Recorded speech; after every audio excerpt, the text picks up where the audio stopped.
So it all started at the end of 2022. I was in the most vulnerable places ever in my life. I was a full-time business owner, a wig stylist, and everything just came crashing down. I had some financial issues going on that took a strain on my personal finances, and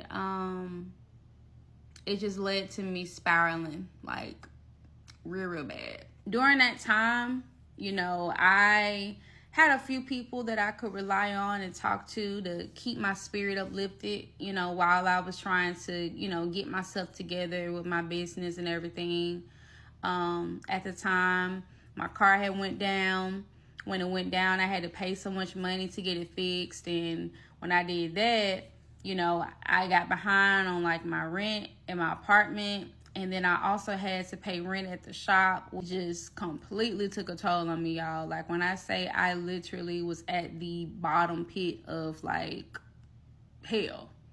I was so depressed, so stressed out, that I needed an outlet. Like I needed someone that I can confide in, someone that I could talk to really pick myself up and move forward, So my best friend, we're going to call her Jasmine.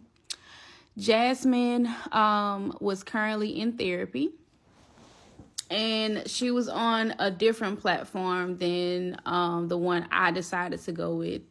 Only because I was working this seasonal job, and they was really big on mental health, and they were paying for sessions. So Jasmine was telling me all about her experience, on how great her sessions were, how she really connected with her therapist, and how helpful it was and everything. And so I was just like, I'm inspired to give this a try, Let's see how it goes. So I ended up getting onto the platform where my job was paying for, and I ended up matching with a therapist. My therapist was Black and female. And what I needed help with, she specialized in. So I was really excited that I was finally going to get the help that I needed. I just wanted somebody I can talk to, be real with, and get some guidance on where I can move forward. So the platform that I decided to join is actually a virtual platform. So you can talk to a therapist through messaging, voice, or video. You got options. So I started mine out with audio. I honestly was just kind of figuring things out. I didn't really want to show my face. I was just like, I just ready to talk. So, in January is when I started my healing journey. I went on and signed up in January. Remember, in December is when everything was going down of 2022. January of that new year, 2023, is when I actually started my sessions. It was actually January 10th. It was 7 days, a week after my birthday. So, I ended up starting my journey with therapy. Like I said, I did audio sessions. I met with my therapist. The first session that we had was at night. Our first session was really good. It was an opening. She really thanked me for even giving therapy a chance. Because a lot of Black people don't really, prioritize our mental health like that. And so she was just saying how important and essential therapy is for us as a whole. So we went over things that I wanted to work on. I had homework. I had to write down the things that I needed assistance with, things that I really needed to prioritize at the time, because I had a lot going on.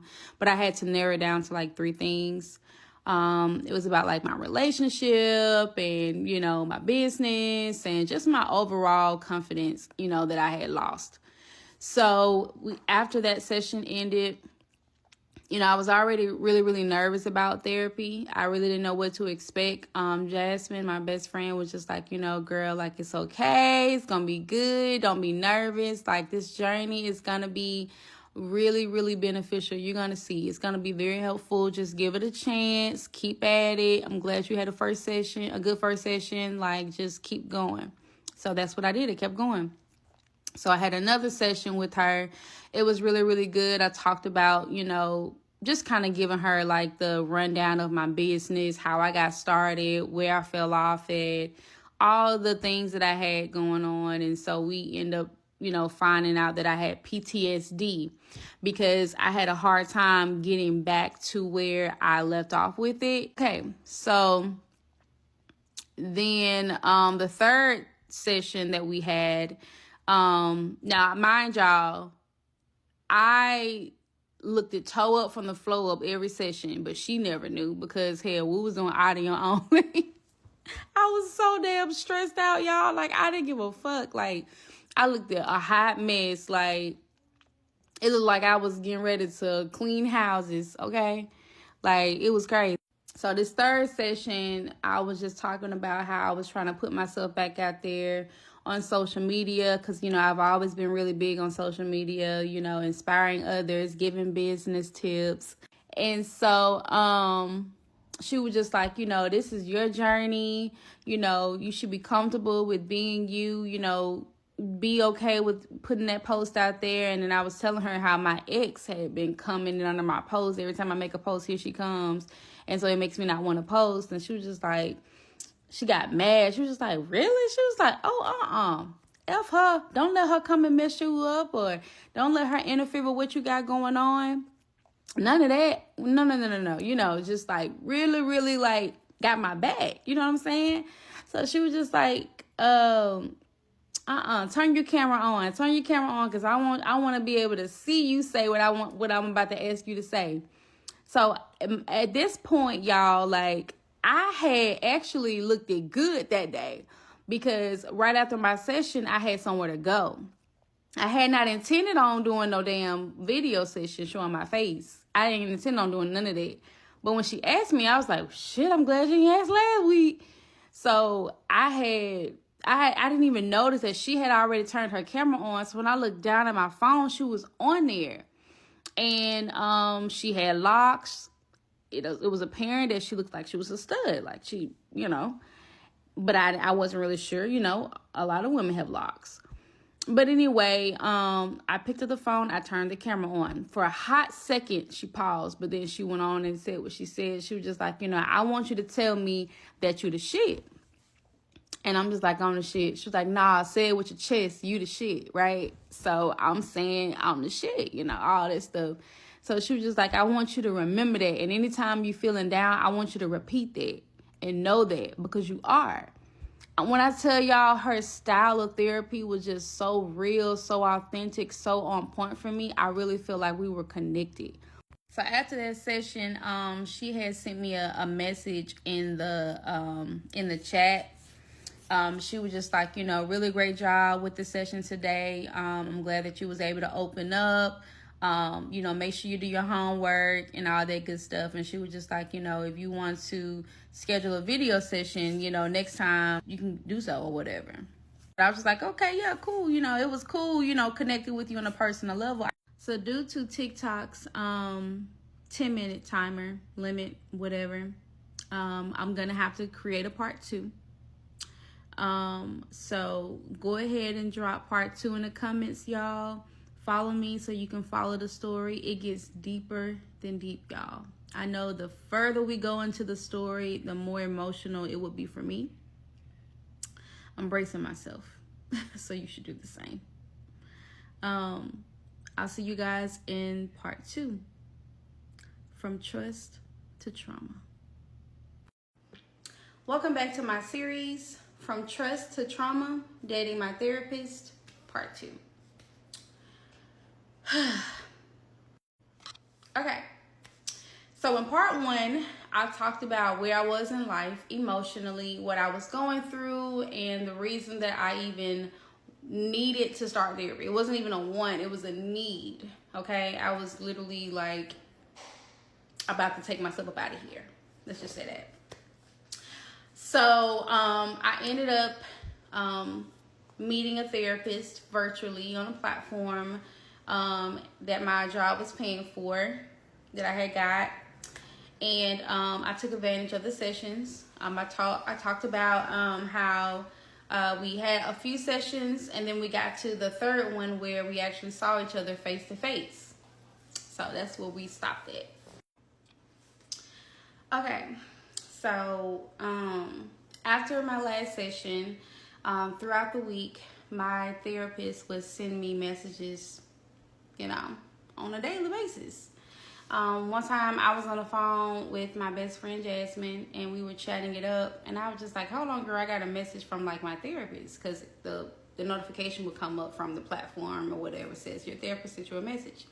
So, I'm thinking that, it was like a reminder of my session, or like something like automated or something, how that happens. But she actually had sent me a message. And she would send me affirmations, saying things like, you are worthy, you're a goddess, you're halfway through the week, I'm so proud of you, just different things like that. I thought it was very, very nice. It was very thoughtful. My best friend, Jasmine, she was just like, she went with it. She was not buying it. She was like, you think she's sending these to anyone else? I don't know. It seems a little personal. I don't know about these, girl. Like, I don't really know. I just feel like she like you or something. Like, I feel like ever since she saw you on video, she's been way more active. And I'm like, I don't know. Like, I think you're overthinking it. I really don't think it's that deep, honestly. So I can't even lie, y'all. Like, I started to kind of get a little annoyed with my best friend, because I was just like, what are you getting at? Like, hold on, because you was all for me getting therapy, you was all for me starting this journey, but now you putting thoughts in my head and you making me feel a little, a little discouraged or whatever, like I'm not, like my therapist is not the one. You know what I'm saying? I don't know. It was just weird. I just felt like she was being extra or whatever. So I told her, I was just like, I just really think you're overthinking it. Like, I don't think it's that deep. So boom, we just dropped it. We just left it alone, honey. So fast forward, that same week, at the end of the week, because this was probably like the early part of the week, maybe on a Tuesday or something, because my sessions be on Sundays. So at the end of the week, my best friend Jasmine, we had made plans for her to come to Birmingham from Tennessee, because she's from Tennessee. She was going to come to Birmingham for her birthday. We had a whole itinerary, a whole plan. We're going to come here, and she was going to come here. And we were going to hang out, and I was just going to treat her for her birthday. Just show her around the city and, do some fun stuff. So she ended up coming that weekend or whatever. So time she got to the house, like we're already ready to have a good time, and one of the places that we had went to was a rooftop bar here in Birmingham. We had went like that night. It was probably like around like maybe 8 o'clock, something like that. So we went there. It was real nice, city views, all that good stuff. We actually went inside because it was a little windy outside, so we had actually came inside. It's a little cold. This was actually like in I think at the end of January, I want to say. Probably, you know what? No, it probably was like in February. It was like the early part of February, if I'm not mistaken. Yep, it was the early part of February. I think it was like February the 9th or 10th, something like that. But it had been a month since I've been in therapy. I'll just say that. It had been a month. And so we were sitting down inside of the bar because, like I said, it had got cold outside. We came in. We were eating pizza, we were vibing, we were talking, we was having a good time. So I was sitting there and my phone had went off, y'all. So when my phone went off, I saw that I had a text message. And the text message was from someone that was not saved. So when I opened the text message, I saw a screenshot of the platform that me and my therapist, which I'll call her Miss Ma'am, not gonna say her name, I'm gonna call her Miss Ma'am. I saw a message thread from Miss Ma'am and myself, And apparently she had wrote me on the platform, but I had been out. I haven't looked at it or anything. You know, I'm having a good time with my best friend for her birthday. So apparently she had tried to send me a message to let me know that she can no longer be my therapist. And when I saw the screenshot underneath it, I saw a message that said, "Hey, a dream, I'm so sorry." And then I see the screenshot of her telling me that she can no longer be my therapist. She thinks that it is in my best interest that I find a new therapist, and that I needed to contact customer service to get my money back. And if they don't give it back, she will personally give it back to me. And like I said, she said this on my personal number. So the first thing came to mind was, how the hell did she find my number? Because on the platform, everything is supposed to be, everything is supposed to be protected. So the only number that she really was supposed to see was like my emergency contact. I didn't know that our numbers could be visible on there, so I was really confused to know that she found my number. I know that we had only been talking on the chat, or whatever, when we're not on an actual session, but your phone number is never revealed. You know, I don't know her number. She should know mine, but like I said, it came through on my personal number. So just keep that in mind, okay? Hold on to that. So, you know, I'm really startled at this point. My best friend is sitting across from me, and she's looking like, "What's going on? Like, you good?" Because my whole face had changed, because I immediately felt hurt and confused all at the same time. Because I'm like, is this a joke? Like, is this real? Like, what's going on? Like, what happened between the last time we talked and today? Because I hadn't talked to you. I hadn't done anything. So I'm confused as to why you're asking me to change therapists or whatever.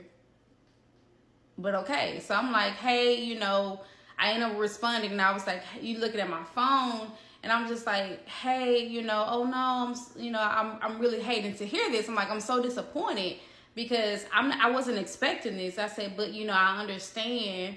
And I was just like, what happened? You know, if you don't mind me asking. And this is what she said. Oh, so when she had told me that we could no longer, you know, whatever, I was just expressing how shocked I was and how confused I was, and how, you know, I was really feeling like I was improving, you know, and I was getting better. My best friend was even talking about how great I came across. I seemed happier. I seemed like I was, you know, more motivated. And for her to just hit me up and like kind of end it or whatever, it pulled me back a little bit. Like, wait, what happened? And so, like I said, I do have those messages to this day. I've always kept them. I never knew why I wanted to keep them, but I did. I kept them. So I'm going to read verbatim exactly what was said. So I'm going to be revealing exactly what she said verbatim in part 3 because of the lengthy explanation. I only get 10 minutes here. So make sure that you guys are following me. Make sure that you guys are following the story. You're saving it. You're sharing it with a friend so you can listen in, because it gets deeper than deep, y'all. Whew. This is a lot. But it is definitely a great story. It is my story. From trust to trauma with dating my therapist. Hey y'all, so this is part 3 of From Trust to Trauma with Dating My Therapist. I just want to note that this series is for my healing and me being able to find my voice again. I hope that this reaches the right person so that you can too be freed and find your voice. So let's get into it. So I left off with talking about some things that my therapist said to me as to why she was ending the professional relationship, I would say. So I left off with telling y'all that my therapist confessed her feelings for me. and that she fell in love with me and all that good stuff. So we decided that we were going to go ahead and finish the last 3 sessions that we had before we ended. So we got to our final session. Session went good. At the very end, she told me, she said, all right, this is the end. You have an option. You can either text me after this session because you have my number from when I text you, or we can end things here. You can continue on with your mental health journey and find a new therapist. So at this point, I'm like, it's the red pill or the blue pill? Like, which one do we take? So I get off the call like, okay. So I'm feeling all sorts of things after this, y'all. Like, I'm like, should I hit her up? Should I move on to another therapist? I was so fucking torn, y'all. Like, I didn't know what the fuck to do next. Like, so I ended up getting a text message, and it was like some dots. Like she was nudging me or something. So I'm like, okay. You know, that's when things got really interesting. So she started opening up to me about where she was in life and her whole reasoning for even reaching out to me from the get-go. So she started opening up to me about her ex, well, at the time, her fiance of 9 years had cheated on her. And I'm like, oh, damn. Okay. And she felt vulnerable. And that led her to reach out to me because she couldn't stop thinking about me. Can y'all believe that? So we started talking about meeting up. But she needed to sort some things out with her ex first, which I agreed because I wasn't really trying to like do anything serious like that. Like this all was just a lot for me, to be honest. So time went on. So I'm at work one day, right? It's Valentine's Day. I'm at work, you know, doing my thing. So I end up getting called to the front. And so when I went to the front, I saw this guy at the door, y'all, with 2 big bouquets of flowers and a bag of wine and some other miscellaneous stuff. And I'm just like, who this for?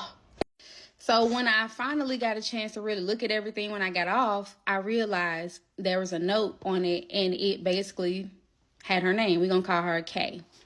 So it had her name or whatever. And there was the biggest bouquet was for me. The smaller one was for my daughter. And there was some cat food for my cat named Onyx. And there was a bottle of wine, my favorite. Girl, my favorite. How the fuck did you know that? So I'm sitting here like blown away because I'm just like, is this a coincidence or is it meant to be? Because, come on, universe, what we doing? So I started asking more questions about like her ex and, well, her, at the time, her fiance. We're going to call her Ashley. So I started asking about her and Ashley or whatever to get more understanding. So she told me that they lived together in a big mansion. And after finding out about cheating, she had her ex stay downstairs while she lived upstairs.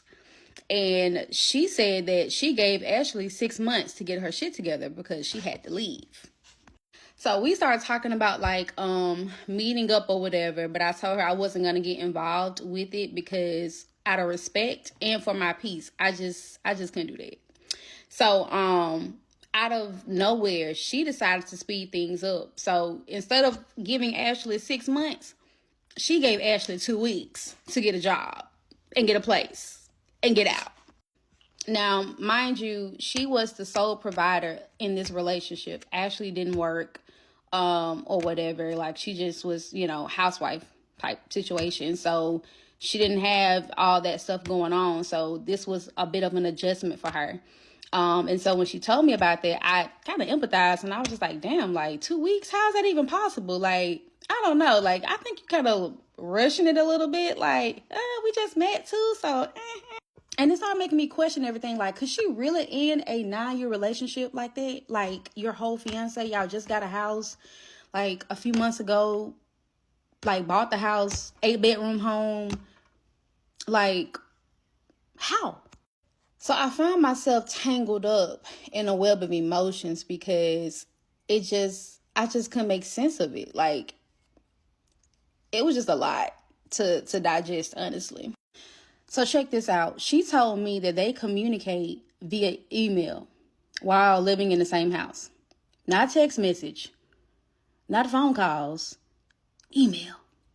And they would have formal meetings at the house about their separation. And she'll tell me all about it. And I'll just be like, scratching my head. Say, what now? I'm just thinking about all of this, y'all, trying to bring a full circle. So you're going from living with Ashley to wanting to start something with me in in a span time of 2 weeks. And then I just kept thinking about her Valentine's Day gesture. Like, I can't lie, y'all. Like, it blew my mind because it was the way that she remembered every single little thing about me. Things that I don't even remember telling her. If I did tell her in the sessions, like the fuck, like wine, roses. Like, why would we be talking about that? Like, it was the things that she knew about me that she couldn't have known. And so that's what really got me to thinking, like, damn, like, is it meant to be, or what is this? Like, she didn't just get me flowers, y'all. She got my daughter flowers. She got my cat some fancy feast. She got my favorite bottle of wine. Like it literally made me feel so seen. And I hadn't felt seen in so long, y'all. Like, it drew me to her. And it really just made me just fall. Like, if I wasn't falling in, honey, I'm falling now. It's like I just couldn't shake the feeling that the fact that 2 weeks was the start of something completely new, and she was ready to end a 9-year engagement. Like, and I had to ask myself, like, Dream, do you know what you're getting yourself into? I don't know. I'll tell y'all about it in part 4, though. Hey y'all, so welcome back. This is part 4 of From Trust to Trauma with Dating My Therapist. So where were we? Oh, Valentine's Day. So after Valentine's Day, y'all, we met in person a couple of days after. So it was a stormy night. When she got there, we had got cozy. We had poured up some wine and we just cuddled. We didn't really talk much. I think that we were just in the moment and shocked that this was really happening. We didn't get intimate at all.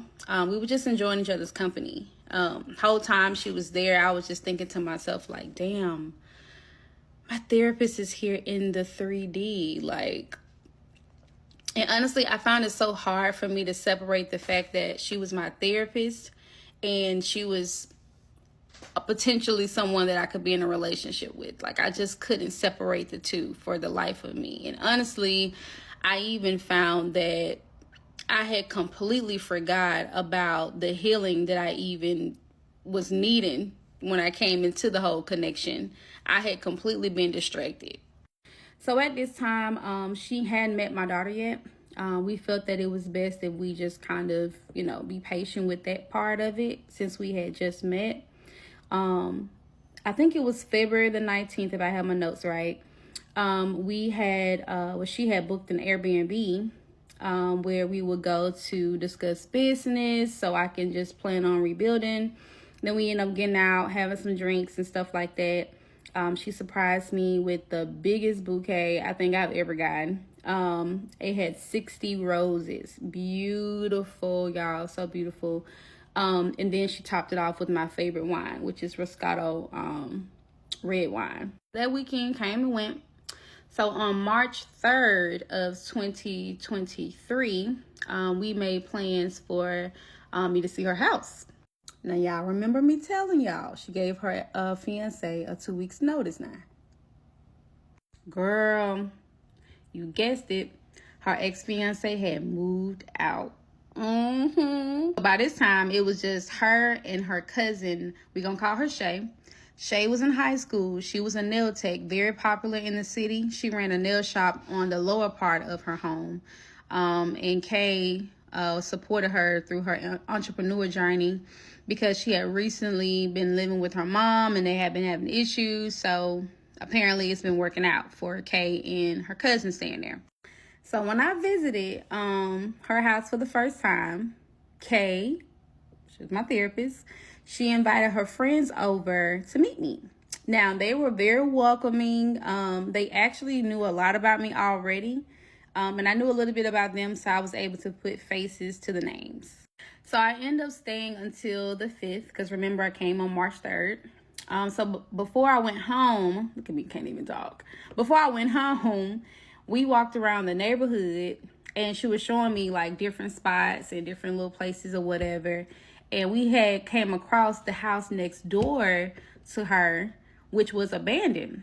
Now, the house looked like one of those old Victorian homes, but it was so beautiful, y'all. Oh my gosh, I loved it. And my daughter, she's a huge fan of Victorian houses, so I knew that she would love it if she saw it. So we had ended up going in, taking a tour and everything, and I was like, yeah, my daughter would like be all over this house. So she was just like, you should bring her so she could see it. So I had went to my mom's house to get my daughter because she was there. My daughter is a teenager, by the way. At this time, she was like 13. So I was telling my daughter about the whole experience. I was talking about Kay and everything and how her cousin Shay had a nail shop in the house. So my daughter was like, oh, that's lit. She hyped. Like, oh, I want to see it. All that shit was hype about it. So my daughter was already familiar with Kay because, we would be on FaceTime, although she had never seen her, right? Kay had also saw my daughter on FaceTime. Most of the time that she saw her, she was dancing. My daughter is a huge NBA YoungBoy fan. When I tell y'all, like from the posters to the blankets with his face on it, she is crazy about this rapper. Kay knew that. She knew that Zaya loved his music because she was always dancing and blasting it whenever we would be on FaceTime. So they both were equally excited to meet one another in person. So we end up getting to the house. We were pulling up, actually. It was like nighttime. And so my daughter was like, where's Kay's house? And I was like, oh, it's coming up. It's right here. And she was like, that's the house? She was like, oh my God. Mama, you ain't tell me she live in a mansion. At this point, I'm just giggling. I wouldn't say it was a mansion, but it was a very large home. And my daughter and I, we had never experienced a large home like that. So for her, it was big as hell. So Kay was like, y'all can go ahead and come in. The door is open or whatever. So we end up going in the house. And as we're walking in, my daughter was like, wait a minute. So she walked around the corner and she heard YoungBoy. So she followed the sound. So it got louder as we got closer to the room where YoungBoy was playing. So it was nobody in the room, but YoungBoy was on the TV. So, and it was playing loud, and my daughter just broke out dancing. She like, hey, she hyped. She in the room, and she, my daughter loves black, okay? Her favorite color is black. The entire room is black. The comforter black, the furniture black, it's perfect. So Kay ended up sending me a message and was like, hey, it sounds like y'all are enjoying the house. She was like, I'm not even going to lie. Like, I'm super nervous to meet your daughter. Like, I don't really know how to just walk in. And I'm like, you're good, come on. So she, walking into the room with a face cover. And I'm just like, oh my God. So my daughter's like, you nervous? It's like, it's okay. You don't have to be nervous. And it was so cute. So it broke Kay out of her shell. And she went on and introduced herself or whatever.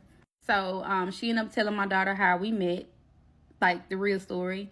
Now, mind you, my daughter is the only person outside of my best friend Jasmine that knows the story. So yeah.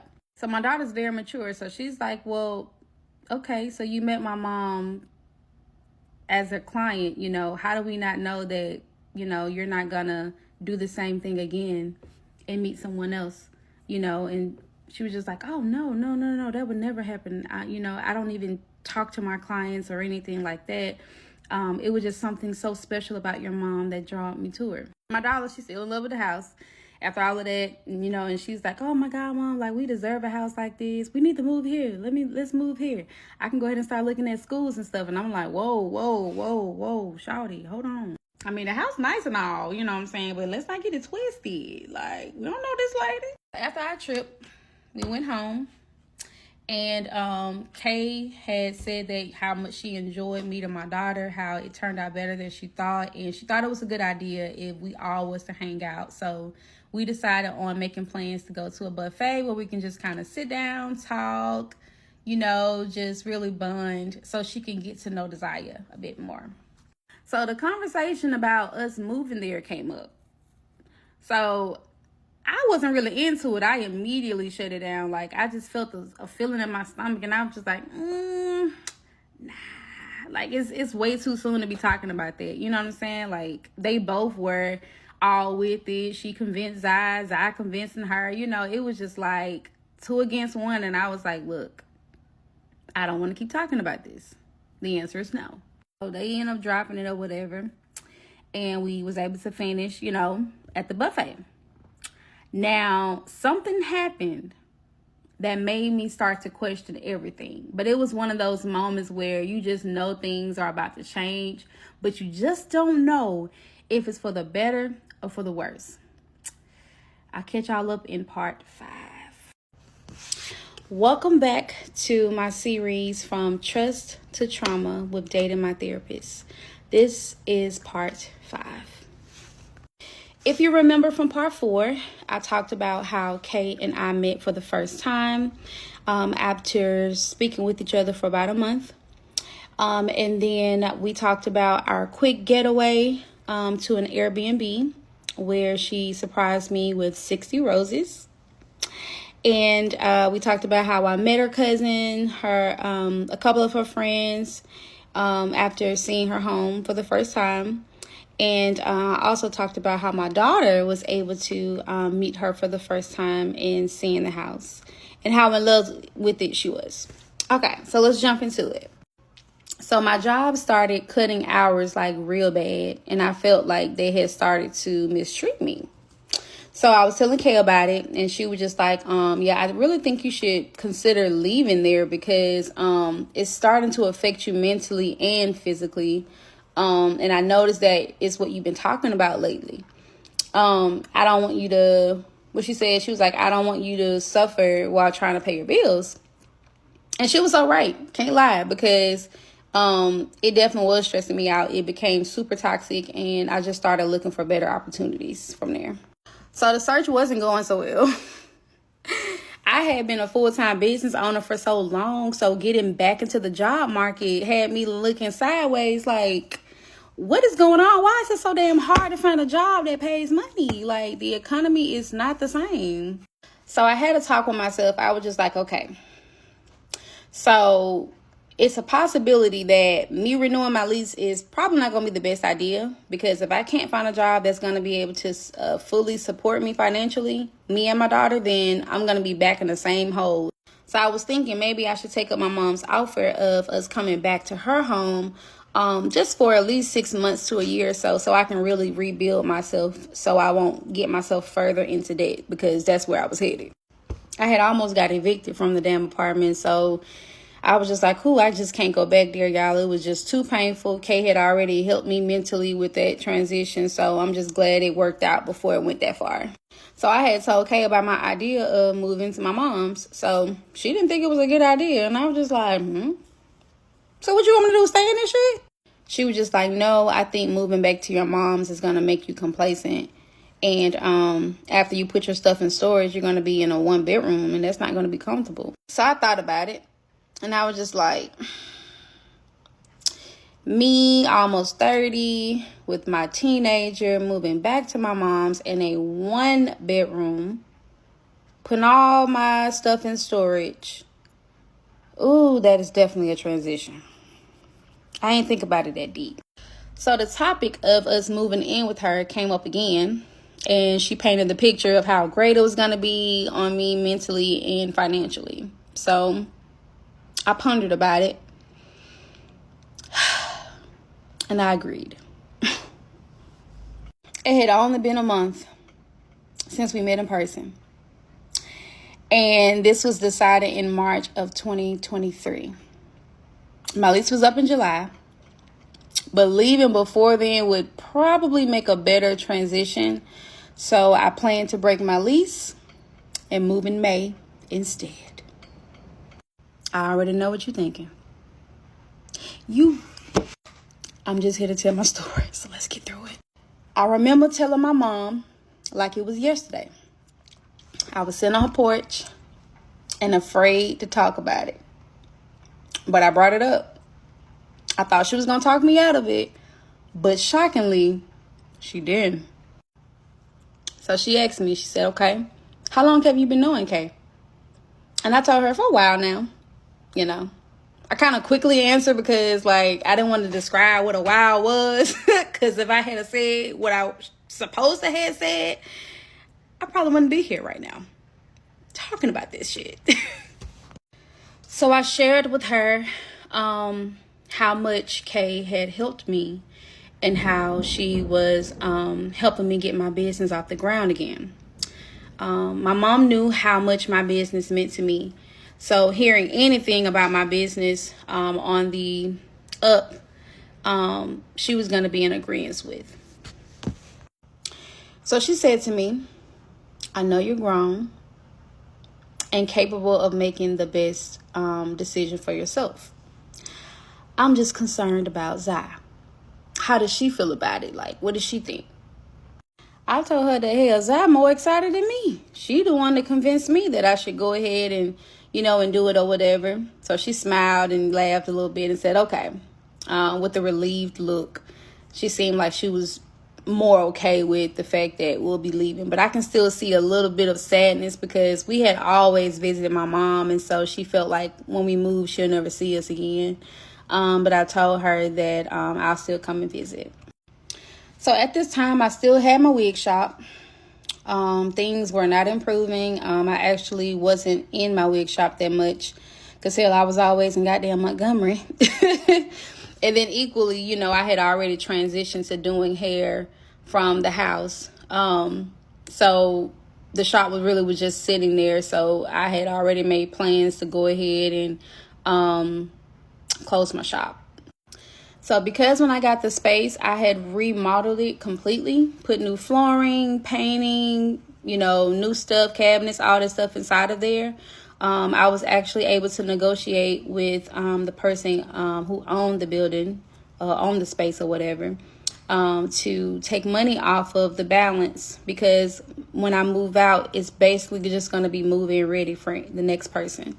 And so Kay helped me with that, with the negotiation process, and we did exactly what we was aiming to do. So we was able to get out of it and close it out with a $0 balance. So then it came the process of actually closing the shop.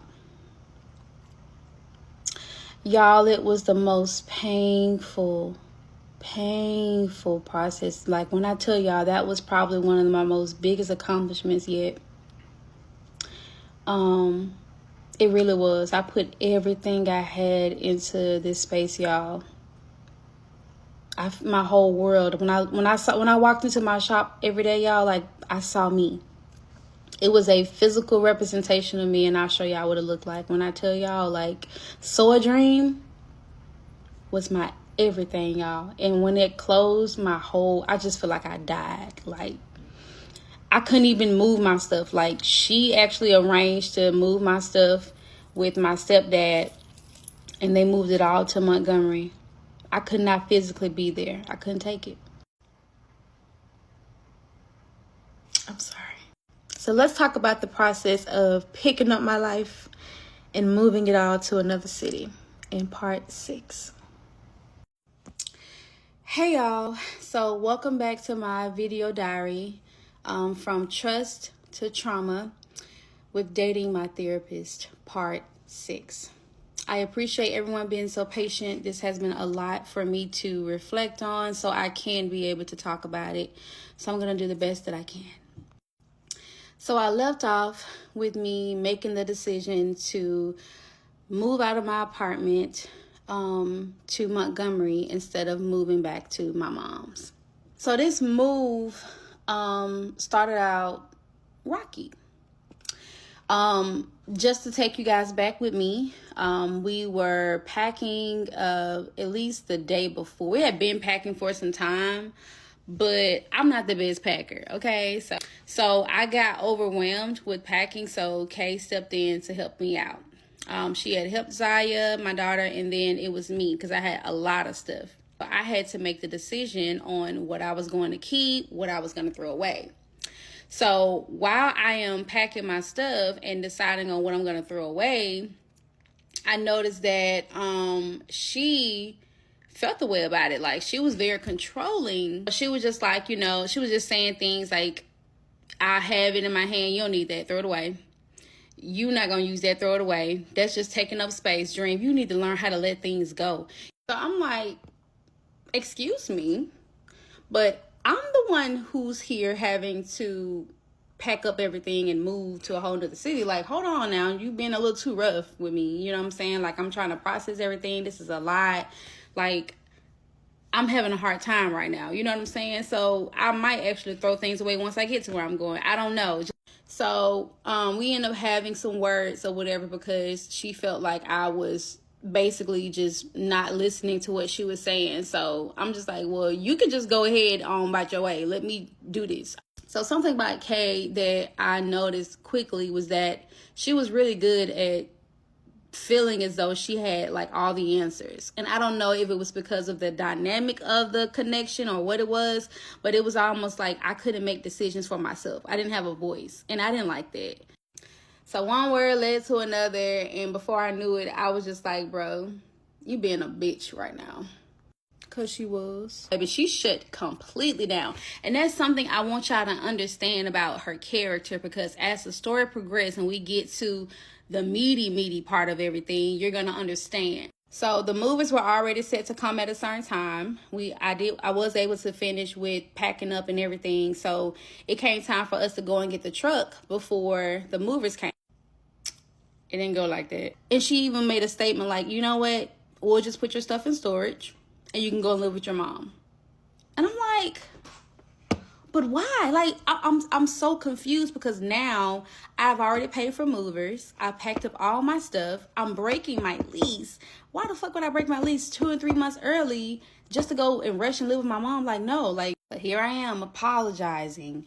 Like, can you please help? I'm so sorry. So we end up going to get the truck or whatever. Now, she drove her car. I rode with her to pick up the truck. Now, she was supposed to let me drive her car, and she was going to hop in the truck, and we was going to take it back to the house. To my surprise, she wasn't driving that truck. She said, I'll meet you at the house. So, yeah, the movers got there. We ended up loading the truck and everything. So I pulled the guy to the side, and I was just like, I can't tell you all the details, but I really, really need you to do something for me, and I will pay you. And I told him, and he was just like, oh yeah, I got you. Like, my partner here drive my truck, my personal truck, and I'll drive the U-Haul or whatever, and y'all just follow me over there. And I was just like, oh my God, this man. So we ended up making it to Montgomery or whatever, loaded up all our stuff. And in the process, I didn't see Kay anywhere. I'm like, where the fuck she at? Kind of find out she in the backyard just sitting down. I said, so you're not going to help direct anything? Like, this is your house. You know where you want your stuff. So the movers are done. The furniture has been placed. My daughter, she looked at me like in a confused look. And I was like, look, we going to be good. Okay? I don't want you to worry. I don't want you to stress. Let's go and let's get out and get something to eat. And so that's when Kay came out of nowhere, like, hey. So she's like apologizing. And so weeks pass. We end up, going out in the city. She ended up giving us a tour, just making us feel at home. Things were getting a bit better, I would say. We started out rocky, but things started to get really, really good. So fast forward, one morning she had texted my phone and was like, hey, want to have a quick meeting real quick or whatever. And I'm like, meeting? Okay. So I came downstairs or whatever to her office. So, she was just like, hey, I really been enjoying y'all here. It's been real cool. I'm not looking for any rent or any payments or anything financially from you, at least for the next 3 months. So within a few weeks of that conversation, I ended up landing a gig with her loctician. Her loctician was looking for a branding manager for her business. In addition to me being a wig stylist, I was my very own branding marketing manager. I was fire at it. I had a meeting with her. It went really, really well over lunch. And then we had a contract set up, and I became her branding manager. So after I had left brunch with the stylist or whatever, I had told Kay about the situation, and she was super proud. Like, she was just like, oh my God, I'm so proud of you. Okay, Dream, I see you out here making moves, doing your thing. Like, I love to see it. It made me feel really, really good. Kay was really big about celebrating, right? So it doesn't matter how big or small, she always wanted to celebrate. So I want to note something about Kay, okay? Kay was an impulsive spender, so she wouldn't care what the cost would be, okay? She would swipe her card, and if that thing go through, we all good. Now that you know that, put it in your back pocket. I started to hang out with the stylist quite a bit. I would go to her salon. We would do content. So we had a really great relationship, right? So one day we were just, riding in the car or whatever, and she was just telling me some stuff, So we were talking business stuff, and so she asked me if I mind riding with her to Hobby Lobby. And I was like, yeah, girl. On the way to Hobby Lobby, before she dropped me back off to my car, she was just like, so how's everything been going? What do you think about Montgomery? So we're going to call the loctician Tisha, okay? So Tisha was like, I wasn't expecting to meet you so soon, I know Kay had been talking about you when she come in for her appointments, but I didn't know you were coming to Montgomery to move here. So I was like, yeah, I was like, things just kind of happened pretty fast. And she was like, yeah, it did. She was like, kind of too fast, girl. Like, dang, y'all doing it like that, type thing. She was like, I think you're a very beautiful girl. I think you're very ambitious. I love your drive. I just want to make sure that, you're making the best decision for yourself, So anytime you don't feel comfortable or, like, girl, you got to do what's best for you. So when she was saying it, I was just like, what's she trying to say? So at this point, sis is speaking in codes. Girl, what you know? What's tea? I instantly felt judged. I was just like, damn, she probably just like, girl, you done made the biggest mistake of your damn life and you don't even know it, but it's okay. I'm your friend now. So after that connection, Kay had hit me up while I was in the store. So she was just like, what you doing? And I was like, oh, I'm in Hobby Lobby with Tisha. And she was just like, still? Like, y'all not done? And I was just like, well, we're almost done. And then she was just like, okay, it's just been a while. Like, I'm just trying to see, and that's when Tisha was like, don't worry, I'm bringing her home. It's okay. I almost felt like she was protecting me because she probably didn't know what the hell was going to happen when I got back to the house. You know what I'm saying? So when I got back to the house, everything was actually cool. Briefly talked about Tisha and our, exchange or whatever for the day and what that was like. And, she expressed that she was really proud of me. So, nothing crazy happened. So after all of that, we started to have a discussion about what we were going to wear to, at the time, my best friend's wedding. Now, this best friend name is, we're going to call her Jay. It's a different friend from the one that I initially talked about that was also in therapy too, right? So just stay with me. So Jay was having her wedding in Birmingham, which meant that we would have to drive like an hour and a half to Birmingham. So this is supposed to be the first time that my best friend met my therapist, now girlfriend, if she gets a chance to. I'll catch y'all up in part 7. Hey y'all, welcome to my video diary series, From Trust to Trauma with Dating My Therapist, part 7. As you have heard in the last one, we were talking about us getting ready for my best friend at the time wedding, Jay.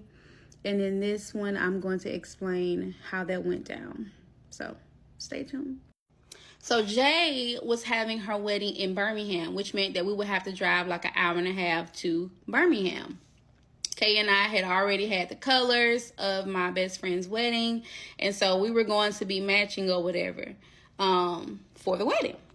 So the day had came, and so we decided that we was going to drive separate cars because I probably was going to stay a little bit longer than Kay wanted to, and she also had to get her hair done. So I was like, okay, well, you go ahead and get your hair done. I'm going to go ahead and head to Birmingham. Okay, so boom. I'm in Birmingham and I'm getting myself ready. I had just did my wig, you know, and everything. I had just laid out my clothes, went to the cleaners to pick it up. Y'all, I had been on a roll, but I was ready. I hadn't talked to Kay until like it got closer to the time it was time for the to the wedding. I had noticed that when I had hit her up and I went back to doing what I was doing and I checked back, I didn't see a message from Kay. And I'm like, where's she at? So I'm like, hey, you good? I'm calling her or whatever. And she was just like, hey, I don't have the money to get my hair done. And I'm like, you don't have the money to get your hair done? What? Now, I ain't got it either, sis, but I'm finna give it to you because you coming to this damn wedding. So she was like, oh, I went on and canceled my appointment with Tisha or whatever, so it's good. I'm going to just go ahead and do it myself or whatever. I've already started the process of retwisting it. Bro, at this point, if this girl don't show up to this wedding, I will flip because ain't no way you finna embarrass me like this. Y'all, like,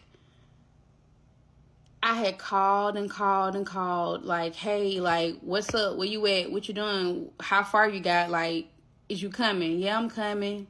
Yada, yada. Okay, cool. You on the way? Like, shit, the wedding gonna be in the next hour. It's gonna take you an hour to get here. Yeah, I'm coming. Okay. Okay.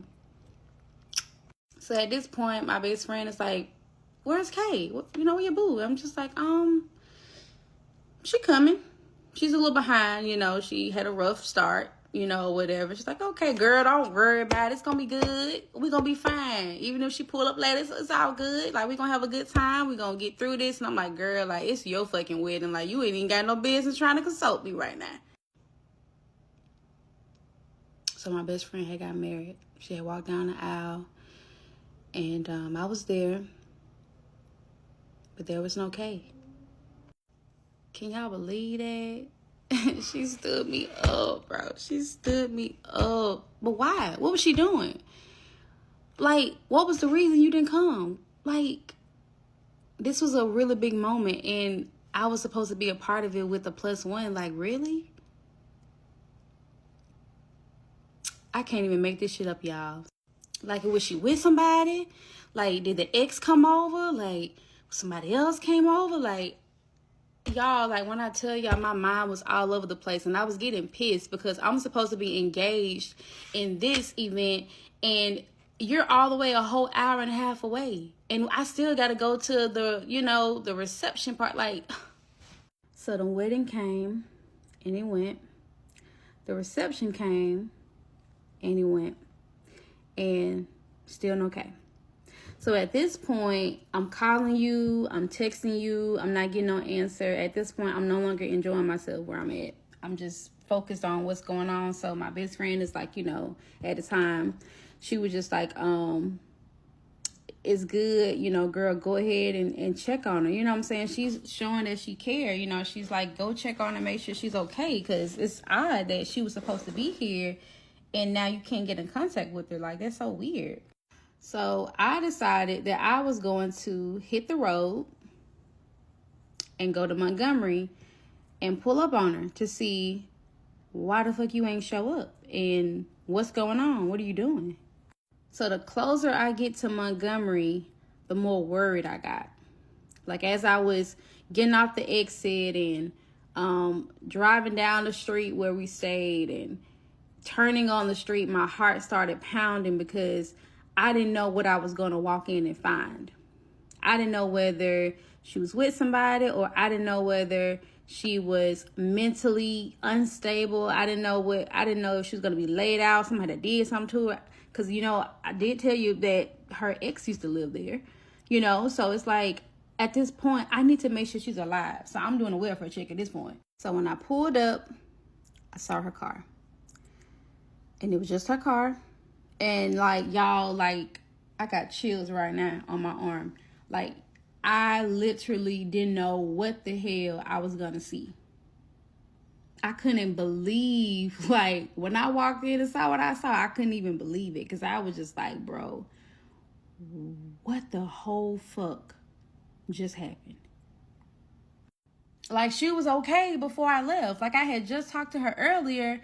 And, she did sound a little off or whatever because she said she couldn't pay for her hair. And she had canceled her appointment, which was very weird because she never did that. So I'm just like, what the hell? Y'all, I walked through the door and I saw shit all on the floor. I saw alcohol bottles, clothes, food. And so as I was turning the corner from everything I was seeing, hell, I was scared to go to the room because I was just like, I don't. And I'm like, Kay, Kay, are you okay? Can you hear me? No answer. I'm like, bro, if she dead, I am fucked. Because this is going to be a crazy ass explanation. I walked into the room where she was. And I saw she was covered up. And y'all, I took my hand to pull the covers back. This motherfucker looking dead in my damn face when I pulled the covers back scared me shitless, eyes open. She was asleep. She was asleep with her eyes open. Y'all, I thought this motherfucker was deceased. I'm like, wake your ass up. She get up, she look. She I said, are you serious? So she had the clips in her head, when you get ready to retwist it or whatever, your locks, she had those twists all over her head. She was like, oh, I was doing my hair and I guess I had fell asleep.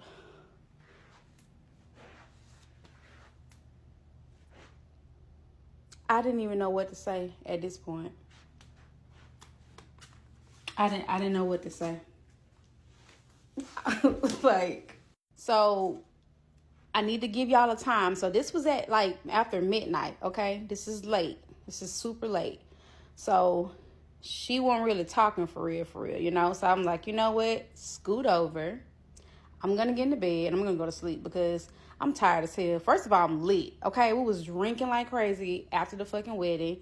And then I done drove all the way here, tipsy as hell, drunk, damn near.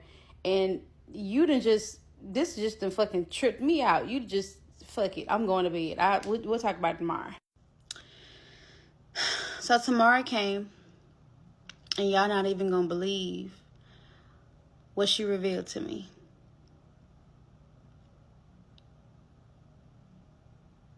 I still can't believe it to this day.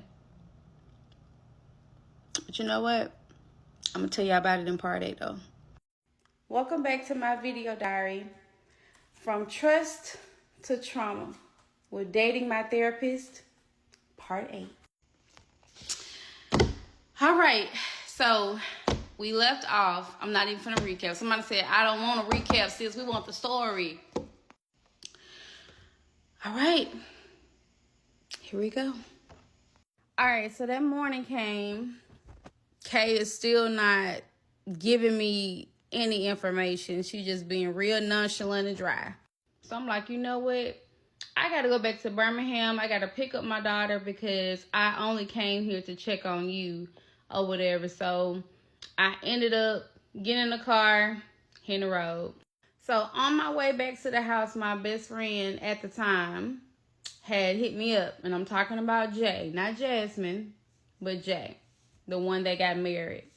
So she called me and she's like, hey, is everything okay with Kay? I never did get a call back, and I'm like, oh my God, girl, I'm so sorry. Yes, everything is good with her. Apparently she's alive. I still don't know, what's going on. It seemed like she just had a really bad day and she overslept. So she was like, girl, okay, well, that's fine or whatever. She didn't make a big deal out of it. So we just started talking or whatever. Once again, making excuses for her, and I hated it. So I ended up getting a call from Kay on the other line while I'm on the road with, on the phone with my best friend, Jay. So I picked up the phone. I'm like, hello. And she was like, hello. And I'm like, hey, what's up? And she's like, when I tell y'all her tone is like so mellow, it's almost like neutral. So she tells me, yeah, this is probably the hardest part of this story. One of the hardest parts. I think it's best for you and Zai to move back to Birmingham. Oh, yeah. She said it. And I was like, say what? Like, when I tell y'all, I had to literally chase behind the word because I couldn't get it out. I literally felt like my soul had left my body for a minute, y'all, because I couldn't even find the air in my body. Was just, it was gone. And I'm like, what do you mean? Like, why? What happened? Like, I don't understand. And she just like, and just like this, it's good. I just think that it's best for y'all to get your stuff and put it in storage and, go back to your mom. I'm sure everything will work out. Everything will be fine. I just think it's best. I just don't think that this is a good idea. What? I said, girl, it's been excuse me, I'm sorry. It's been 3 weeks. 3 weeks. What the hell are you talking about? At this point, my body is cold. I lie to y'all not. My body is cold. So I'm crying hysterically. Still calm. No emotion. We get off the phone. I click over to my best friend. She's still hanging on. She's still on the phone. And I am boo-hooing. And she's just like, what's going on? What's happening? And I'm just like, oh my God, I'm about to run off this fucking road. At this point, y'all, like, I am shaking. I am crying. I am screaming. I'm on the phone with my best friend, Jay, and I'm just like, girl, you just not gonna believe this. This girl is literally kicking us out after 3 weeks. I hadn't done anything. We had no arguments, out of the blue. And so my best friend is like, she's trying to like, Tonya, calm down, calm down, calm down. Like, listen to me. At this point, I'm not listening. I'm not listening. Y'all, I tried to run the car off the road. Ooh. I'm good. I'm good. The whole time my best friend just like on the phone. Like, she had to walk out the room where her wife was and was just like, I just need you to listen to me. If you need to come to Huntsville right now, you can. Bring Zai. Come on. Like, we can figure out the details later. Like, right now, I need you to be here. I need you to be here. Like, how could the person that is helping you heal is now hurting you? I couldn't get that. So I had calmed down. I did not run a car off the road. So after I had calmed down and didn't go off the road, I just felt this calmness that came over me. And it was so reassuring that everything was going to be okay. And it got me through my 1 hour ride because, y'all, that was a drive from hell. I'd never forget it.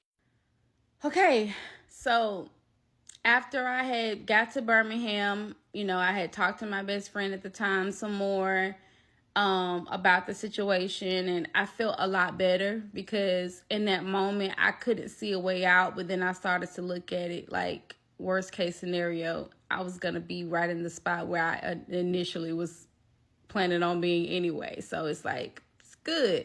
Yes, it may cost me a couple of dollars, you know what I'm saying, to get everything back moved here. And it was such a waste of time. But you know what? It's good. So, although the move was in the plan was not executed like it should have been. I know. I know. We did move right away. We did. Whew.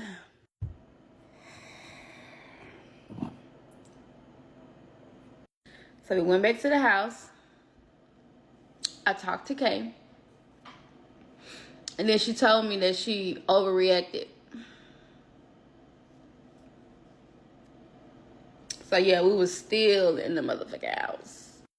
Girl, my best friend at the time was just like, baby, you need to get up out of there. I mean, get out of there. Baby, I thought about all that shit I had to move, baby. I only been here for 3 weeks, baby. She better slide over. Because, what the fuck? Like, she ended up bribing us with a vacation to the beach. And this time we had decided that we were going to split the cost or whatever. So I had, spent my part on it, and, she spent her part. And we had a pretty good, decent time until we got into it. We had a disagreement or whatever. And you already know what happens with disagreements. They lead to those formal meetings. And I'm just thinking, can it get any worse than this? Can it though? Let's talk about it in part 9. Hey y'all, welcome to part 9 of my video series, From Trust to Trauma, with Dating My Therapist. Let's go. Okay, so I forgot a big chunk of details that happened after she initially asked us to leave the first time. So let me catch you up real quick. So remember, I had told y'all that she initially asked us to leave or whatever while I was on the way back to Birmingham to pick up my daughter, right? So when she said that, I did not return back to the house for at least a week. Okay, I stayed at my mom's house trying to figure out, like my next moves and everything, and just trying to figure out what I was gonna do, right? So in the process, she had ended up contacting me, like on some, hey, what you doing? And I'm like, why are you calling me? And she was just asking me, like, just basically trying to have a regular conversation. And I'm like, did you ask us to leave your house? Like, why you hit me up? Like, what we got to talk about? I was just trying to check on you. I realized that, I had some personal things going on, and I took it out on you or whatever, and I shouldn't have done that. And I'm just like, what personal stuff? She still wouldn't tell me what personal stuff she was talking about. So at this point, I got off the phone with her because since me and you are not even like this, like we're not here, like at all. So then later on that day, I had got a notification that I had been added to her Ring camera. I done been living here all this time for 3 weeks. Not too much on me. And I hadn't gotten access to no Ring camera. But today I did. So later on that day, I had got a FaceTime call from her. She was sitting on the porch or whatever, like literally sitting on the porch with her back up against the door. And she was just like, man, Dream, like, I don't feel good. Like, I'm not doing good, And I'm just like, what's wrong? Like, what you mean you're not feeling good, right? I'm so sorry. Like, I hurt you and this and the third, putting you and your daughter out. And I realized that I also wasn't, who I needed to be for Ashley in a relationship. And just, I'm talking about like confessing, like, right? So I'm like, where is she getting at with this? Before I knew it, the phone dropped. And I'm like, hello? Hello? It's still connected, but I don't hear anything. So my mind remembers earlier that day, she sent the Ring notification that I was added as a user, right? So I'm like, fuck, let me look at this Ring camera and see what's going on, because she's still connected, but she ain't saying nothing. I end up clicking on the Ring camera, y'all. Why is she laid out on the porch, flatline, stretched out, baby, stretched out?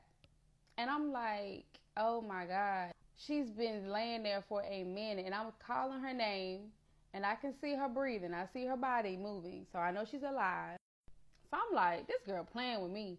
So I ended up calling the paramedics, gave them the address, And they like, oh, we already got a call for the same address from a neighbor. And I was like, oh shit, like maybe this is for real. So at this point, y'all, I'm starting to panic. My heart started racing because she has now been out there for at least 30 minutes just laying on the ground, and I'm calling her name. And at this point, now she's not really moving that much. What's going on? They need to hurry up. So the paramedics finally arrived. I'm like, whew, okay. Like, girl, trucks everywhere, red lights. And so my mom is not right next to me. And she's like, what's that? What's going on? I was like, I said, this is Kay. She on the porch. Like, she fell out. And she was just like, baby, Mama T wasn't buying it. So my mom, she calls me by my first name, not my second name that everybody else called me by. And she's like, LaTonya, come on now. Come on now. Kay playing with y'all. Don't let her play with your head. Y'all, at this point, I'm like, can you please be serious? Because what is she for real? So the paramedics just out there, y'all, like they trying to, get her vitals and get her to respond. And she wasn't really giving them anything. So they was just like, oh, ma'am, I'm going to need you to speak to us. You're going to have to tell us what's going on, so what's your name? How old are you? All this stuff, right? So I end up turning on the Ring camera so I can speak to them. Hey, that's my partner. Gave them the information for her and everything. And so they, put the little stuff to her. And they were just like, well, her vitals are good. She's more healthier than me. Girl, bitch. So at this point, I'm like, okay, she's spiraling. Maybe this was false. But she's spiraling. And I start feeling bad for her. You know what I'm saying? And once I start feeling bad for her, whatever, I end up talking to her thereafter or whatnot. So maybe about an hour later, I end up getting a notification of Ring going off the camera, right? Why I see her walking outside to a white truck? Who this is? Now, mind you, I still live there. So my stuff is in there. Who is this popping up at the house? I just know this ain't Ashley. I just know it's not. So you already know, baby. I got on the phone. I called her immediately. She couldn't even open the door to the girl car. Who is that? Are we for real? Who the fuck is that? I just know it ain't who I think it is.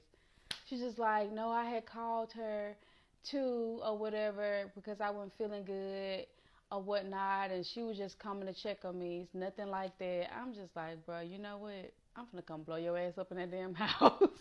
So you ain't call your mama. You ain't call your cousin. Okay.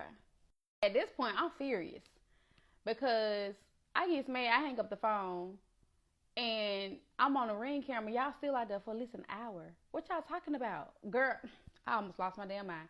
So at this point, I'm about to get in the car and I'm finna come up there because now you got me fucked up. You being disrespectful. You already done asked me to fucking leave. Then you're gonna turn around and fake a heart attack, whatever the fuck it was. And then you're gonna turn around and have this girl pull up at the house.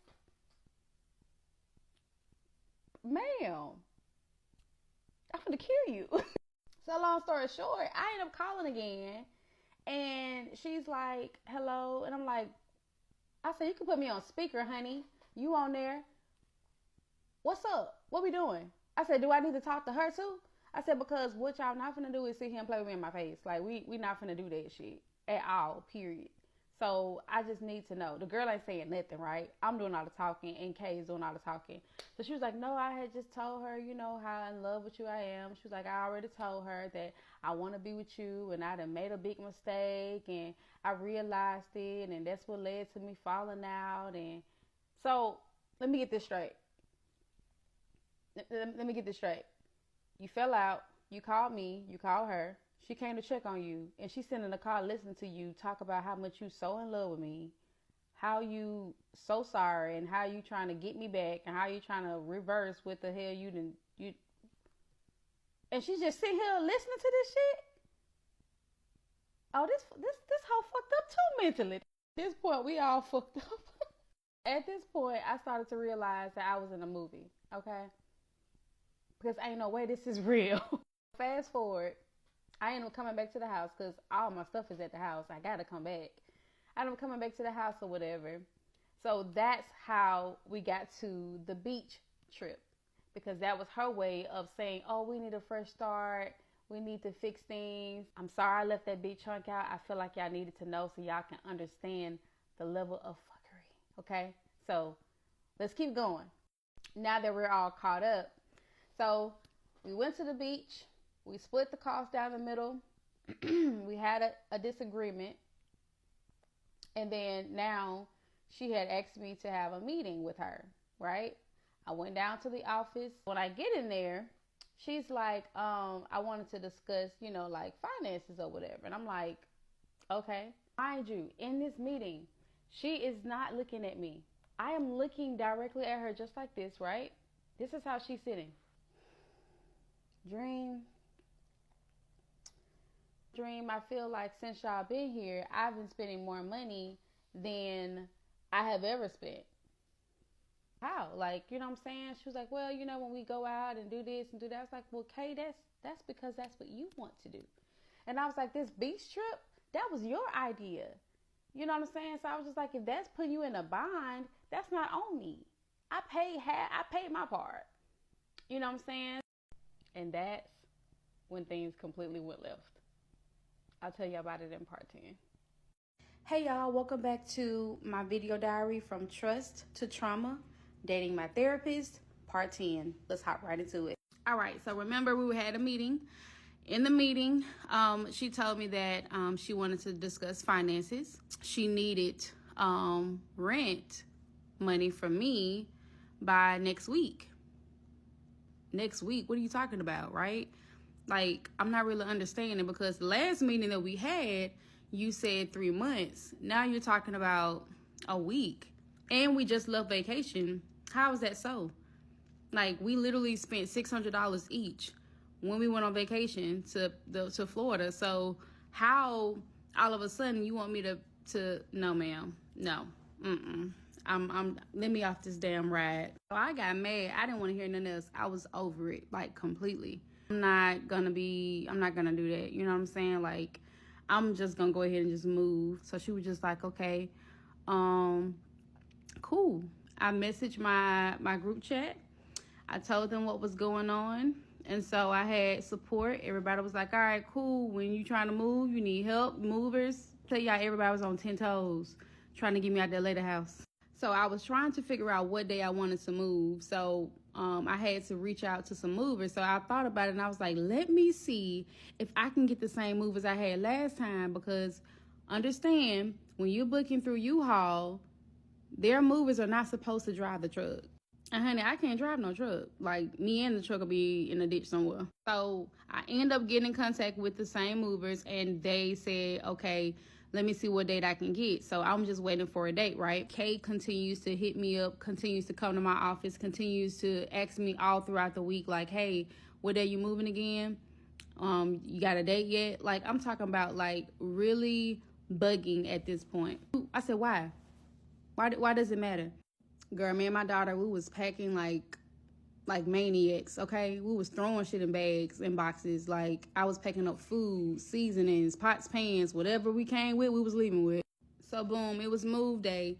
Y'all, like, we had everything packed up and put in the front. We did not want to have to go back into a room, upstairs, downstairs. We didn't want no mess. So I had to play the game real cool, you know what I'm saying? Like, the first time when she asked us to leave. So keep this in mind. She asked us to leave the first time. And she ended up wanting us to come back. Now, I was scared that she was going to not let me get my stuff, like my furniture and everything. So I played it cool until I was able to get my money up and get everything together. So when the last straw had came, she had pushed that date up for me. So we got everything loaded onto the truck. We were headed to Birmingham so I can put my things in storage and then head to my mom. So a whole month went by. I did not talk to Kay. I did not text her. I did not call her. None of those things. But she eventually reached out to me. She reached out to me basically stating that she realized where everything went wrong.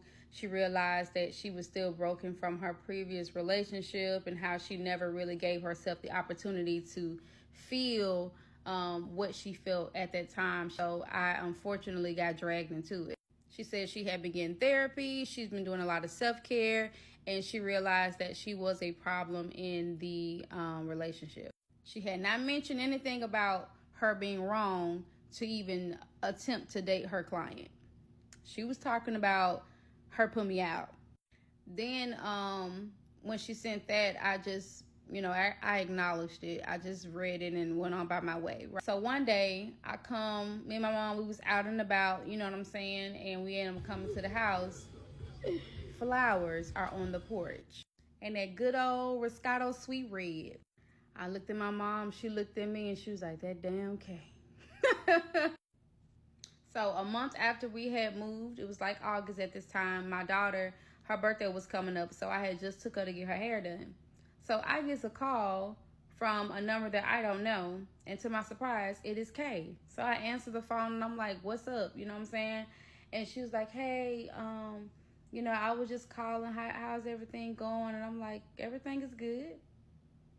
Everything is good. So she's like, oh, okay, well, that's good. She was like, I know Zai's birthday is coming up. I had promised her before y'all had moved out or whatever that I was going to give her a birthday gift. So you ain't got to tell her it's from me. It's already on the way.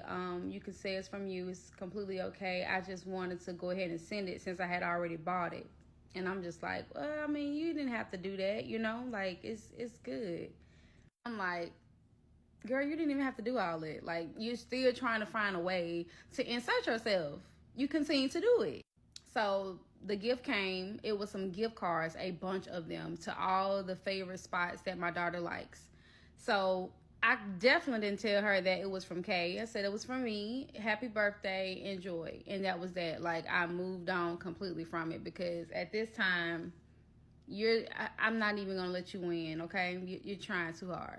So we went back to no contact because no, ma'am, I need to heal. I need to focus on me. I need to do what I got to do because now I got to figure out my life again.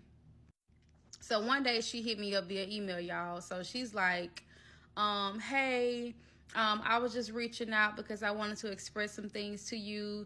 I've been thinking long and hard. I've been writing to you every single day in my journal. And I just wanted to share some things with you. And I'm still reading the email. So as I go down the email, she's like, I realized that when we were living together or whatever, we had moved too fast. Clearly. So she said her ex had planted some bad seeds in her mind about me, saying things like I'm a demon, I'm a witch, and I use magic to pull Kay away from her. Pause. I'm flattered. But that's not what happened. That's absolutely not what it was. So she also told me that her ex, Ashley, said that I was after her finances and that I was trying to ruin her. So that explains why the sudden change of behavior happened. But ma'am, you was swiping your debit card like it was credit with no limit. And I never asked you for anything.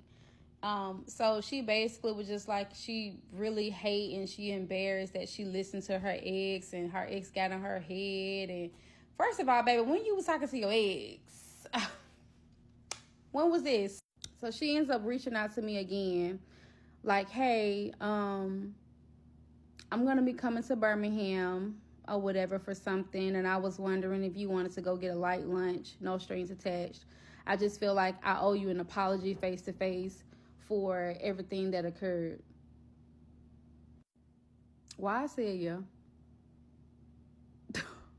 Here we go again. I'll tell you about it in part 11. Welcome to part 11, From Trust to Trauma. Dating my therapist. Let's go. Let's talk about me saying yes to the date, shall we? So yes, I said yes to go to lunch with Kay. Now this wasn't no ordinary lunch. We always did things that was super cute, so we decided to do a picnic. We went to Publix, we got sandwiches, our favorite chips, some water, and we set up outside. This was supposed to be a friendly date, no strings attached, right? So we out there sitting down or whatever, and soon as we started to open up our sandwiches, a dark cloud came over our heads, and I heard some thunder. I said, I know you lying. He out there trying to grab the blanket and put all the food and snacks back in the bag. But baby, that rain completely shut it down. So we decided to change destinations, and we agreed to go to Barnes & Noble. So before we went to Barnes & Noble, we swung by Starbucks and got my favorite Frappuccino. The whole point of this meetup was for us to catch up and to acknowledge everything that had happened up until we got kicked out. So, you know, she's asking me, you know, hey, how you been? You know, I tell her that, you know, I've been really great. I'm still working for Tisha. Although I'm not in the same city as her, I'm still able to work remotely. She tells me that she's been doing really good. She's been journaling, and she starts to share with me some of the letters that she had wrote to me while being away. So I was telling her all about Tisha and how, you know, she had got admitted into the hospital. So she wasn't able to post and keep things going. So I was taking over with helping out with her posting while she was away. So she was telling me that, you know, she was very proud of me and everything that I was doing, and that I needed to consider possibly opening up a second stream of income just in case things started to go downhill with Tisha's health. I needed to make sure that, you know, I always had something else coming in. So from there, we started brainstorming about the different things that I could do in the meantime to help myself. I had already told her that I had been doing DoorDash and Spark and Grubhub, but we both knew I wasn't gonna be doing that for too long because as we're in Barnes & Noble, I'm not even realizing the real reason that we're there, and it's for her to apologize in person. And we done went from that to her being my accountability partner. Like, what are we doing? So the weather seems to slack up. There's no more rain. So we decided to leave Barnes & Noble and go back downtown, where we just started walking on the south side of the city. So as we walking down the south side, we end up coming up by this real cute restaurant. And as we were peeking in, the owner had came outside. Looks like he was smoking a cigarette. And he was just like, hey, y'all coming in here? You know, and I'm like, oh, no. So, yeah, mind you, this is what I had on. I just had on like a t-shirt, you know, a little 2 pom-poms in my head, looking like a big kid. And I was not ready. I purposely dressed like that because I wanted to make sure that it was friendly. So he's like, oh man, y'all should really come inside. I'm like, oh, you know, and she's like, oh, we can change, you know what I'm saying? If you want to, we can come back and check it out. I'm like, okay, yeah, sure, we'll come back, you know? And he's like, oh, you sure you're gonna come back? And we're like, yeah, we're gonna come back.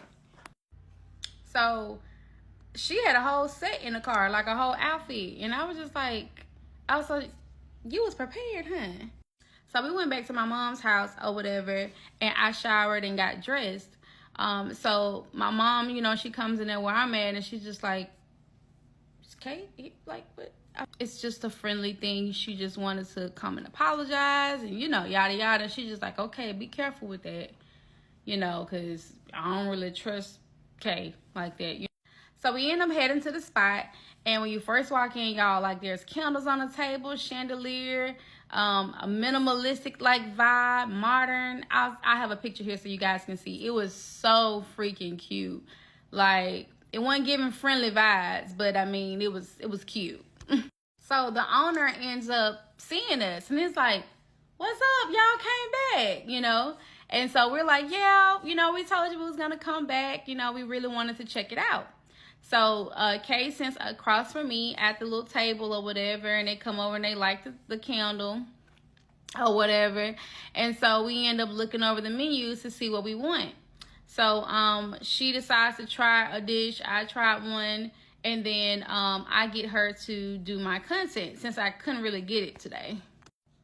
So first the drinks came out, right? So I had like this little cute lemon drop Cosmo like drink or whatever, and I asked her, I was like, hey, do you mind like taking this video of me, because I want to see myself in a different point of view. And so she ended up, you know, recording me with my drink. I was feeling cute, as you can see down here. Yeah, honey. And then the food came afterwards. So the appetizers came out. She let me try her appetizer, which was really good. It was like this sweet potato soup type thing, and y'all, it was amazing. I can't even lie. Oh, and so then you know, my food ended up coming out, and so, you know, I had her record content of me, you know what I'm saying, rating the food or whatever, and just talking about like how good it was.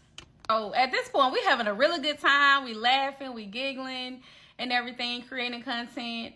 And I started to thank her. I was like, you know, I know that this wasn't in the plans outside of, you know, the light lunch picnic that we had. So I really appreciate you treating me. You really didn't have to, you know.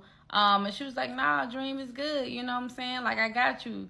I feel like you deserve it after everything I put you through. I really feel like I deserve to bring you out, get you in a different atmosphere. I know you've been thinking about being on grind mode since you came to the city. You know, I just want you to relax a little bit and enjoy yourself.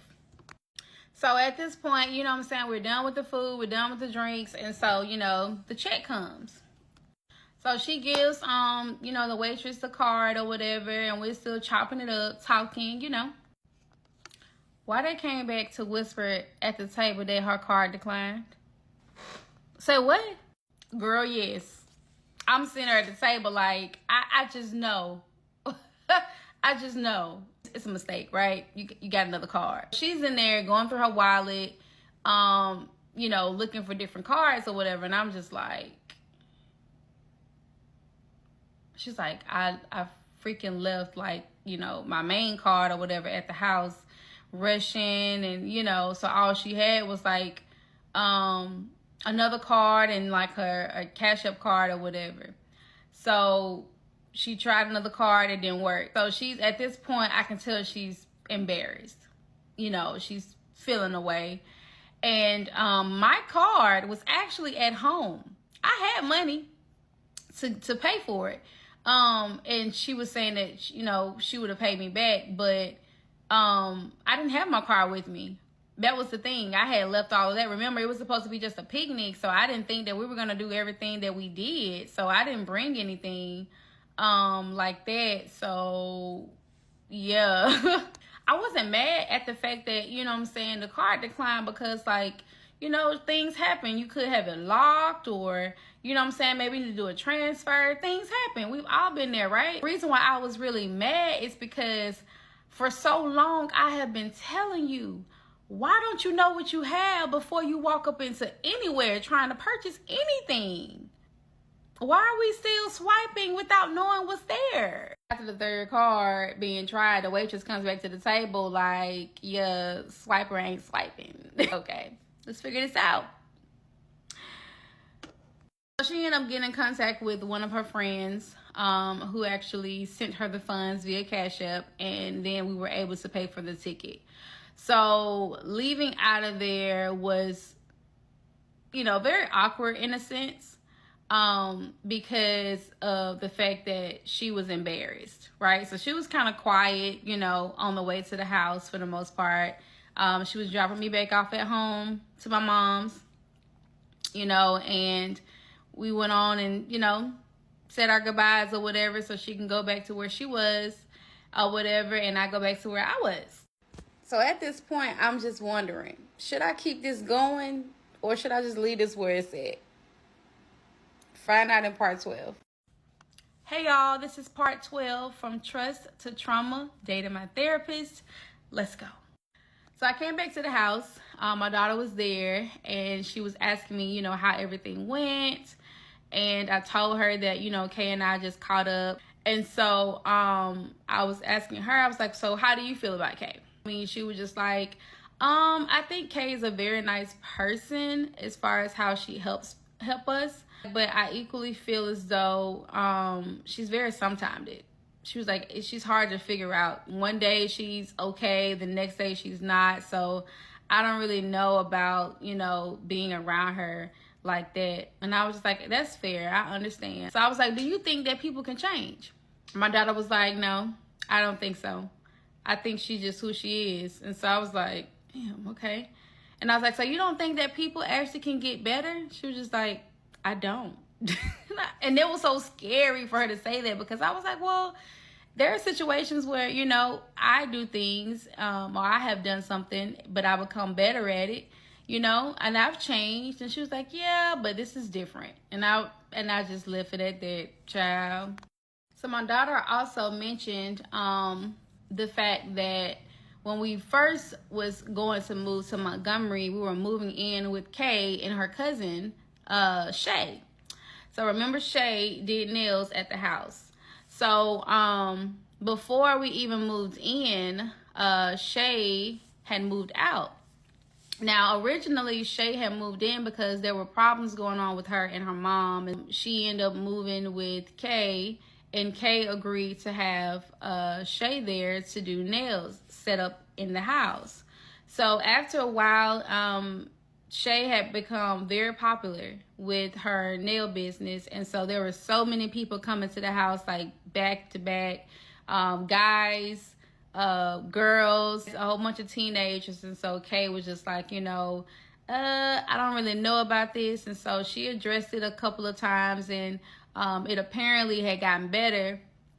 However, Kay was just like, you know what, I'm just going to close the nail shop. So that occurred. The nail shop was closed. And so Shay just stayed there. After like a little while, like she told Shay that she needed to call her mom and that she needed to go. Like just like that. Now Shay was paying to have her nail shop there or whatever. But Kay was just like, there was a big old thing with the mom, you know, because for one, the mom was upset that Kay took her in without even consulting with her. And so when she put her out, then it's like, oh, so now you want me to be involved. It didn't end too well. And so my daughter, she felt the way about it because she thought she was going to have like someone in the house that she could talk to. And Zai had felt the way about it ever since. So the whole conversation just had me thinking, like, real hard, because my daughter definitely had a point. I didn't even think about it like that. Like, dang, she sure did kick her cousin out, and she was only in high school. So I can only imagine how bad that would have made her feel. But was that enough for me to cut it off? I guess we'll see. So one morning, I had got a phone call from Tisha, the loctician I was working with. And when I saw her name pop up, I got super excited because I'm like, okay, she must be doing really good. You know, we can get back to work and all that, right? So when I answered the phone, it was a FaceTime call, and she was calling me from the hospital room. And I was like, hey, girl. She's like, hey. And I'm like, you okay? And she's like, well, not exactly. I have a couple of, you know, procedures, surgeries or whatever that I have to get. And so I'm not really sure how long I'm going to be in the hospital. And so I'm like, oh my God, like, you know, are you okay? Like, what's going on? And so she's telling me all these different things. And so she's like, I wanted to tell you that I'm not really sure how long I'm going to be in the hospital. And so we may have to actually pause the contract.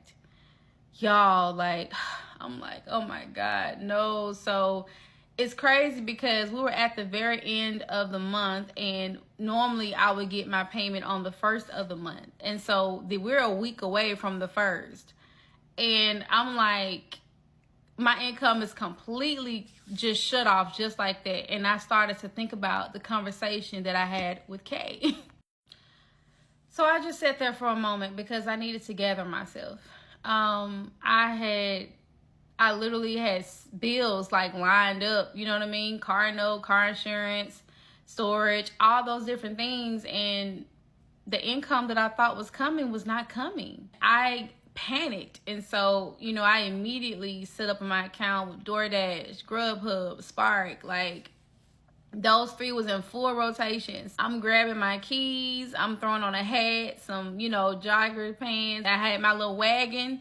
Y'all, I was out the door. So, you know, my daughter was like, where you going? I'm just like, I'm finna go drive. And she's just like, let me come with you. So we end up driving or whatever. We end up coming to the suburban area. And we started to do some DoorDash. So we were making money. As we're making money, we're eating. And I'm starting to realize that, dang, like, I feel like I'm spending more money in gas than I'm actually getting.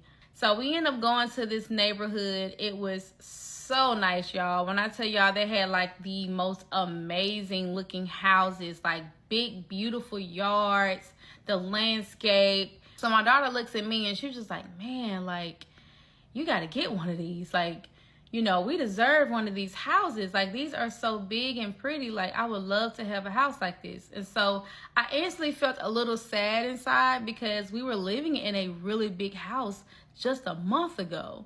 At the same time, I'm like, you know what? You're right. We deserve our own house. Now, I'm also equally thinking about my finances. I'm like, girl, you ain't got that credit. You don't have that down payment. You don't have that history. You don't have no pay stubs. We should not be thinking about no house. So I was just like, you know what? We are going to get that house. I was being positive about it, you know, and we just moved on from that. So after we got done driving, I went back to the house and I saw that I had a text message from Kay.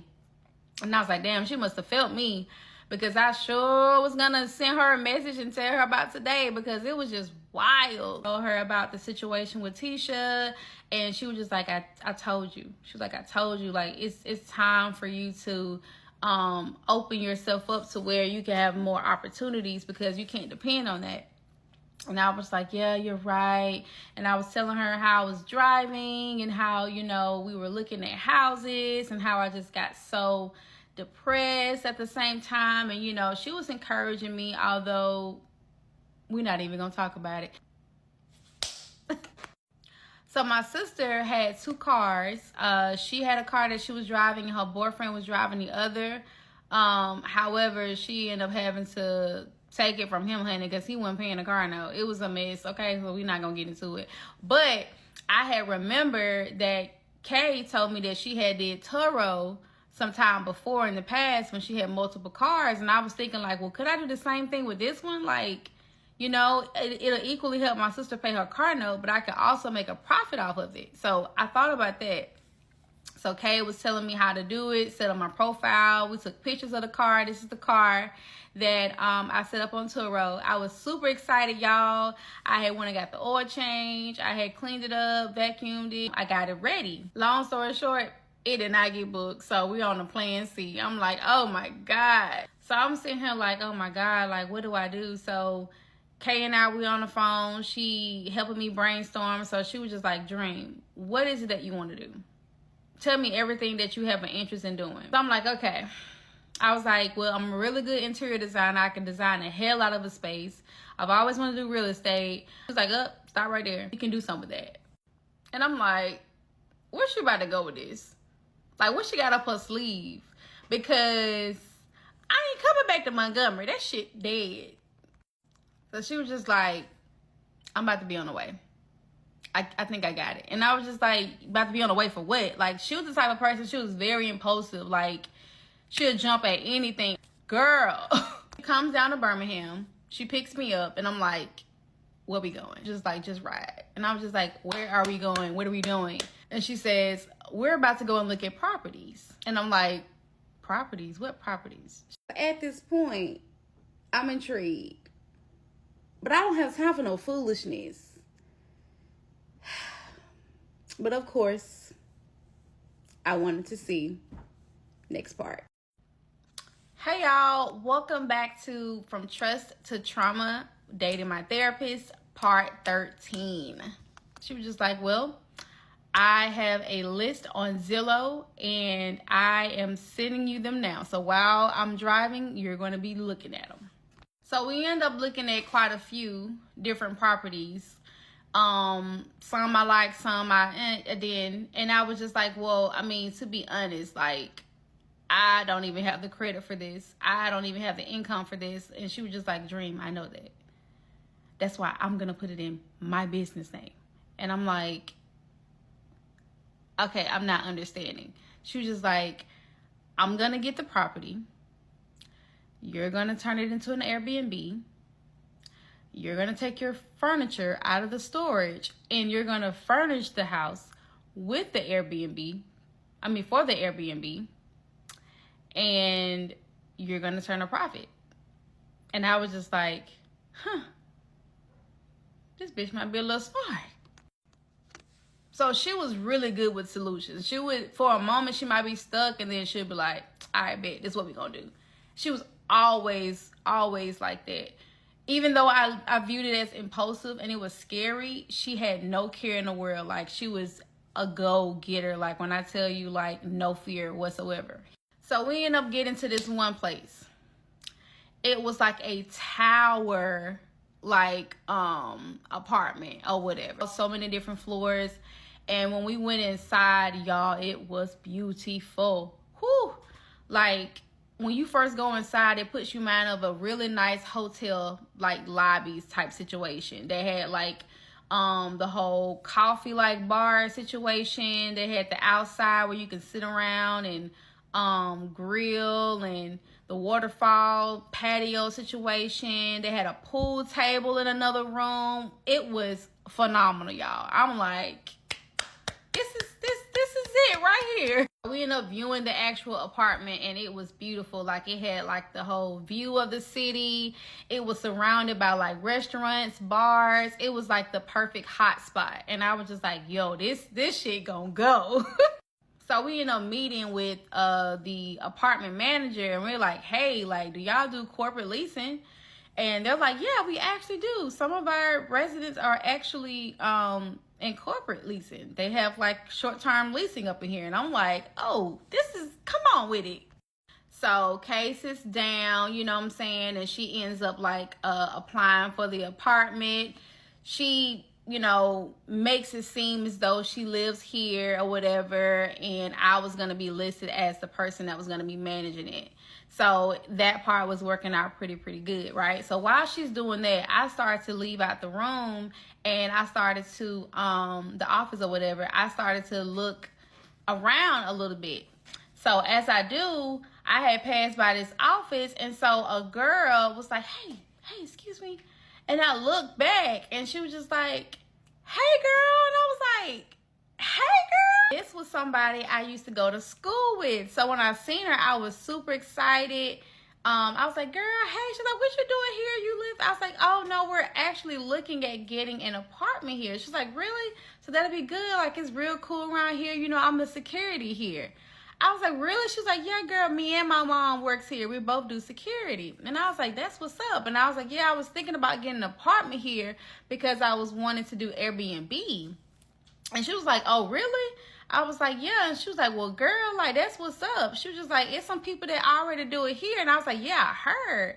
And she was like, well, if you ever need help, girl, let me know, because me and my mom got a cleaning business. And I was like, girl, shut up. Because put your number on my phone. Because at this point, it's giving it's meant to be. Like, wait, so I can get an Airbnb in a hotspot, manage it, don't have to clean it. Baby, sign me up. So Kay finishes with what she's doing. I tell her about me meeting up with my old classmate, and what she said. So Kay is like, okay, hell yeah, like that's lit. Like that's perfect. So we end up finishing up with that. She had put in the appointment, not the appointment, but the application. And that was that. So we had waited like weeks. And we had been calling up, following up. And then them folks would never follow up. We ended up talking to the manager of the manager, like, still no follow up. And we're just like, at this point, it seemed like it just fell through. And so I'm like feeling like, like, you know, kind of giving up on it. Like, okay, whatever. It just, maybe it's not meant to be, you know? So we didn't completely give up. We kept riding around looking at different buildings and apartments and stuff like that until we came across one that was like a tower as well. It was super duper nice. It had like a rooftop situation, and it had like city view that was wrapped around the building. Like, when I tell y'all, it was fire. But it was super expensive, and so that meant that the profit margin wasn't going to be that great to do Airbnb with. However, it was still in that same hot spot that the other one was in. But I just knew it wasn't going to be a good fit for Airbnb. Plus, they didn't allow it, So we decided to end our search for the night, and we were just gonna, you know, just wait it out and wait for them to contact us back, the previous apartment that we had applied for. So a couple days later, Kay had called me and told me that she had booked a tour at the apartment. And I was just like, well, what apartment? She was like, well, remember the one that I was looking at, the last one? And I was like, with the one that with the rooftop that was expensive? She was like, yeah. I was like, oh, okay. She was like, I'm actually on the way to Birmingham now because I have a tour in like, in an hour. And I was just like, well, why you didn't tell me? I could have, got prepared, got dressed or whatever. And she was like, I mean, you still can go if you want to or whatever, but I don't know, that want to type thing made me feel like she just wanted to go without me or whatever. Maybe she just wanted to go ahead and handle business as such. And honestly, I ain't want to hold her up. So because it was so short notice, I knew I wasn't going to make it. So I was just like, well, you go ahead, look at it, take some pictures, or just let me know how I was or whatever, and we'll go from there. So she ended up calling me back like an hour later, maybe not even an hour, maybe 45 minutes. And she was just like, hey, I applied for the apartment or whatever. And I was just like, oh, okay. I was like, so you going to do the Airbnb or whatever? She was just like, I'm thinking about it. I just wanted to see, if I can get approved because the other place was just taking forever. So I was just like, oh, okay, cool. So we ended up hanging out a little bit after the tour. And then she ended up going back to Montgomery. So she called me or whatever like a couple days later and was like, hey, she was like, I got approved for that apartment. And I was just like, what? That's crazy. Like, I wonder why these other folks taking forever. So I was just like, okay. I was like, so what we gonna do? You know what I mean? And so she was just like, well, I'm gonna go ahead and take the offer to get it or whatever. And I was like, okay, so where do we go from here? And she was just like, well, I'm gonna live in it. Bitch, this just got too motherfucking juicy. I'm gonna catch y'all in the next one.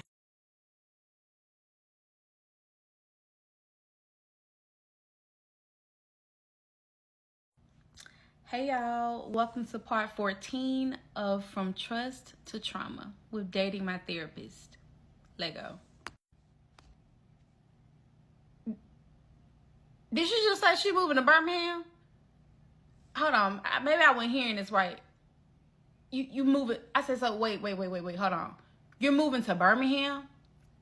Like moving out of your house into an apartment here in Birmingham, like 10 minutes away from my mom? What the is you smoking? I'm like, you gotta walk me through this because what happened? We went from looking at properties for an Airbnb opportunity for me, and you done fell in love with this apartment and now you want to move here? I'm so confused. Like, please help me. So she's like, yeah, I always loved Birmingham. I went to college there, and I've always wanted to live in like a loft type situation where I had city views. The apartment that I'm going to be in has a city view that's actually stretched from the front to the side. And so I'm like, congrats, bitch. What? I don't understand. I thought that I don't even know what I thought. I don't understand. Why are you moving here? I said, because of me? No, because of you. Like, I always wanted to move to Birmingham. This had nothing to do with you or whatever. And I was just like, okay. I was like, so what about? I was like, okay, cool. All right. What's gonna happen with your house? Like, what's the move? Like, what are your plans? Like, are you selling your house? Like, what? She was like, no, never that. She was like, I'm going to rent my house out on Airbnb. I said, how are you going to, I'm going to manage it. Like, I'm going to go back and forth or whatever. So we done went from me having an Airbnb down here to now you getting Airbnb up there. This is just a lot. Like, when I tell you this is impulsive to the next degree, it is just too much. So she's like, we can still look at properties or whatever for you or whatnot. I just fell in love with this apartment and that's what I wanted. And I feel like I deserve it. I work hard. I make good money. So that's what I'm going to do. Okay. Oh, and that's what she did. She absolutely moved into that apartment. She rented her house out on Airbnb. That's exactly what she did. Now, before she even created her listing for her Airbnb or whatever, she asked me if she could pay me to design a room in her home for Airbnb. She said pay, so I said yeah. So all I kept thinking about was the fact that I had no income coming in, like I was just a month ago. And I'm like, yeah, sis, you're gonna have to say yes to this one because we need some money. So after I agreed to design a room, I had to go to the house. I did not want to go to the house because it brought back so many memories and so much trauma, but I went back to the house. I went to the house with her, and I had this app where you can actually scan the room, the outline of the room, and I used that to create the full 3D design of the room, which I may show. I'm not really sure. But if I don't, I'll just tell you guys, I designed the room using an app. And we went and got everything that was created in the app with the furniture and everything from Amazon and created an exact replicate of that. That exact design is what blew her up on Airbnb. She was like one of the most top booked places in her area because of that room. She did pay me. So that helped out with my finances a ton. Now, still at this time, we are not in a relationship. We are, I don't know what the hell we were, but everything was almost like a business transaction. So we was almost like business partners, if you was to look at it like that, right? So, we had everything set up for the Airbnb. She had it rolling. What we would do from time to time when it needed to be cleaned, we will drive to Montgomery, we'll clean it. She would pay me for that. And then it'll get booked, you know, sometimes months at a time or weeks at a time. And so we didn't have to go there that often. Everything seems to be going okay. Everything seems to be going well. I noticed that with time, we didn't argue much. We didn't have any issues. It was a lot better because she was where she was, I was where I was. And so that was something that she brought to my attention. She was just like, you know, I feel like ever since, you know, we had separated, I feel like we are a lot better in terms of our relationship and our connection. Like, you know, maybe it wasn't meant for us to live together. Maybe it was meant for us to be in separate places because we've been getting along. Everything has been great. You know, like I've been doing better with my finances. You know, I've been able to take your advice and making sure that I be careful about my spending. Those were her words because she was bad with spending, y'all. She had money, but she just could not organize herself at all. So she brought to my attention that, you know, we have been doing really, really good. It's like we haven't argued, we haven't disagreed or anything. You know, everything been pretty smooth for the most part. And I was thinking to myself, like, yeah, she's right. We actually have. And she was like, I think that the main issue is that we just moved too fast. You know, we wasn't supposed to move into the house together that quickly.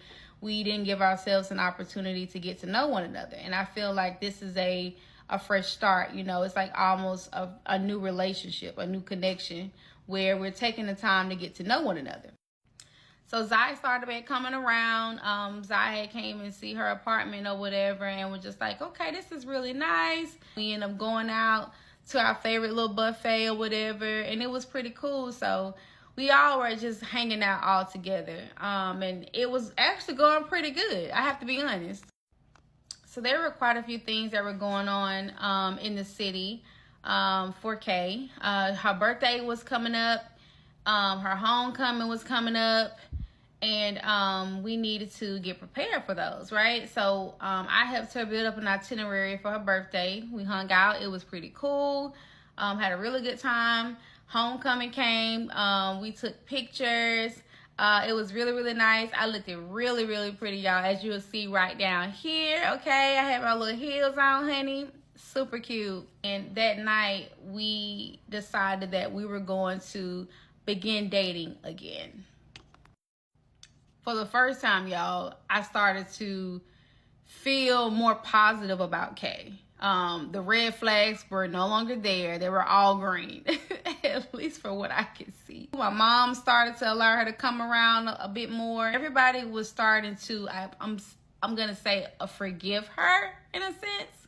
You know, I was telling, you know, one of my friends or whatever about it, and she was just like, you know, that's good that y'all are getting a fresh start and starting over and everything. Just be careful, you know. Although the Airbnb situation for me didn't work out initially, I just started to just look at it as it just wasn't meant to be. So I started to get back on my search for getting a new career, doing something different, because I had got so tired, y'all, of doing the delivery thing. Like, I have plantar fasciitis in my feet, and so being on my feet too long hurts them really, really bad.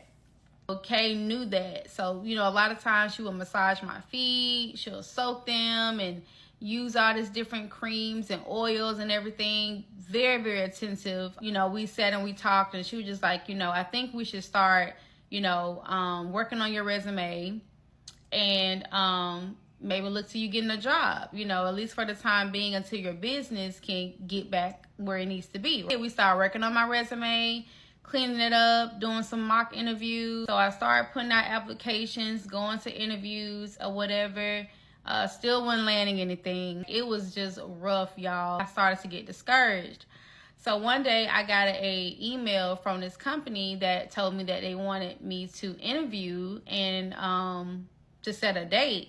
So at first I thought it was a scam because I had never heard of the company before. I tried to look them up and I couldn't find much. I did find a website, but I equally didn't see any reviews on their Google profile. So I was just like, I don't know about this. So I told Kay about the job opportunity and how I thought it was a scam because I couldn't find any information on the company. So find out what happens in the next part. Welcome back to part 15 from Trust to Trauma, Dating My Therapist. Let's talk about it. So I told Kay about it, and Kay had contacted them and made it seem as though she was trying to inquire about their service. So this particular company was an IT company. They sold IT solutions. And so they sounded very legit on the phone and everything. So I felt comfortable after she made that call. So after that, I ended up reaching back out to them and letting them know that I wanted to do an interview. So this job paid amazingly well, and it was giving boss bitch vibes. So I had to come with it. So I told Kay about it, and Kay had contacted them and made it seem as though she was trying to inquire about their service. So this particular company was an IT company. Sounded very legit on the phone and everything. So I felt comfortable after she made that call to pretend that she was looking for services. And so after that, I ended up reaching back out to them and letting them know that I wanted to do an interview. So I got set up for an interview and everything. The position was for an IT administrator, channel services manager. Yeah, it was like 2 titles in one. And so this job paid amazingly well, and it was giving boss. I had to come with it. So Kay is super excited for me. She was like, okay, well, come on, let's go. And I'm like, where we going? She's like, we're gonna go and get you your interview clothes. And I was just like, wait, what? She's like, yeah, we're gonna go get you a suit. As a matter of fact, we're gonna get you a white one. So we end up going to Macy's, and I walked in, and of course, you know, Macy's, they ain't cheap when it comes to like their suits and stuff, you know what I'm saying? So a guy greeted us, and he was super nice. He was like, hey, you know, can I help you out with anything what you're looking for? So I'm telling him, hey, I have an interview. I'm just trying to look really, really nice.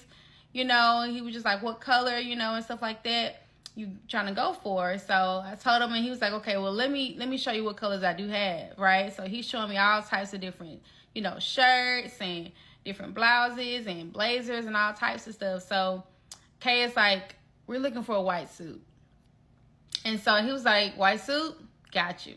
Went and got the suit. We found a top that can go underneath, you know, the suit or whatever. And I goes and tries it on, and he's just like, oh my God, you look like the CEO. And he's like, can I shake your hand? He was like, I'm serious. He was just like, whatever you do in life, I want you to know that you're going to be very, very successful at it. He was just like, just looking at you, I can completely see your whole future right here in front of me. He was like, it is so bright. And I want you to know that you're going to do great, whatever it is that you're about to walk right into. Y'all, that man had made my day. I can't even lie. It made me feel good, y'all. It made me feel very optimistic for everything that was coming my way.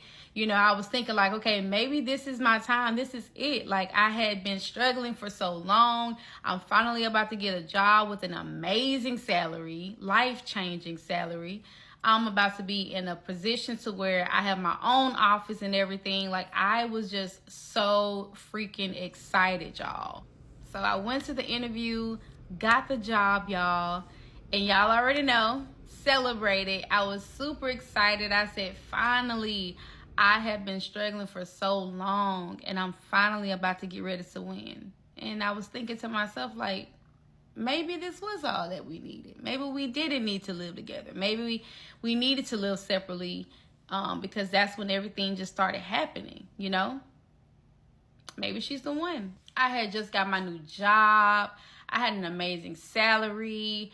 I no longer had to carry groceries up 3 flights of steps. My relationship was going good. Like, I don't know. I feel like that girl. Can it get any better than this? Oh my gosh, I am so loving this new life.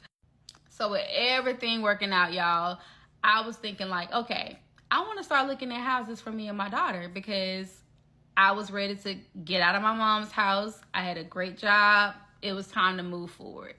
So I started looking at houses on Zillow, and I came across an app called Rently, where you can actually book a home, put in a key code or whatever for it, and do a self-tour. I thought it was the coolest thing ever. So I got my daughter with me. We're riding around looking at houses and everything. So I started to make some key notes of what it was that I really wanted. Now, I was very grateful for being at my mom's, but equally, I needed room. I'm grown. I got a kid. I gotta get out of here. So I ended up looking at houses that were spacious. I know that it was important for me to have a spot for my cat. My cat needed her own space. Like, this is Onyx, by the way. Onyx needed her own space, okay? Because I got tired of her sleeping with me. I needed my own room to myself. My daughter needed her own room to herself. And I was looking for something like maybe a lounge area where we can just like hang out and watch movies. I was so determined to do this, okay? So I was telling Kay about it. Kay actually came to see a couple of the houses that we were looking at, and she was just like, man, this is nice. One house that we were looking at, I so loved. It was a bit further, but it had like this real nice setup to where it had an in-law suite in the house. Y'all, I freaking loved it. But we ended up not going with that. We decided to stay within, you know, a local area. So after a while of looking or whatever, I decided to take a break so I can just narrow down my options. So talking to Kay, you know, she was telling me, she was like, you know, I just want you to also be mindful that, you know, you are on probation with your job for 3 months. So when I first got hired, they told me I had a 3-month probation, and then after the probational period, then I'll be hired on full time. I was already looking at houses. I was so tired of my situation, okay?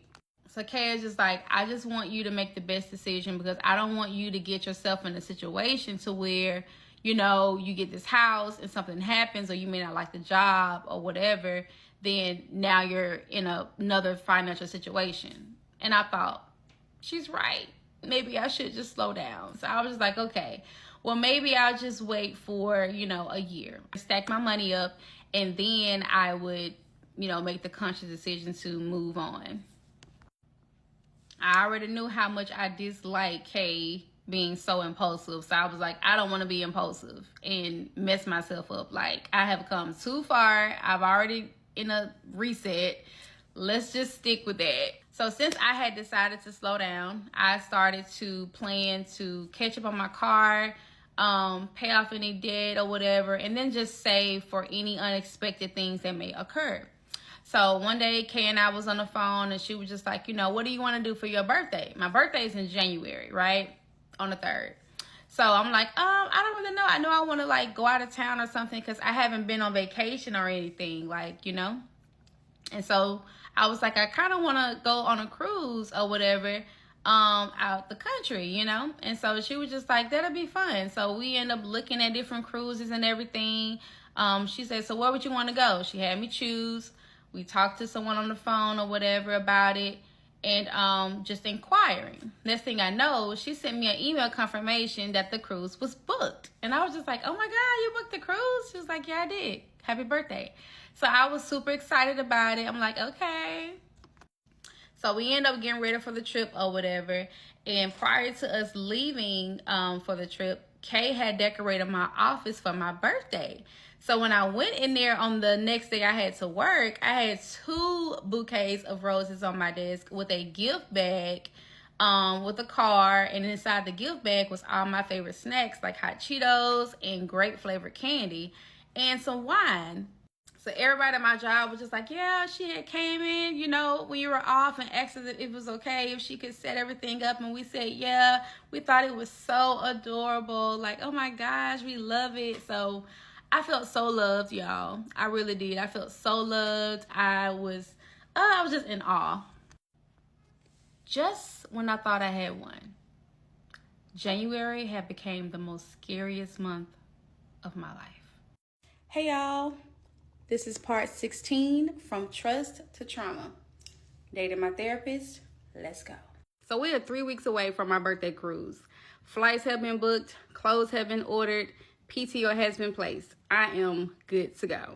So originally, I wanted my friends to come too, but neither of them could come. So it ended up just being me and Kay.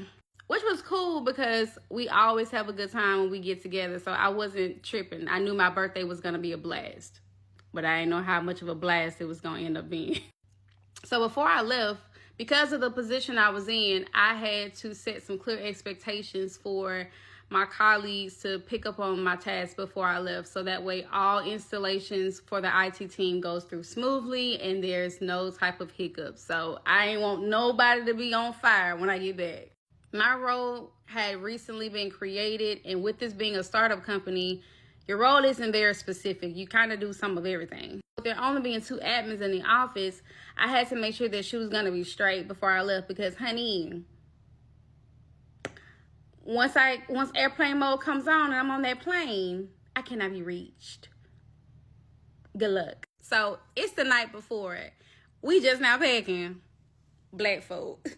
But look, we packed, we ready, we about to hit the road. So we end up getting in a car and we're heading to Atlanta so we can catch our early morning flight. Now we're going to Georgia's airport. If you've ever been to Georgia's airport, it ain't nothing to play around, baby. Get there about 5 hours early. We got to the airport, we checked in, went through security, and now we're in the section where we're going to be getting on our flight, and we're just waiting for it to arrive. So we are finally on a cruise, y'all. We're walking around, we're eating, and then we get notification that our room is ready. So we get a room key, and with the room key, you can also set it up to where your debit card, credit card, or whatever payment method you have is linked to it. So when you make purchases while you're on the cruise, it'll just basically take from your card. That way you ain't got to carry around your card everywhere. You just take your room key. So I hadn't planned on really purchasing much while on the cruise ship besides, like, you know, drinks and stuff. And I had brought my own wine because y'all know I love my wine.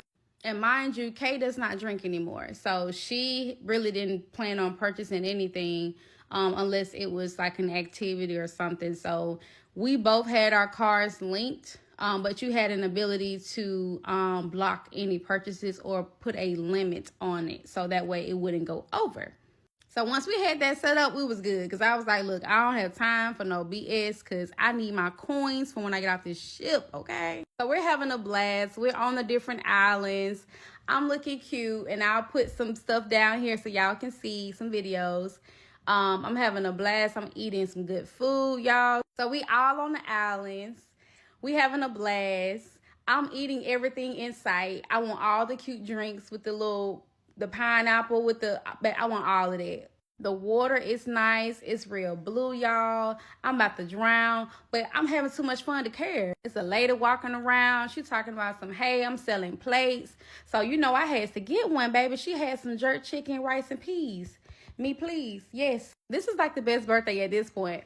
big money, big dream, and everything in between. So we all hot and tired. We like, I can't take it no more, baby. This heat is killing me. So we end up getting back on the cruise ship, taking a shower, and we started to look at the itinerary and seeing what was coming up. So we're looking at the itinerary, and we noticed that they had classes for like massages, facials, and stuff like that. So I'm like, ooh, that sounds like it's gonna be cool. Well, it ain't nothing else to do right now until later. Let's just check it out. So we go in. It's like maybe 15 women sitting down listening to this lady telling us to put on these creams and all this other stuff. Towards the end, she's like, just for your participation, you qualify for a heavily discounted massage. And I'm like, okay, because I love me a good massage, honey. Sign me up. So we end up booking a massage. I chose the 90-minute massage with the foot and all that stuff. So the massage was going to be scheduled for the next day. So they didn't charge our cards right then.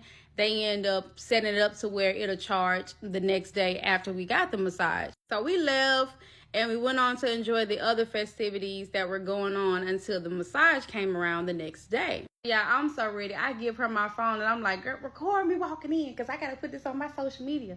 Baby, they finna know I'm about to get my life. So we check in or whatever. Our names is on the list. They call us to the back. We sign a couple of paperworks. They call us back into the room. We're good to go. So we're in the same room. She has her bed. I have mine. They tell us to go ahead and get undressed, lay on the table, and get ready for the massage. So an hour passed. The massage was amazing. And now it's time for us to go. So we getting ready to go up to the counter to close out, from our massages. And so the lady is like, okay, so how do y'all want to do this? So she's like, y'all want me to put it on one room or whatever? And I'm like, no. I got my own card. She got her own card. I'm going to put mine on mine. As a matter of fact, I already got the amount that the massage was on my card. So you can just go ahead and use that. And Kay set herself up to where, it'll go on her card, right? And I already know what y'all thinking. Don't y'all start that mess. Lord, that lady had printed out a receipt for us both. I was like, whew. Because, baby, don't play with me. So the massage was over with, y'all. We was cleared from that. I saw that head took the balance from me. I was okay. I was good. So we, having a good time. We went back to drinking, going to different bars. So we are approaching the end of the cruise, y'all. So they are dismissing everybody by certain room levels. So that way it wouldn't be too chaotic trying to get off the ship.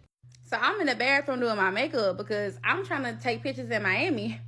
Period. Kay, she's outside or whatever. She had took all our luggage and all our things and put them outside the door. So that way when it's time to go, we wouldn't be still trying to drag stuff out. We can just grab and go, right? Girl, the phone had rung or whatever. So I'm just like, ooh, child, this must be them telling us we can go. I'm so ready to go, y'all. Like, I am all turned out.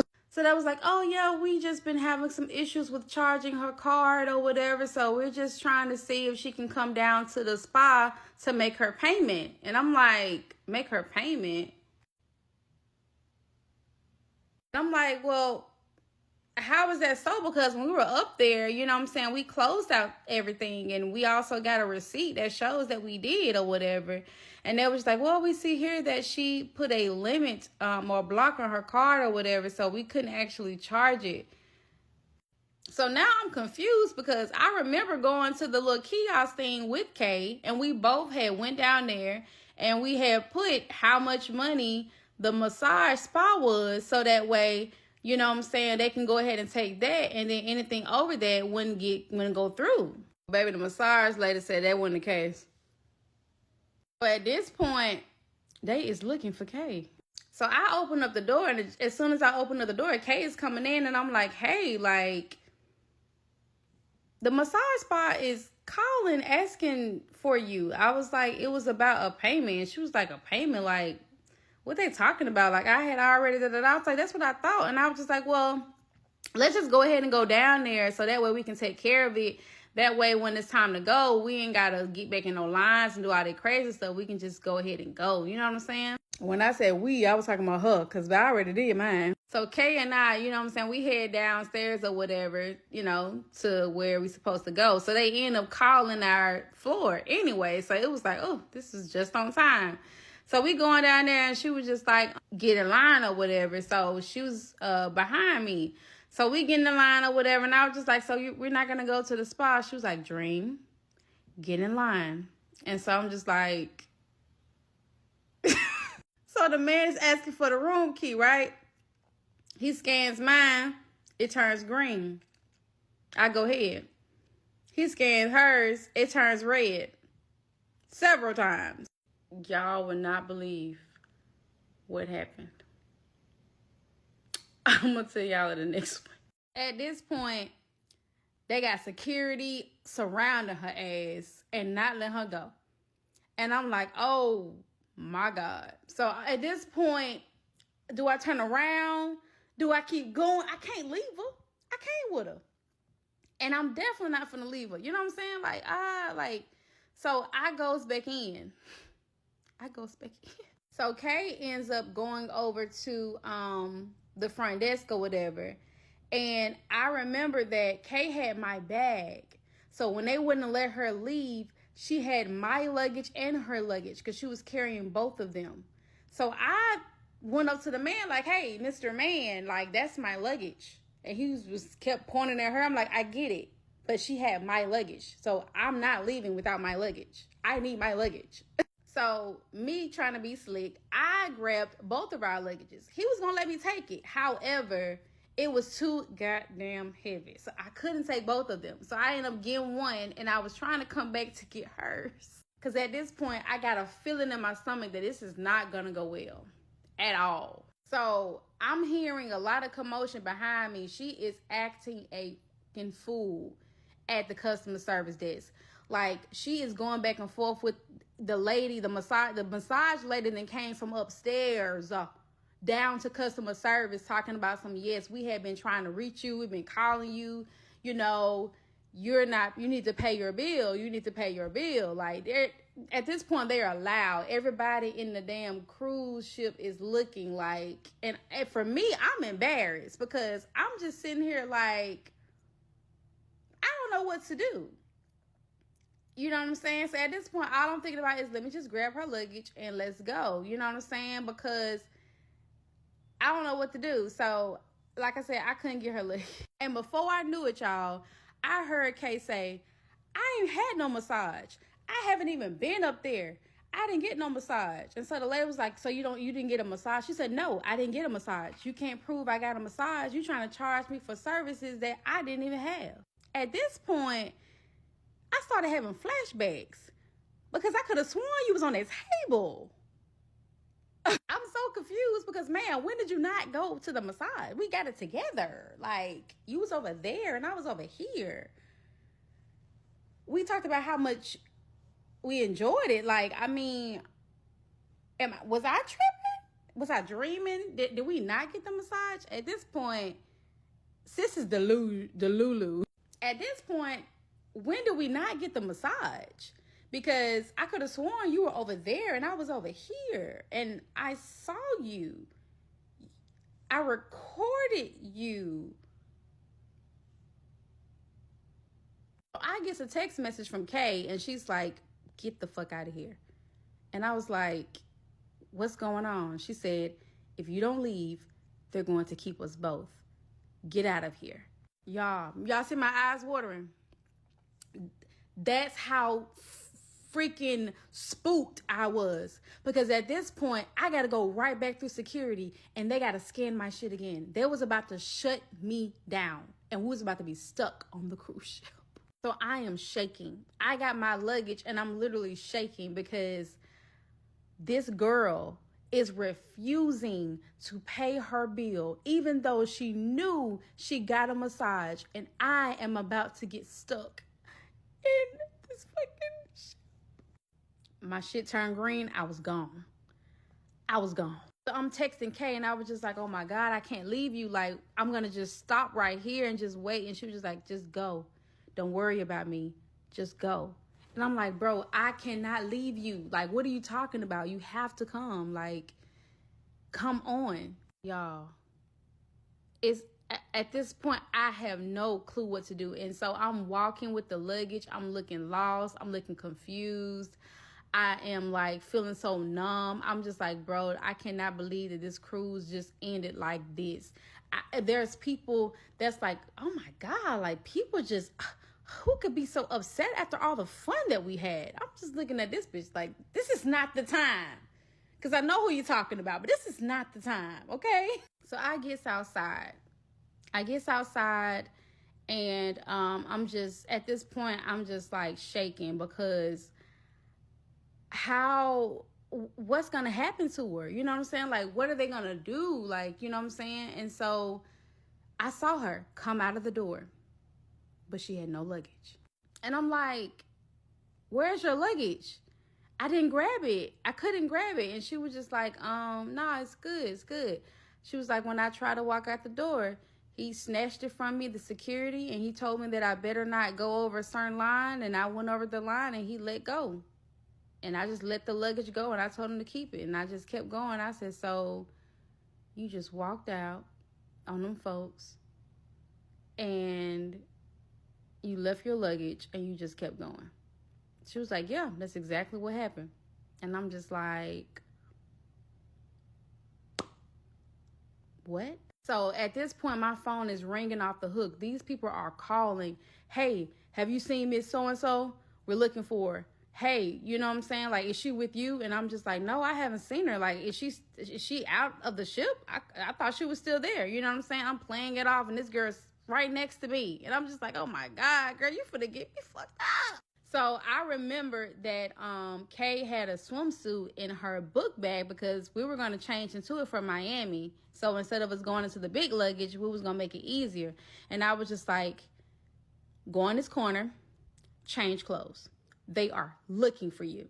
So she didn't let her hair down. She done changed her outfit immediately. We took her outfit. I put it inside of my luggage, right? So at this point, she done got on a little swimsuit with the little cover up. So she's not recognizable. She looks nothing like she did before she left out. So I knew they wasn't going to be able to find her. So at this point, I'm just like, so, okay, so what we doing? She's like, we about to go. Like, let's call a ride, a Uber or whatever. And we about to just go and enjoy the city. And I'm just like, why the hell this girl ain't got no goddamn emotion? Girl, you lost your whole luggage. What are you talking about? So many questions, but I can't even form one. Because the level of delusional was just off the charts. So back when we was in the Bahamas, this guy had gave us this voucher for this one-day pass at this hotel in Miami. We were supposed to have like the little walk-up beach situation where we had our chairs and the umbrellas and drinks and stuff like that. It was supposed to be like a really cute, like VIP type special thing. It's to the hotel, y'all.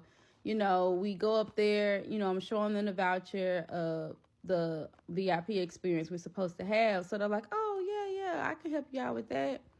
Kind of find out, we had to send in a 2-hour session in order to even get this voucher redeemed. Going over this vacation package type thing, right?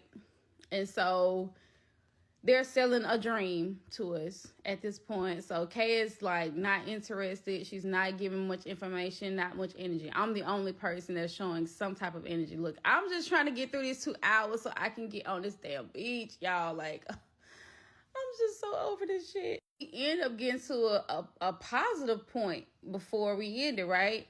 So Kay is just like, okay, so it sounds pretty good. So, it ended up not being a timeshare. It was slightly different from that. But they explained it in a way where we will be able to go on vacations and not have to pay much at all or whatever. Because she was just like, look, I didn't have experience with timeshares. I don't want to do that. But they explained that this was completely different. And so it started sounding good to her. So at this point, she's the main person that's talking. I ain't saying nothing because I'm just ready to go outside. Okay, it's like, cool, like, let's do it. So they coming over, y'all. They got like the little fake champagne, because it wasn't fake champagne, it was juice. But I'm gonna let y'all slide. Everybody in the room is clapping. They taking pictures of us. You know what I'm saying? And it's cute, I guess. So they bring out the paperwork for us to sign. So I sign my part. Then Kay get to signing her part or whatever. And so then, you know, they're like, okay, so this is how much you're going to have to pay up front today, and you're going to be covered for like the whole year, right? So she negotiated. So she finally gets to the point where it's like, okay, yeah, let's go ahead. So she ended up giving the card information and everything, right? So she's like, Dream, can you send me, like, you know what I'm saying, partial or whatever, because I'm gonna need this amount. So I'm like, okay. I sent her partial. Y'all ain't gonna believe what happened next. At this point, she is so predictable. Welcome back to part 18 from Trust to Trauma, Dating My Therapist. Let's get back into it. Like, is this really about to go through? Like, is we really about to do this? Because at this point now I'm confused. Did you have the money for real? And you just picking and choosing what you want to spend it on? I don't know. I cannot make this story up. We give the people the okay that, hey, look, the funds are set up. Y'all can go ahead and take it. Sign the paperwork. So the lady came back to the table and was just like, it declined. Post and popped this damn fake ass champagne. Took our picture, shook our hand, printed out the picture, set up the whole little booklet thing or whatever. And you're just like, okay, well, shoot. All right, come on, Dream, let's go. We've been here 2 hours. Where's our voucher? We ready to go outside. Ma'am, you need an Oscar. We out there enjoying it and everything. She's still, you know, in a mood or whatever, but I'm trying to make the best of the situation, okay? I'm just trying to, like, line the mood as much as I possibly can, being that it's still my birthday weekend. So I order food, order drinks. She didn't really want nothing, of course. So I'm like, okay, cool. So I had a drink or whatever. I love Miami Vice. Oh, God, y'all. 5 minutes later, this man was like, excuse me, ma'am, but we're collecting these chairs.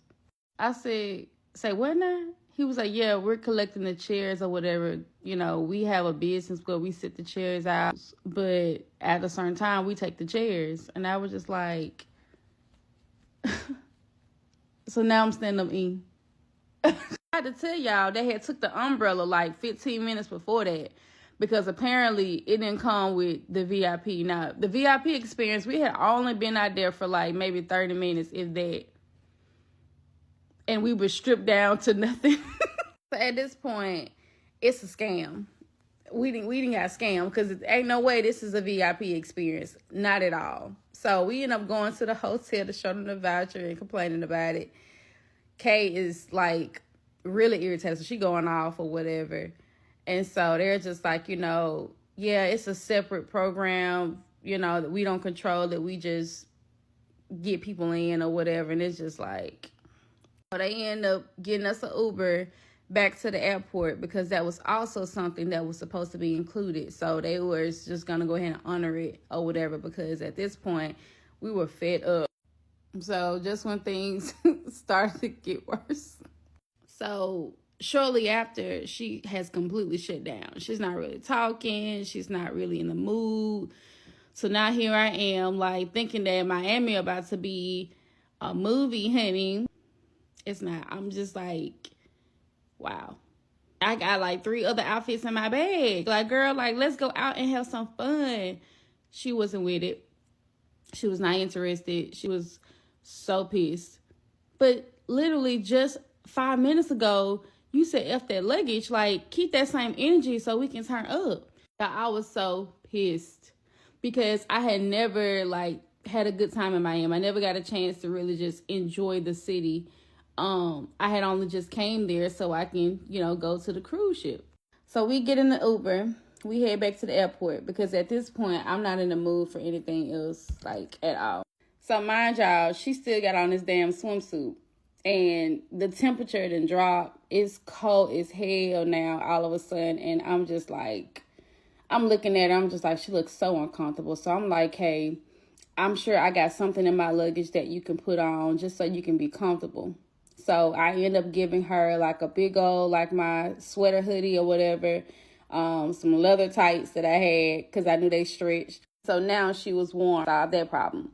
So I'm sitting up at this airport and I'm just like, I saw the money in her account when I sent mine. Did she have her card locked? Like, why? What's up with these funds? Like, you holding on tight. Why you just can't say no? I don't have it, or just don't do it till I get the bill. I don't. At this point, I didn't even bring it up no more because she already irritated, and I just didn't want to fight. It's my birthday, y'all. So we ready to board the flight. So, we're just waiting. So I realized that, like, wait a minute, the time keeps changing on the screen. And I'm like, why does the time keep changing? Y'all, the damn flight then got delayed. Got delayed to the point where it was looking like next day. I said, oh no, I'm not doing this for another day. So at this point, we both irritated. And I'm like, can this shit get any worse? So we go outside. So I see her pulling out a cigarette out her bag. This girl done lit up a damn cigarette. Now, she know I hate cigarettes. And she don't smoke them like that. So for her to have it, I was just like, where did you get this damn cigarette, ma'am? She done lit it up talking about this day done beat my ass, child. This day done beat my ass. And I'm just like, no, you beat your own ass. And I'm suffering with you. So I'm in the group chat because I'm sending my mama no pictures and videos of her. She don't even know it. And they like, look at this fucking fool. Like, how is that going?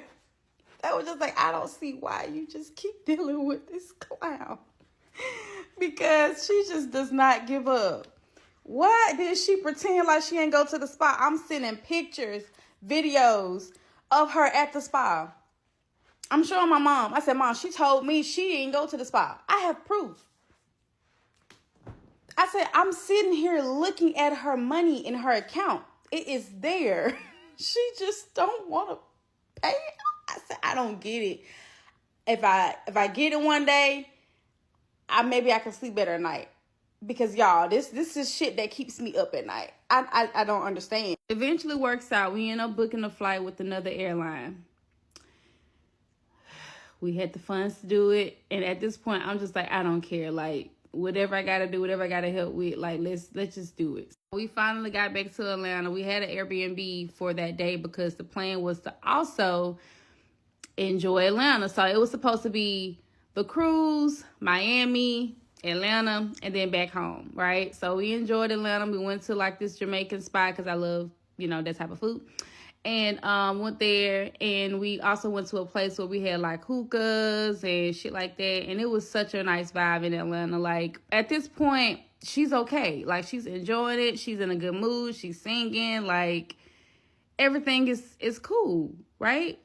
And then I sit there and I realize I done been on this trip with like 3 different people. And I'm not exaggerating. I'm serious. I have literally been on this vacation with 3 people and one. And like, I'm starting to now look at everything full circle. Like, this bitch is crazy. The next day came. We up early before we check out or whatever. So she gets on the phone. And I'm like, what you doing? Whatever, She's like, oh, I'm calling Carnival. I was like, oh, you about to go ahead and pay, the spa, whatever. And she was just like, nah, I'm about to put in a missing luggage request. So she's supposed to be still at the cruise ship with the luggage held. Literally held. However, it's just her luggage. So they can't just keep your luggage. So what they do is they end up taking your luggage and putting it to lost and found or whatever. And then at that point, they have it available so that way you could, request to have it shipped or whatever. So she calls and tell them that she has a missing luggage. So, she got over to that department and they're like, oh, yeah, we found your luggage or whatever, it's going to be $50-something for us to ship it or whatever. Like, she's like, okay, cool. She pays to have it shipped.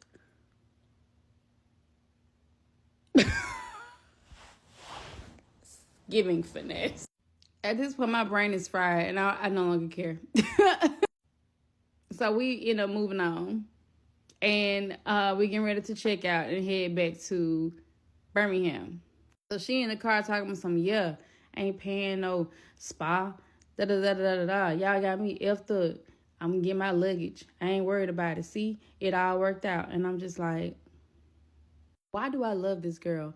Why do I keep going through this? Why am I dealing with her? I don't know. It's because, do I feel bad for her? Am I now trying to save her? Have I become the therapist? Because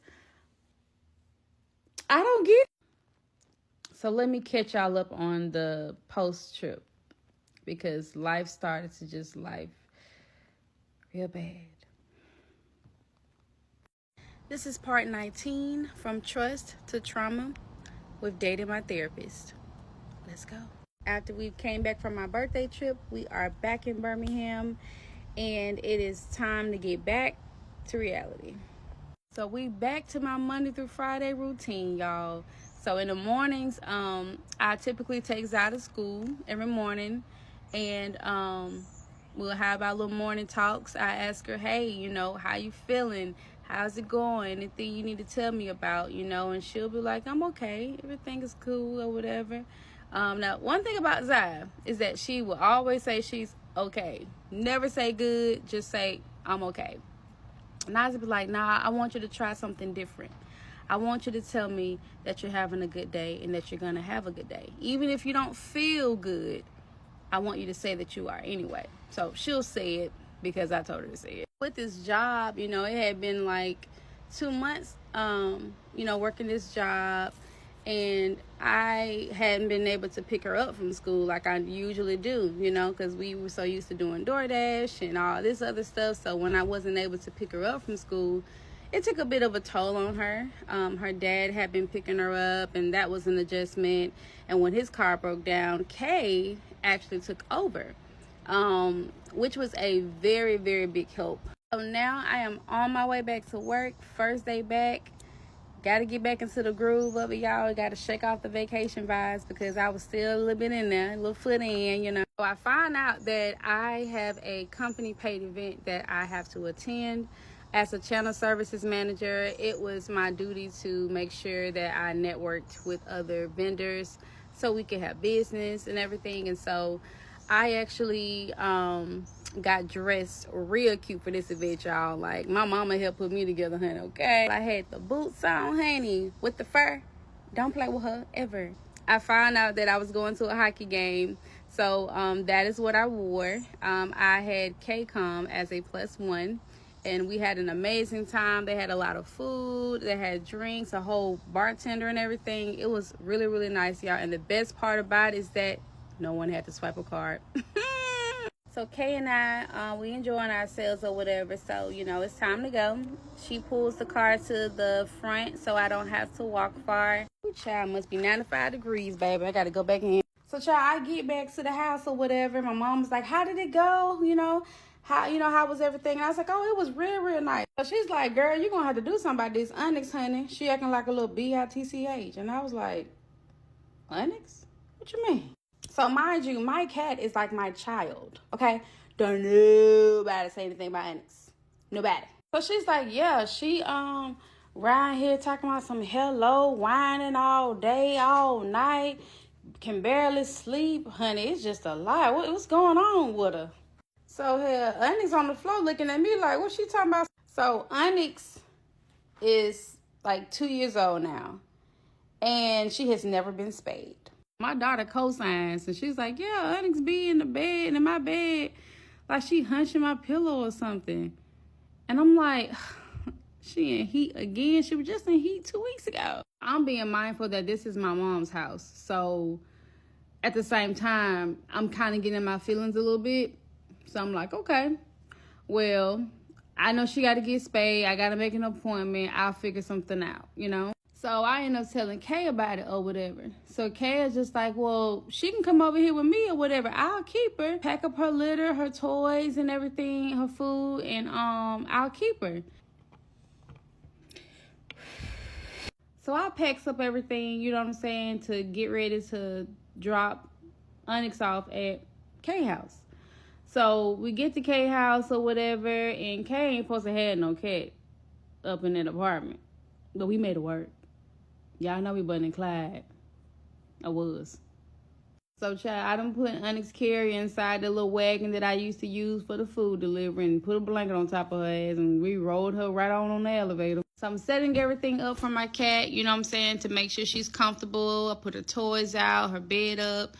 She seems to be good. She's walking around, she's looking, she's sniffing, she's doing her little cat stuff. So I checked on Onyx the next day. And Kay and her seem to be doing well. Kay was sending me pictures all throughout, you know, the day at work, you know, of Onyx on her bed and they cuddling and, honey, they the best of friends. And, you know, I'm feeling away because Onyx don't cuddle with nobody but me, baby. So I decided that I was going to go and visit. I waited a couple of days before I did because I didn't want to, you know, interrupt her from being adjusted to where she was. I ended up going and checking on Onyx. So when I went over there, Kay was on a session or whatever. So, you know, I'm making sure I'm out of the way so she can focus on her stuff. So I decided that I was going to go in the room, lay on the bed, and get on my iPad. So I'm just chilling, minding my business, right? And all I hear is, Onyx, no. And I'm like, oh, shit. Girl, why the fuck I went in there? And Onyx had peed all over the table where Kay was having her session at. While on the video session. The client is on the video session with Kay. And baby, Onyx goddamn made it rain all over the table, all over her laptop. This shit didn't escalate quickly. I ain't never seen her do that before. She gets off the phone with the client and she's just like, Dream, we're going to have to do something about this because she's been peeing everywhere all day. And I'm like, okay. So I ended up calling the vet, made an appointment for her to get spayed. However, the appointment was set out so far, I'm just like, okay, well, what do we do in between? You know, like, we need some tips. The vet is like, you know, you can actually go to like a PetSmart and get some fill-away. And I said, some who? Some fill-away. I end up going to PetSmart or whatever so I can go and get this fill-away stuff they're talking about. So I tell the lady at the front, you know, what I'm trying to get because apparently they don't have them out. They have them locked up, which is crazy work. So I'm like, since y'all have them all locked up, this must be exclusive. Do they work on humans? And she said, what? I said, do they work on humans? Because I know somebody that needs some fill-away, baby. The fill-away is a plug-in device. It has no smell. A human can't detect it, but cats can. And so it basically gives them pheromones of being close to the parent and all that good stuff. So I was just hoping that this shit worked because this girl is peeing everywhere and she's saying hello. Stop talking all night. So I end up bringing the fill-away to where Kay is. We plug it in and we just wait around to see if it works. And we're just like, okay, we're going to just give it a day or so. So she was like, let's just get out the house. Let's go and do something.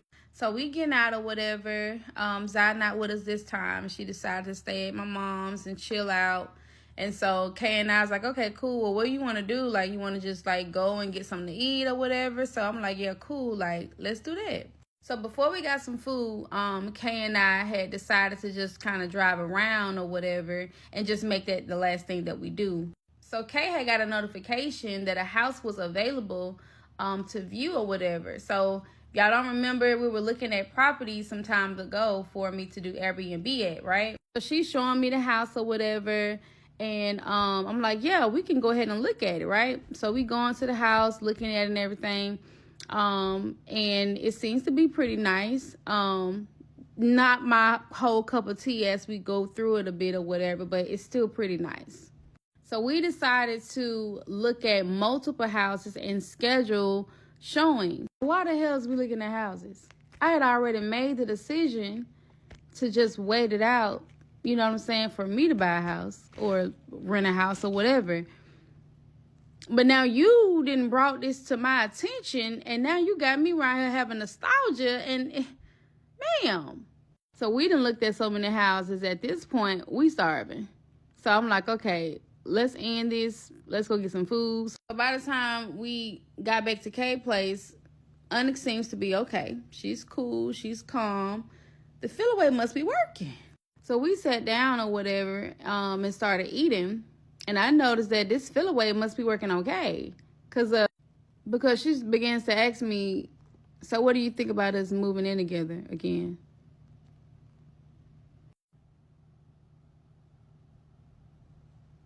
She's like, hear me out, hear me out.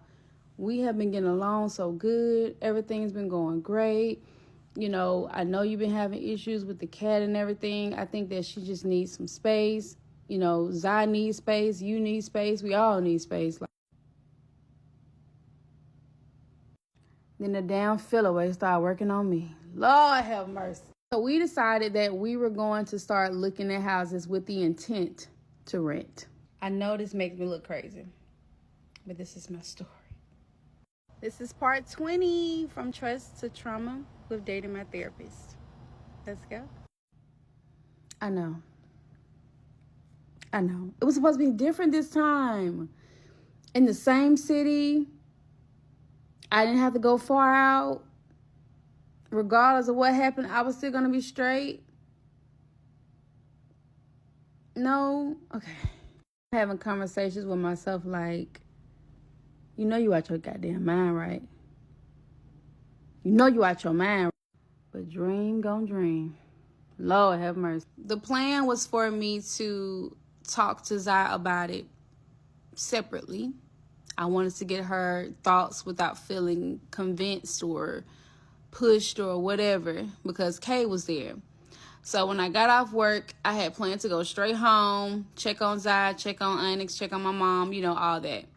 So Kay calls me and she's like, hey, you know, I need you to come to the house or whatever. And I'm just like, come to the house? And I was like, no, not today. Like, I need to talk to Zai. I need to check in with her, you know what I'm saying? Because she had been on my mind all day. So Kay was just like, it's just going to be for a minute or whatever. It's not going to be long. So she's like, it's really important, you know what I'm saying? I really think you should come to the house. And I'm just like, why is she so pressed about it? Like, what the hell? Like, what does she want to talk about? You know what I'm saying? Like, it's better be good because I'm tired and I want to go home. I done seen you all these days in a row now. Shoot. So I get there or whatever, and I'm walking through the building. We on the elevators, going up to an apartment. And I'm just like, okay, what is it? Or whatever. And she was just like, dang, like, you ain't gonna... Girl, get to the point. So she's like, I just want you to sit down or whatever. Sit down. Oh, wait a minute. This is one of them talks. I'm sitting down or whatever. And she just like, so I talked to Zai today. And I'm like, I just know, like, hell, she ain't talked to this damn girl about this. And it's gonna be an automatic no now, because you just done pissed me off. And she's like, no, not about the house or none of that. She don't know anything about that. You know, she was just like, she shared some stuff with me that I think that you should really know about. It's very serious. And she was scared to tell you. And so she decided to tell me because she knew that, you know, she wasn't really sure of your reaction.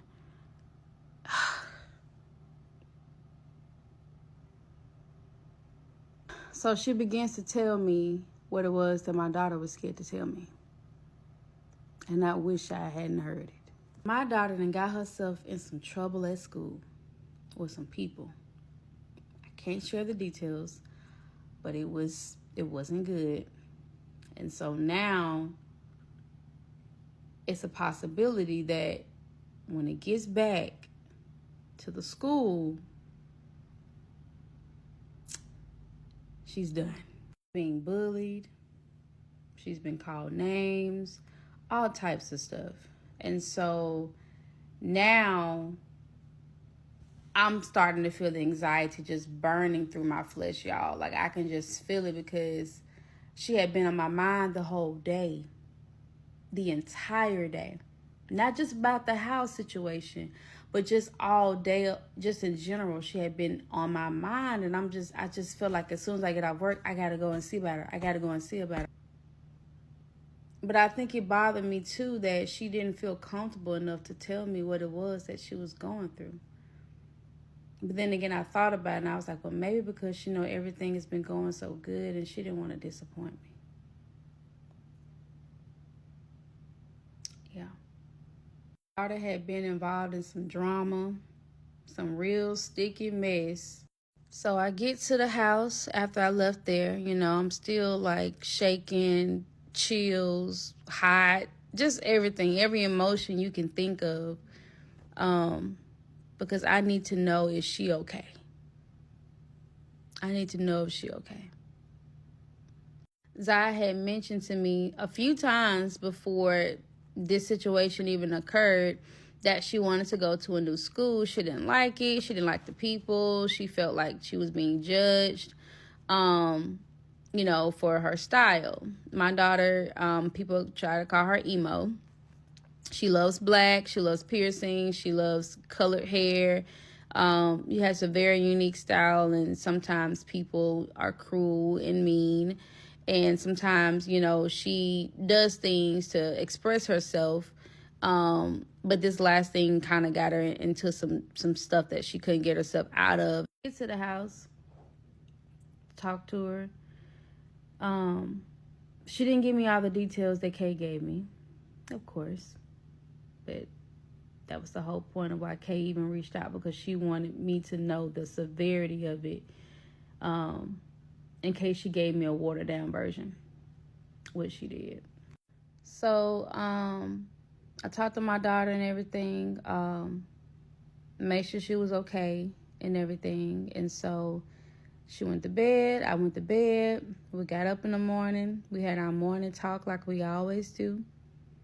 And a few hours later, after I got to work, I got a phone call from the school telling me that they needed to speak with me about the situation. They had a few people, that they were already calling parents for and all types of stuff, man. It was a mess. So I went up there, she had a statement she had to write. And so they briefly just gave me, this backstory all over again. The thing about it for me was that, she allowed it to get so far without telling us when it first occurred, the bullying and all that stuff. You know what I mean? Like, why you didn't tell us before all that? So when we left the school, we ended up going to Kay's house, her apartment or whatever. We talked about the situation. We allowed Zaya to talk about how she felt. At this point, only me and Kay knows about the situation. My mom doesn't know or anything. It's just Kay and I. I asked her, I said, are you thinking about harming yourself? She said, no. And I was like, okay. I said, are you thinking about harming someone else? And she said, no. So, we both reassured her that we were going to be with her every step of the way. We're there to protect her. We're there to, make sure she feels supported. So when we sorted out everything about the situation, a little bit later, we had asked her about how she felt about us moving in together again. My daughter said she has seen a lot of improvement with our relationship. Well, and we've been having a lot of fun, all of us. She said her only concern was us going back to that period where it was so much trauma. She didn't want to experience that again. We all had seemed to be on the same page. Zaya had been wanting to move to a new school, a new area, to just get a fresh start. Kay and I had been doing really good. It seemed like a good move. I just wanted my daughter to feel free. She had been suffering with depression and anxiety for longer than I knew. And it wasn't obvious at all. I just wanted to get her into a new environment, have her own room, her own space, just so she can feel what it felt like to be at peace and not have to struggle like we did, like we had been. Less than 12 hours. My daughter didn't give me enough time to do that. You gotta be strong to tell a story like this. This is part 21 from Trust to Trauma with Dating My Therapist. So after we had got home from Kay's apartment, we had got ready for bed, and I said to my daughter, I said, you feeling okay? She said, yeah, I'm okay. I said, you're not thinking about hurting yourself in that, are you? She's like, no. It's like, okay. I was like, all right, girl, I'm about to go to bed. And because, you know, we got work tomorrow, you got school, let's go ahead and get this day out the way. It was a Friday, by the way, that morning. Friday morning. I never forget it. So it's Friday morning. I'm getting ready for work, per usual. Usually Zai is up way before me. She would get up at like 5-ish in the morning, like at least an hour before I do, and get herself ready. That was just her routine. So when I had got up, I had realized that her light was on. So I was just like, oh yeah, she up getting ready and stuff, you know. So, you know, I'm getting myself ready and everything. And so I end up going to her room, and I noticed that the door was locked. I'm knocking on the door, calling her name or whatever, and she ain't saying nothing. So I'm like panicking a little bit, you know, because I know what we had just talked about the night before. So I end up getting like a butter knife or whatever and put it in between like the door to mess with the lock, and I finally got in. I came into her room and there were pills all over the bed. And she looked like she was unconscious laying down. And so she was slurring at the mouth when I was asking her if she had taken the pills. Because I wasn't sure. It was so many on the bed and the pill bottle was still there. I didn't know whether she had took like one or two or what. I'm like, you took these pills? And she nodded like, yes. She couldn't really get it out. And I was like, oh my God, like how much did you take? And she said she had a handful like this, and she did like that. Oh my God, y'all. And I'm trying my best to tell the story without like crying. So yeah, I'm panicking at this point. I haven't even told my mom. You know, I'm just like, okay, can you stand up? You know, she tried to stand up, and I said, okay, do you feel like you got to throw up? So she stood up, and she immediately went to the bathroom to throw up. She said I had been throwing up all night, basically. And I had no clue. I was dead asleep. I didn't hear anything. But at this point, she can barely walk. And the pills that were on her bed were Tylenol, 800 milligram. Yeah. So I got my daughter into the car, and I just drove to the hospital. I'm texting my job like, hey, I told them the situation, and they're like, oh my God, I am so sorry. We're here for you. If you need anything, keep us posted, but please focus on your daughter. Don't worry about anything else. And I was so grateful for that, because y'all, like, I felt like my whole world was coming to an end. So we get to the hospital. I tell them what's going on. They immediately rush her to a room. They got her on the stretcher quick. They had her hooked up to so many different things. And just seeing her body looking so lifeless, just laying there, it just really pained me.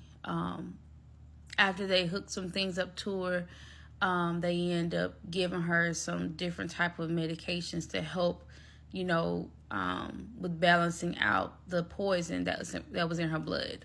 They started doing like some testing and everything, and they said that her, the count of the Tylenol was so high that her liver was starting to become damaged. So they started to give her, different doses of medicine. So it went from, like 4 hours to like 8 hours to like 12 hours. And so at that point, I knew we weren't going anywhere, no time soon. I had been reaching out to Kay. She was asleep because it was so early in the morning. So when she finally got to me, she immediately was on the way. So I ended up reaching out to my mom after the first dosage, which was like just a couple of hours, and I told her the situation. Of course, you know, she's hurt and, you know, confused and asking about how she's doing and everything. And, you know, after a few hours, I ended up moving her to another room where she was stable for a little while they ran dosage and everything on medicine and stuff.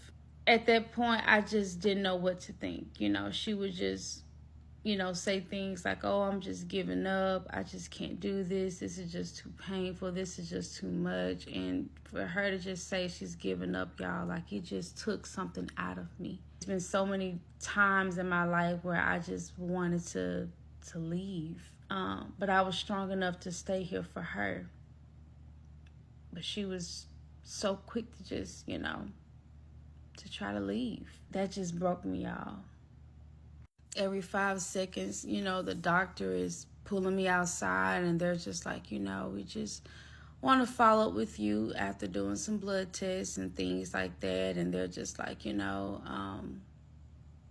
she's not getting any better. Not yet, but we don't want to lose hope. That's not the type of conversation that I'm wanting to have.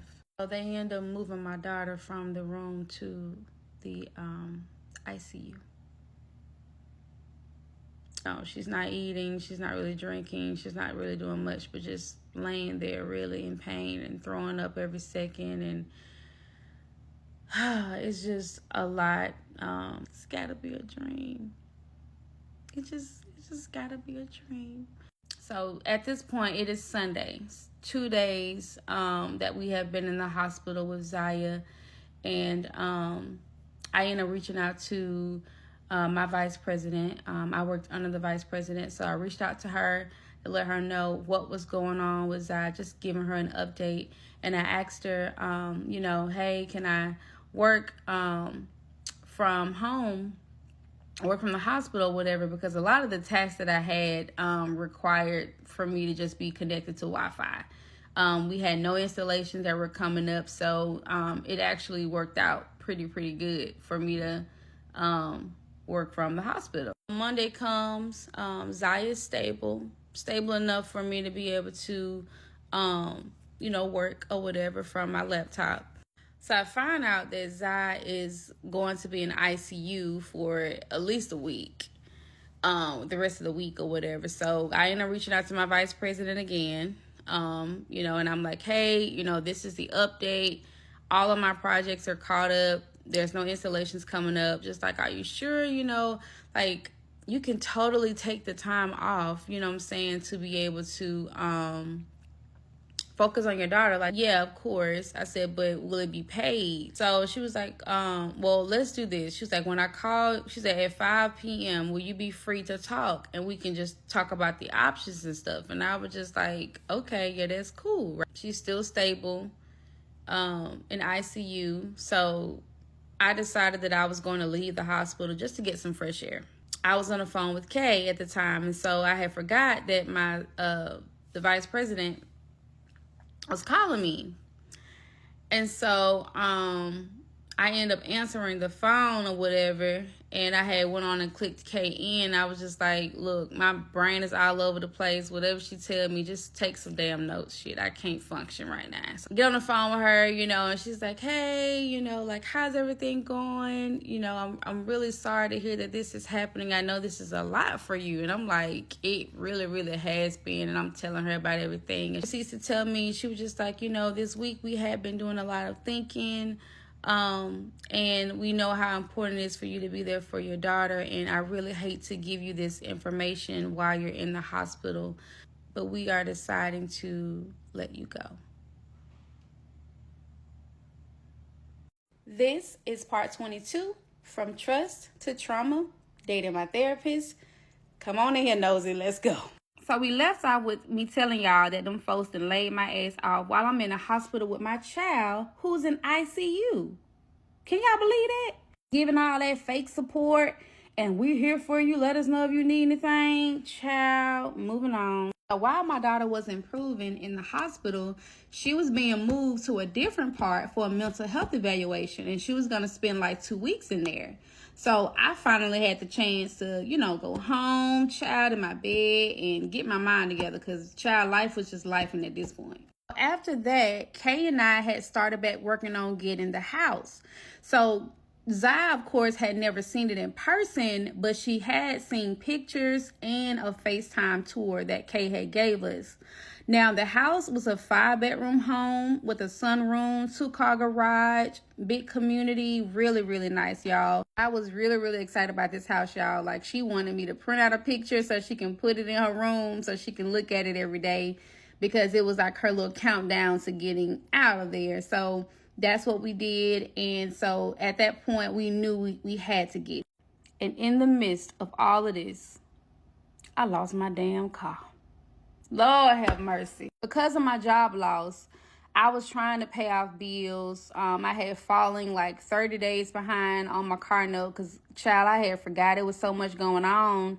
And at this time, my car loan was matured. I'm not sure if y'all ever heard of it, but if your car loan is matured and you miss a payment, they be wanting the whole balance, baby. Yes. And I'm the type of person that I suffer in silence. Well, I used to suffer in silence. Hell, I'm vulnerable as hell now. And so sometimes I would be scared to tell Kay or anyone else that I'm struggling, I need help, because I wanted to stand on my own 2 feet. And by the time I needed the help, shit, it was too damn late. I done folks that came and picked up my little red wagon, baby. I was sick. I'm just like, what the fuck am I going to do now? What the fuck? I don't have a job or a car. Like, this... Girl, what are you doing to yourself? Like, I'm just gonna go jump off a bridge. And I know y'all probably gonna ask, how the hell did you get so behind for it to even mature? First of all, remember, I had a rough year before I even got into therapy. I was fucking broke and shit. I kept putting shit at the end of the lease and the loan, whatever. And it just too much. I can't even explain it. At this point, life is turning me every which way but loose. I told Kay about it, of course, and she's like, really feeling it, really trying to go through it with me, and fussing at me at the same time. And I'm just like, I know. And I'm like, I'm finna get the money up to get it out. See, the plan was for me to take my taxes and pay to get my car. But Kay was like, oh no, don't do that. You need that money for other stuff, especially with you not having a job. And she was just like, I got a car. You can just drive mine. I work from home anyway, so it don't really matter. Lord have mercy, babe. I sure wish I had them damn 5 bands. Now, Kay is trying to figure out if she's going to sell her house or she's going to rent it out long term. So she was leaning towards selling. I told her that I didn't think it was a good idea because of what she was paying and how much house she had. After having like appraisers and realtors check out her home, they're like, yeah, girl, you don't need to sell this. This is a great deal. Like, you good. Kay didn't want to rent it out long term because she was going to have to pay for some repairs in order to pass inspection. But if she sell it, she wouldn't have to deal with it. Ultimately, she decided to keep her house and rent it out after we moved into our house.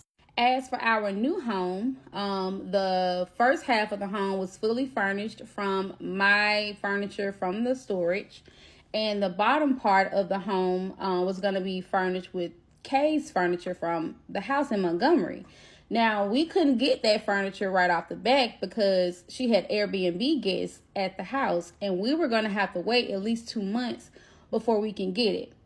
So everything in the house was mine. So Kay also had a lease at her apartment, and it went in for at least 2 weeks until we moved into our new home. So we had the option to keep Onyx there. We kept Onyx there while we got the house ready and everything for her because she had an upcoming spay appointment. I had to make sure my baby was comfortable until she got into her new house. So finally, my daughter was released from the hospital, y'all. It was the most happiest day. I had completely forgot about it. I had lost my job, my car. My daughter didn't know any of this. She was still out of the loop because I wanted her to fully focus on recovering and seeing the house. ended up asking me, like, how has work been, since you had been out of the hospital? And, I began to tell her, like, well, I decided that, it was best for me to no longer work there. And my daughter knew something was up. She was just like, no longer work there? Like, what? I'm like, yeah, it just didn't work out, So I downplayed it so she wouldn't have to be focused on the reason, honey. And she was a little sad about the car situation because she knew the history of the car, how much we had been through with the car breaking down, getting it back up, using it for DoorDash, and now it's gone. And it was like the only thing that we really owned, So when Zaya had got released, we decided to have a dinner for her at a restaurant. I got all my family members, child, and we came out to eat. Zaya was excited because she didn't have to eat no hospital food. It was good. So after a couple of days, we spent our first night in the house, y'all. We hadn't got the furniture or anything yet. It was literally at midnight before we was, scheduled to have the move in. So we had went and got some wings. We sat on the floor.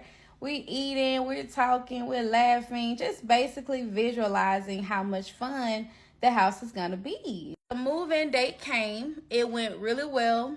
A lot smoother than the first time when we moved. And I still had to manage Onyx and help with her transition. So, I would still go to Kay's apartment, feed her, make sure she got her water and everything. Eventually, we brought her to the new home. She had a room set up. I had her in her little carrier. And we were preparing for her to get spayed in a couple of days. So my baby had her appointment. She got spayed. She recovered really well. And I monitored her for like a week, child, because I wasn't buying no more fill away. But let's just say, when she fully recovered, she had a surprise for us. As we settled into our new home, it was Onyx who marked the beginning of our new chapter. And we quickly found out who was running shit. I'll tell you about it in the next part. This is part 23, From Trust to Trauma, Dating My Therapist. The moment we've all been waiting for. So let's just talk about it, right? So I left off with telling y'all that Onyx surprised us, right? So let me just kind of get into the setting of everything before the shit transpired. Okay, so it had been 2 weeks since we've been living in the home, right? So I would get up, drop Zai off at school. When I got back, I make the smoothies. Kay would get up and get ready for her morning walk. Onyx, she was in a closed room because she had just had surgery. Sometimes Kay would want to let Onyx out of the room because she felt like she was just in there by herself or whatever, and she wanted her to roam. I was nervous about it because Onyx had peed on my couch before in the past, and I just wasn't sure if she was going to do what she did at K's office in my living room, okay? So while I'm minding my business, all I hear is, no, Onyx, no. I go in there, and to my surprise, her ass is peeing on this picture that I gifted Kay of this big zebra face. And I'm just like, I just told you that she don't need to be out. And she like, well, she got spayed, so why is she still peeing? I don't know. So I cleans it up so Kay can go ahead and start her day with her sessions, right? So Kay had an early session this particular day, so she didn't get a chance to do her morning walk. Matter of fact, Kay had sessions stacked. So literally all day long, she had sessions, and she didn't get a chance to do anything else but that. So Kay finishes her sessions, and at this point, it's dark outside. So I know she ain't going nowhere near outside at this time of night. She tells me that, damn, it's dark. I can't do my walk. But I got to get my walk in. I'm not going to bed without getting my walk in. I'm just like, well, what you gonna do? And she was just like, shit, I'm finna walk in the house. And I'm like, And I'm thinking like, okay, maybe she's about to go out on the porch and like walk up and down the stairs, or maybe the back patio, walk up and down the stairs. No. She was going to walk in each room in the house, upstairs, downstairs, all that. I'm just like, why would you be pacing back and forth through the house? Like, mind y'all, I am on the couch. I'm in school. I'm taking classes. So it's low-key distracting to see you in my peripheral go from room to room to room to room, from floor to floor. She catches a little too, honey, and she's like, Dream, this my house too. If I want to walk, I can walk. Da-da-da-da-da. And I'm just like, pipe down. Not that big of a deal. Walk, honey. I'll go back to what I'm doing. Anyway, I'm on the couch laying down, finishing up what I'm doing. Onyx is on the floor by me, and Zai is downstairs playing her Xbox. So Kay ended up making her way back upstairs. Now at this time, all the lights are pretty much off upstairs, but there's lamps on, so it's kind of like a low light situation. So to distract myself, I put my headphones in, honey. Next thing I know, maybe like 3 minutes later, all I hear is, no, Onyx, no. I hear screaming. Like, screaming. Have y'all ever had headphones in and y'all heard something that wasn't really there? Almost like you taking a shower, then it sounds like somebody breaking in. Okay, cool. So I had the headphones in, and when I heard the, stop, Onyx, no, Onyx, it's almost like I thought I was hearing something, because that's what I had heard the other day when she had peed in her office. So this time I took the headphones out to make sure I wasn't tripping, and I was not tripping. Baby, before I knew it, it sounded like somebody was not getting turned loose. Baby, and next thing I know, my daughter had jumped like 5 steps just to get upstairs, and we both down there about to knock each other out trying to get to the room where we hear the commotion coming in at. Y'all, the lights are off, but you can see everything that's going on. I see Onyx literally jumping up on Kay and like attacking her legs and everything. It's like time she get her off, she's back on. Time she get her off, she's back on. And I'm just like, oh my God, you know what I mean? And so I immediately panicked, but I jumped right on in because I tried to save her. This is my first time ever seeing the cat attack anybody, and that shit ain't no joke. So I enter the ring.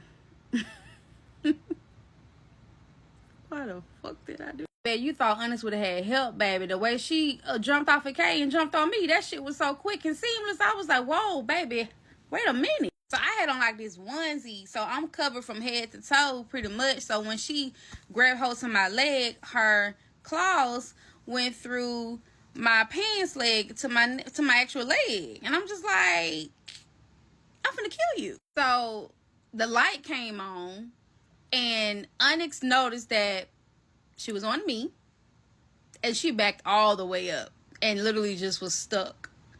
Man, I got the hell up out of there. And as I'm closing the door, she just sitting there looking like, oh shit, yeah, oh shit, you done fucked up. And right now I'm just holding my chest because I just can't believe I just broke up a fight. By this time I'm coming out the room, I see Zai, and she has like tissue, and she's like patting Kay's leg, and I see blood. I'm like, oh my God, there's blood dripping from like the back of her leg, her knee. I'm talking about, y'all, when I tell y'all I was in complete shock, I couldn't even move. For a moment, I'm just like, oh my God, I am so sorry. Like, I'm panicking. Like, I'm like, let me see. Oh my God, I'm so sorry. Like, I'm teary-eyed because I just cannot believe that this just happened. I had Kay come to a room that had more light because I needed to see why the hell she was bleeding so bad. So I noticed there were bite marks, like fangs, like you could see the puncture wounds in her leg. Like you could see the scratches.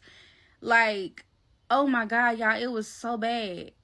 It was so bad. Like, no, it's good. Like, I'm just, no. Ain't nothing good about this, ma'am. We about to take you to a doctor. So she's like, no, it's good. I'm just going, you know what I'm saying, take a bath, whatever, pop up. No, ma'am. As a matter of fact, since you don't want to go to the doctor, I'm finna bring the doctor to you.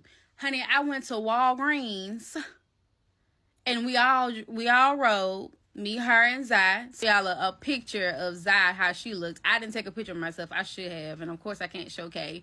But we all literally had on black, looking like we was some thugs. So, child, I done grabbed some damn witch hazel, some bandages, some Neosporin. We gets back to the house, and I started to clean up, you know, the scratches and the cuts and the bites and all that stuff. And she's just like distraught, and I can just see it in her face, and I'm just like, oh my God. And she was just like, man, like, at this point I just can no longer deal with Onyx. Like, I just can't, you know, like this it's over for me. Like, I can't have no dealings with her. You ain't got to convince me. Hell, I'm looking right at you. I won't fuck with it either. I was like, man, I thought you and Kay was up here fighting. That's why I flew up here so fast. And I was just like, yeah, it definitely sounded like it was two grown people getting it in. So at this point, we decided to go ahead and lay it down. So the next morning came. So Zion and I, we got suited and booted, okay? She attacks us. We straight. We get ready to walk into the room, y'all. Just me and Zai. And at this point, I'm about shaking like a stripper. Got a spray bottle on my hip, filled with water, just in case she try to get stupid. We walk into the room, she talking about some meow and rubbing her head on our legs like ain't nothing happened. I say, yeah, this motherfucker crazy too. At this point, I don't trust nobody because it's giving borderline. Well, I'm being real cool because I already saw how you get down in the ring, ma'am. So she's cool. She's being nice. So I end up picking her up and putting her inside of her pink carrier. I put in her carrier. I started to sweep and clean up the room where she was in because I was going to transition her into the big walk-in closet that I have downstairs. So I'm sitting here thinking to myself, and I was like, well, I do know that when she gets surgery, they give them some type of medicine, and I saw the side effects said that they hallucinate. So I was like, well, maybe she probably saw Kay and thought she saw something else. You know what I'm saying? Like, maybe she didn't mean to attack her. Maybe it was random, you know? That wasn't it either. Bad. When Kay walked into that room to take a peek at Onyx while she was in her carrier, baby, she almost broke out that damn thing to get at Kay. I was like, oh my God, so she was for real. She knew what she was doing. So I'm like, yeah. Let's go ahead and transition you, ma'am. Mind y'all, I still kept my spray bottle on me just in case she got funny. Because I didn't trust her all the way. So it was time to take her out of her carrier. I was scared shitless.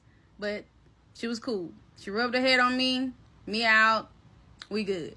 So I proceeded to give her food, water. And I told her, have a great day, ma'am. I'll see you tomorrow. Left her ass in there. Went on by my day. I came back the next day. Good morning. Talked to her. Spray bottle. Food, water. Now this day, I realized, I said, damn, her litter needs to be cleaned. Mind y'all, I have developed a fear because I don't trust you all the way, and I'm not really sure if you're going to try what you tried on Kay, on me. So this second time I went in there, I noticed that while I'm cleaning out her litter box, she's looking behind me. And I looked and I didn't see nothing. I said, Onyx, there's nobody here but me and you. It's okay. You're safe. She goes back. She gets in her bed. I continue to do what I'm doing. Comes back out. And she looks like this. And I see her eyes getting big. There's nothing there. It's okay. Literally. Sit down. She sits down. I proceeded to grab the food to get ready to pour. At this point, she sees something and she jumps at it. I got the hell out of there. That shit startled me so bad, y'all. I let out a loud scream, and all I hear is Kay. Oh, hell no. Here I come, Dream. Don't worry, here I come. And I'm just like, okay, Super Saber, how? What you gonna do? So Zai comes out of her room, because she's already downstairs, because that's what her room is. She comes out, and she's like, oh, my God, are you okay? And I was just like, yeah, she just jumped. She startled me. And at this point, I'm just too scared to feed her anymore. I just can't do this. I just can't do it. So here I am calling around trying to see who can get my cat. I'm calling vets. I'm calling shelters. I'm calling everybody, you name it, literally. And still can't get no assistance. So I end up calling animal control. There was a place in Shelby County that wasn't far from where I was that would take her. And they said, all you need to do is put her in a carrier. Take her by car or whatever. I said, do what now? Said what? I need to put her in a who? Oh, hell no. I ain't going back in there. I can't do that. So he's like, well, you want me to come and put in the carrier so that way you can put in your car? Sure. Yes. Please. Bad idea.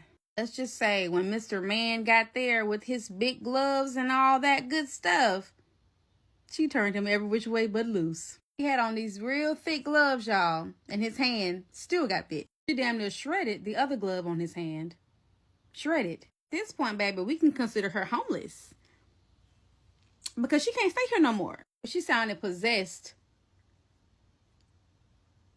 The howling, she sounded possessed. I'm convinced that cats are literally humans trapped in a freaking animal's body, because the way she sounded, it sounded like something was trying to get out, and whatever was trying to get out, it couldn't come in there, so she gotta go. It was a bittersweet moment, y'all, because I had Onyx for 2 years, never had an issue with her until I met Kay. It was like Kay brought something out of her that, I don't know, I can't really explain it. So the guy put her in the truck, and he just like, I can take her to a vet, you know, the one that I was telling you about, but I have to let you know that it's a possibility that she may not make it. And I'm like, what do you mean? They said, well, because of how distraught and how dangerous she is, they'll put her down before she even make it inside. And so y'all know my heart is just like shattered at this point, because that's my baby.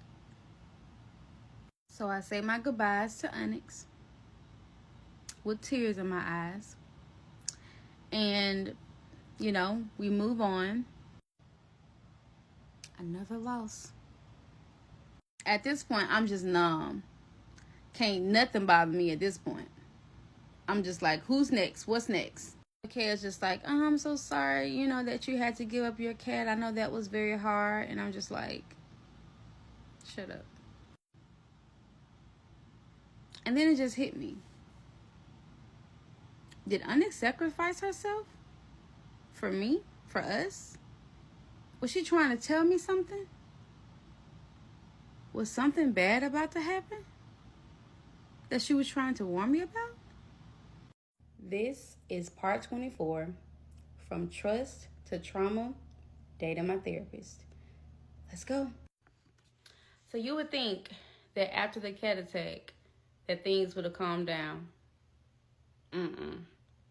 Onyx knew more than I did at the moment. What's crazy is that I felt it in my gut. And for the first time ever, I started to open my eyes. And then I realized that God had literally started orchestrating shit to where I could no longer ignore what I had been ignoring this whole time. My daughter had been out of the hospital. I had created this thing where periodically I would check her phone to make sure that she's not speaking to people that are causing her to spiral, or people that had caused her to get to that point. Every night I would get her phone at a certain time so I could do my routine check. Time had progressed. She would start to bring me her phone on her own without me having to ask for it. So I'm like, okay, she's making progress. I like it. So she would bring me the phone, and I would keep it. She'll get it back the next day. One night, she brought me the phone on her own or whatever. But after I had asked her, where is it, right? So I trusted that she'll put it on my desk, and she did that. Now, at this time, Kay and I are watching a movie. So something in my gut is like, go in your office and get that phone. So I go in the office. It's not a phone. It's a case. She tried to put a fast one on me? Okay. So, girl, I go downstairs. I'm like, wait a minute. Now, it is late. I go downstairs, and I'm like, knocking on the door like, hey, where's the phone? She don't know what I'm talking about. And I'm like, okay. I can see that my daughter is starting to have an episode where she's getting upset. In an attempt to grab her phone, she basically tried to tug on it, like, keep it. And so we're just kind of tugging on it to where we're tussling. Kay comes downstairs trying to break it up or whatever. And so at this point, I'm like, okay, this has gone too far. You're spiraling. The next day, I started to make arrangements so that way she can go with her other parent. The expectation has been set that she's going to go with her dad for a little while until things cool off. It's been about a week or so since I has been with her dad. So I'm checking in with her daily, making sure she's okay, making sure she's eating, how's school going, products, different things like that. So Kay makes comments like, well, why do you have to check in with her to see if she needs those things? Her dad is right there. He can get those things. First of all, ma'am, I don't care who's helping, who's there. I'm going to forever do my part. And I don't need you to comment on anything that I'm doing as a parent. You're not a parent, so stay in your place. She would literally get so mad, shut down.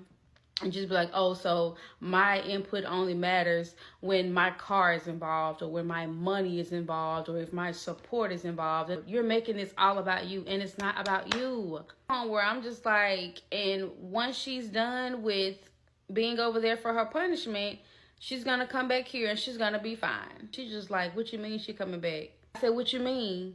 I can't come back here. I said, say what now? Who? Can't do what? I'm sorry. Wait a minute. Hold on.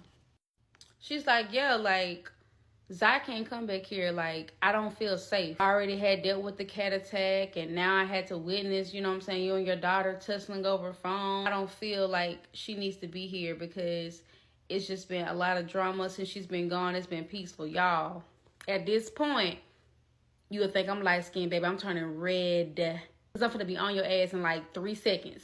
I know I ain't hearing what I'm hearing. You telling me that my child can't come back to this house at all? Well, I mean, she can come and visit or whatever, but her spending the night, whoa. Ma'am, that's where you got this all fucked up. Like, go to sleep and wake back up, because I don't think you understand what you're saying to me right now. And so I was like, you know what? I'm going to calm myself down and we can revisit this, because I know you just got me fucked up. I started planning. I grabbed my journal and I'm just writing. Did I tell y'all that she had the nerve to tell me that if Zai come back here to the house, she was going to leave us in the house and move back to Montgomery? Oh, yes, ma'am. She sure did. So I told her, well, you might as well go ahead and start packing, sis. By this time, y'all, I had got a job, and I was waiting to start. My start date wasn't until like a couple weeks or whatever. And she knew this. And I felt like she would always try to come in and sabotage some shit. So after that conversation with Kay, y'all, I kept my cool. I started getting super strategic with things. Like, it was no more me in the blind, in the dark, being delusional. She was out the window. I was savage, and I wouldn't letting up. I kept it cool because I knew I needed the car for the next morning because I was gonna run some errands. So I'm in the mirror doing my makeup, talking like, you know, we need to talk about, you know, the way that you responded to me. I just feel dismissed. I just feel unheard because I feel like it doesn't matter. I just feel like, you know, you're using me for my car. Pause. What are you talking about right now? I don't want to talk about this situation with you at this moment. Like, right now is not a good time. I have to get down there to the school and meet her dad so we can get this over with, and then I can come back and we can talk about this as long as you want. But right now, I don't want to argue with you, and I'm trying to get myself ready to go down to the school to handle some business. So why are you pressing the issue? Like, why are you in here bothering me? She gets mad, y'all. She gets so mad that she takes her car key off of my keychain. Tells me that I can't use her car. I'm not going to the store. I'm not going to the mall. I'm about to go register my child for school. What do you mean? I can't use the car to register my daughter for school? Are you serious? Completely spazzed. Like, I'm like, bro, like, you are the most emotionally unstable person I think I have ever met. Sweetheart, you don't control shit around here. Whatever you did control back then, it's not happening right now, not today. Onyx, tore your ass up. Baby, I'm next. She go in so bad to the point where she's like, you know what? That's why things happen to you. You've always had a dark cloud around you. You almost lost your apartment. That's why you lost your car. You're broke. You're unstable. You don't have this. You don't have that. How am I going to afford everything? She calls my daughter bipolar, pill popper, because I take antidepressants. Now, mind you, this is my therapist now that knows all this information about me. She just threw it back in my face. This is the part that really traumatized me, because everything, every hardship, failure, obstacle thrown back at me. Things that I have shared with you in private. It's my therapist, a safe space. But I'm a demon, destined to fail. So I heard something say to me, y'all, dream, breathe. I took a deep breath. I called an Uber. I got her registered. My daughter's dad, they took me to my mom's house. So I'm at my mom, and I'm telling my mom about the situation. And so my mom was just like, keep your cool. We'll play the game. My mom, she lets me get her car, and I had driving school on that Saturday, the next day. So that morning, I'm getting ready for Saturday school or whatever. I put on my cute little outfit, and I'm about to head out. So she's like, oh, you gotta wait to Saturday school? Mm-hmm, I do. Oh, you look cute. Thank you. And she's like, okay. She was like, well, you know, I hope you have a good day or whatever. I'll see you later. And I was like, yeah, you too. This is what's really weird to me, because you just clowned me and called me everything under the sun. You're completely calm, like nothing ever happened. It's giving Onyx. The way Onyx was acting, how she was calm and cool before you know how the calm before the storm? The way Onyx was acting, Kay was acting. Oh my God. Y'all, like, I'm getting chills right now. My cat had showed me everything that I needed to know. I'm on my way to Saturday school. They let us out 4 hours early. When I got back to my motherfucking house, you won't believe what I discovered. I'll catch y'all in the next one. This is part 25, From Trust to Trauma, Dating My Therapist. Before we get into it, go ahead and repost this video as it comes across your screen, because this shit gonna keep you on the edge of your seat, I promise. So real quick before we hop into it, I must make this note because it is very relevant to the story. So the morning that Kay and I had got into it, before she had took her car key, I got an email notification on my phone where she had sent an email to our landlord and basically stated that she wanted no financial obligation to the lease and that she wanted to know the process of having herself removed and what I needed to do to replace her as a tenant. Excuse me? She was just like, yeah, because I'm not paying the rent. So I'm not gonna be staying here if y'all are gonna be here. I'm like, oh, she's serious. And y'all, at this time, it's like 2 weeks away from being the first. They end up responding back, and they're like, hey, unfortunately, because of where y'all are in y'all lease, it's too soon, and no changes can be made to the tenants until renewal period. Kay is like getting furious, and so she emails them back, and she's like, well, what's the process for early termination? They respond back, no changes to the lease can be made until the renewal period, because we had just signed like a month ago. All right, so back to where we left off. So I came back from Saturday school or whatever. I had noticed at the time that Kay's car wasn't there, so I figured she went and took a quick little run. So I came back to the house, everything cool. So mind y'all, the house is very large. So there's one big side of the house upstairs and then the other side. So I go to the room, put my stuff down and everything. I end up going towards the kitchen. So I go towards the kitchen to get something to drink. And in my peripheral, I noticed that something looked a little different. Why her bathroom looked different? So even though we had a big master bath, she gave me that. And she took the bathroom across the hall. So I ended up going towards her bathroom, and the closer I got to it, I realized that her shit gone. And I'm like, what the fuck? Pulling out the drawers, you know what I'm saying? And nothing's there.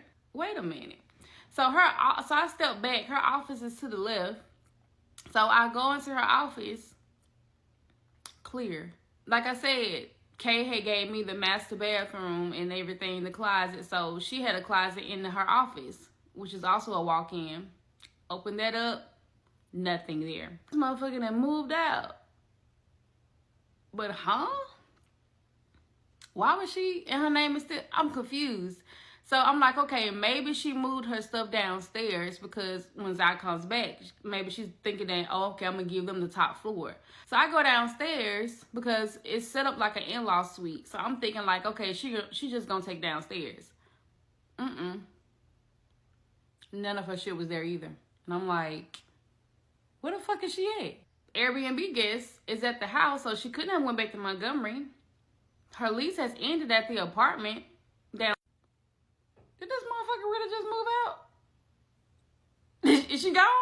Child, so I text her and I'm like, did you just pack all your stuff up and leave? Like, are you gone? I'm so confused. No response. So I'm like, so my mama called or whatever.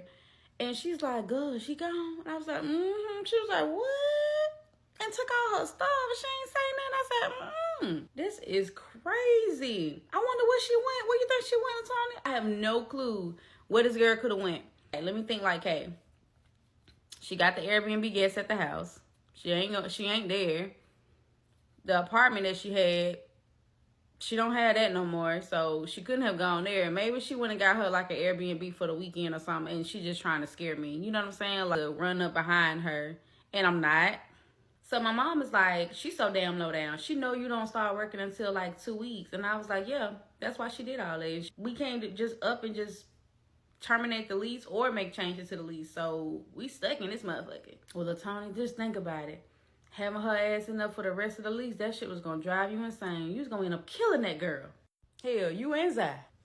And I was just like, you're probably right. But the next day, Kay responds after going ghost the day before. So she sent a text the next day and was just like, I never wanted to end like this. Based on our last conversation, I saw that you were really done, so I just wanted to respect it. And I couldn't believe that one argument would have led to us splitting.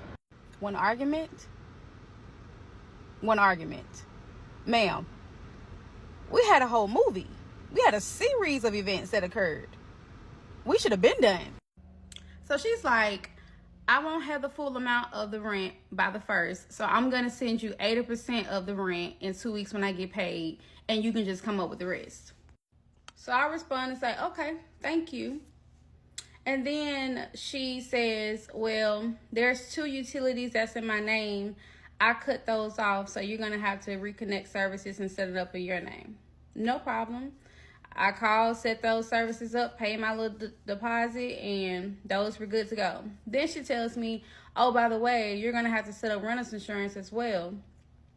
I responded and said, done. Because at this point, you're trying to hurt me. You're trying to fuck with me. So you want me to sit up in the dark? You want me to not have hot water? But your name on the lease. Stupid, I paid it. The fuck? I don't know. Maybe she forgot that I paid the utilities anyway. So this wasn't hurting me. Yeah, she was just like, you know, super great job with managing the house. You've been super on it. You deserve this. Now, as you lay in your mansion, make sure you cultivate the energy you've been doing. Who is this? This can't be the same person. In the comments, can y'all drop who this is? Because this ain't Kay. Girl, what's so crazy is that the night before she actually packed up and left, like, I literally visualized her leaving and then getting her last glimpse of the house before she drove away. Lie to you not. And lo and behold, this motherfucker was gone. At least I thought. So the agreement initially was that she was going to cover the rent until I start working, and we were going to split everything 50-50. So a couple days later, she reaches out and says, hey, I'm coming by to get some mail or whatever out the mailbox. I'm just letting you know. No problem. I did not see her. She came, she got the mail, she was gone by her business. So she then reached out again or whatever and was like, hey, I got the mail, and in the mail, it was a letter from the IRS saying that I needed to pay a certain amount by a certain time. And so that means that I won't have, you guessed it, yeah, I won't be able to give you 80%. I can give you 50%. So if you've been following this story like you're supposed to been following this story, we already know where this is going. But Big Dream, it's not crazy this time. So she's like, I know this is unexpected or whatever. I'm so sorry. Maybe you can consider getting you an apartment or whatever nearby. Yeah, she's telling me that the amount that she's going to give me, she want me to take that and go and get me an apartment and just abandon the house. Just when I thought the advice that you be given, this is not given, Kay. This doesn't make any sense. She said, You can go and get you a nice apartment with a 3-bedroom, a sunroom for your plants. You'll definitely qualify. I know, I qualify for this house too. The fuck? I'm not feeding into anything that this girl is saying. I just said, okay, thank you for the advice. Always a pleasure. So, a couple days later, I get a call from Kay. I answer. I say hello. And girl, she's like, I need to talk to you about something. When will you be free? I said, probably later on today. What is it? I'll just tell you about it when I call. I'm like, okay. We hang up. She calls again.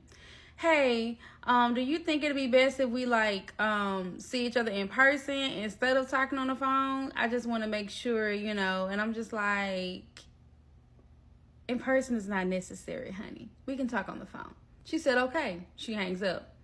Then she proceeds to call again. And she's like, I think what I'm needing to talk to you about, it requires a in-face conversation. And I was just like, well, that's not going to happen today. So maybe some other time. She calls again. At this point, I don't even say hello. I just held the phone. Because, bitch, you finna piss me off. So she's like, never mind. I said, okay. 2 minutes later, she texts me and says, I'll be at the house at 8. Excuse me? So now things are getting really weird because why do you feel like you need to see me in person? Like, what you got up? What you trying to do? Because I'm already ready to clock you in your fucking head. Like, ma'am, you might want to just stay away for your safety. For real, for real. So I'm like, well, I'm not going to be there. Girl, guess what the hell this said? I'm currently homeless, a dream. Because you put me out of our house.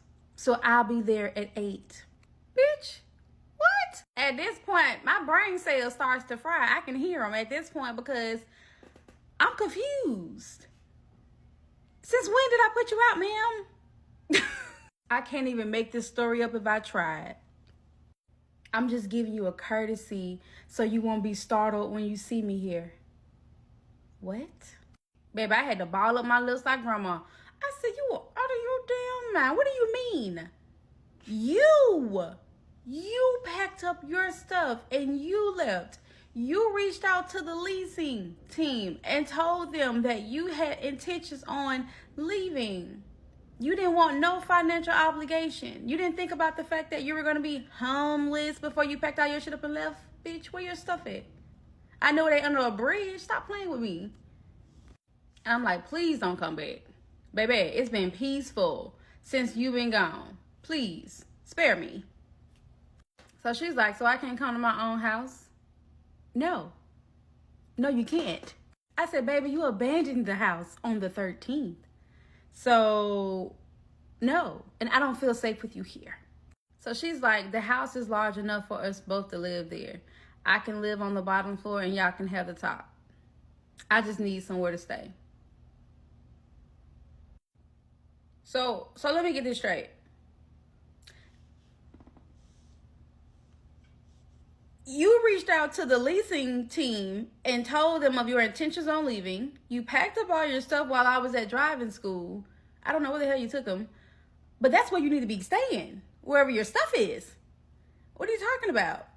You goddamn turned off the utilities that was in your name. You done gave me this whole spiel about, oh, you deserve to lay in your mansion, cultivate the energy. Now you cultivating fucking different personalities. I'll fucking hit you. You handed over the keys and the garage remote. You laid them on the table, honey. Did you not? Oh, so that wasn't Kay. Who was it? Lay? I don't get it. You ain't gonna believe what the hell this girl texted me back and said. She said, and I quote, you threatened to kill me the night before.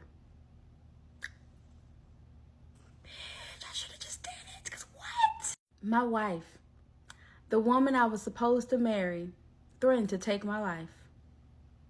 At this point, does anybody got a Cricut machine? Because we finna engrave her name on the Oscar. Ma'am, what? At this point, y'all, I was so goddamn fed up and tired. I said, girl, I regret that we even got here. Like, I truly, truly regret ever giving this connection any type of attention. Because you have lost your mind. You have said so much stuff to me, but this right here tops it all. How dare you make a false accusation so serious like that? And then you put it in text to make it believable. Girl, are you crazy? I have rehomed my cat. My daughter is not here in the home. I don't talk to my friends that much. I have lost my job, my car. I've been put out of your home, been traumatized, me and my child. Girl, at this point, you're the fucking problem. And I said, and you have the nerve to say that I put you out of the house? Do you even know what it's like to be put out of a home with you and your child with nowhere to go? Do you know what that's even like? I love you, Adrian. I'm on my way home. So since it was a weekend, Zai was at the house, and I told Zai, come on. I grabbed my keys, my purse, let's go. Shout out to my mom for letting me drive her car. Whew. Like, where we going? We finna go ride. We finna go to your grandma's house. We finna just get out the house. Because I didn't really want to, you know what I'm saying, communicate what just happened, because I didn't want her anxiety to be through the roof.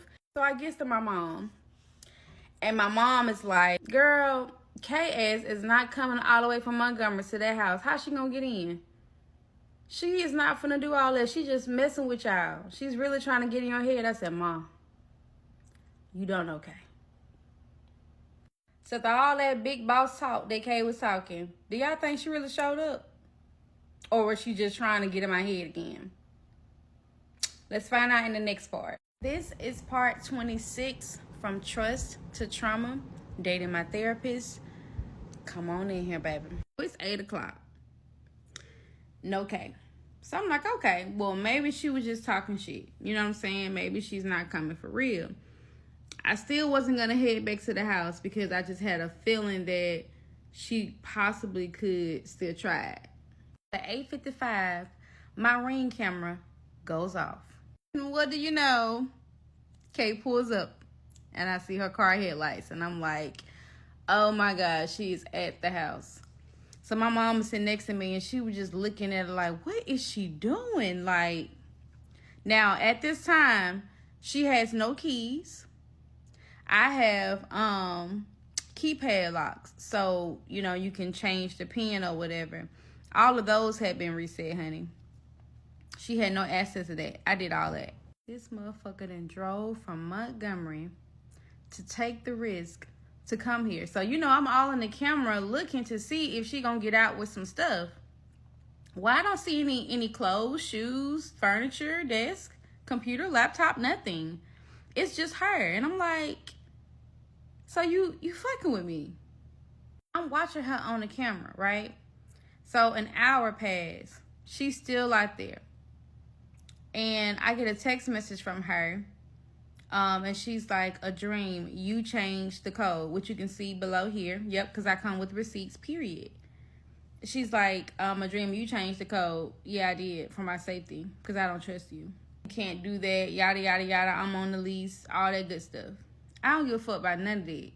Because, see, last I checked, you had a gun.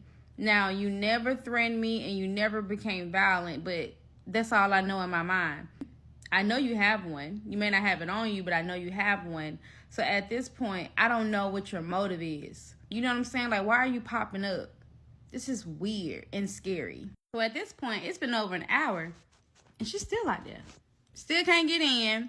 So next thing I know, I see 4 cop cars on my camera. And I'm like, is that the police? They got the bright lights on.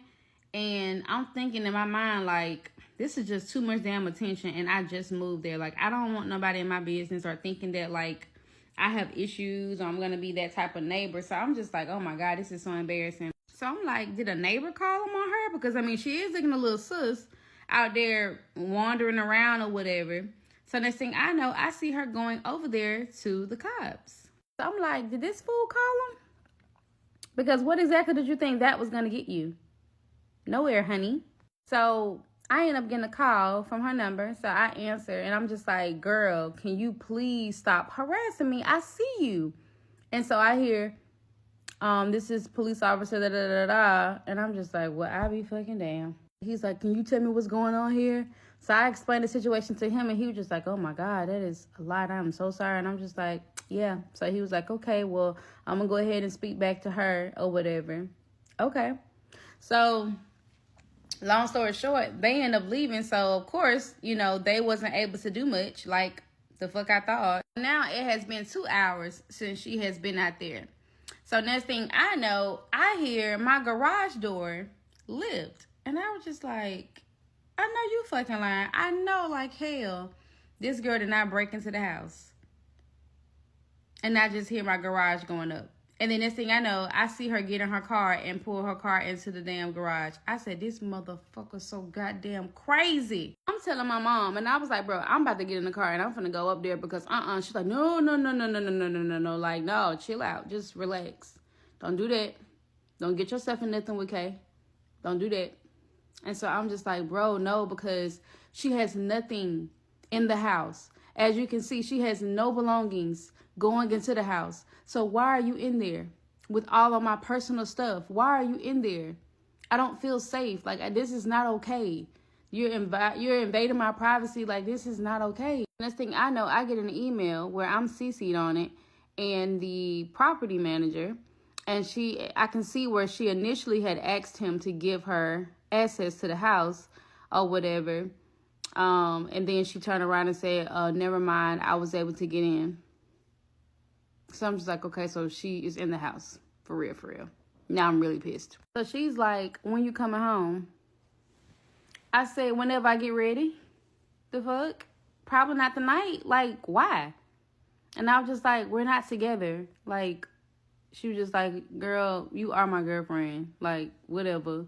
I'm about to make some coffee so I can stay up and talk to you. The proof is in the pudding, sis. You gonna stay up and drink some coffee for what now? Are you insane? At this point, I'm spooked. But equally curious because I need to know what it is that you wanted with me. Why you wanted me to get there so bad?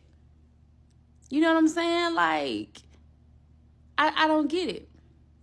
And so I told her I wasn't coming or whatever. And so that's when the other personality kicked in. And she just like, oh, you just financially used me for a whole year. This was revenge. This was premeditated. What was premeditated, baby?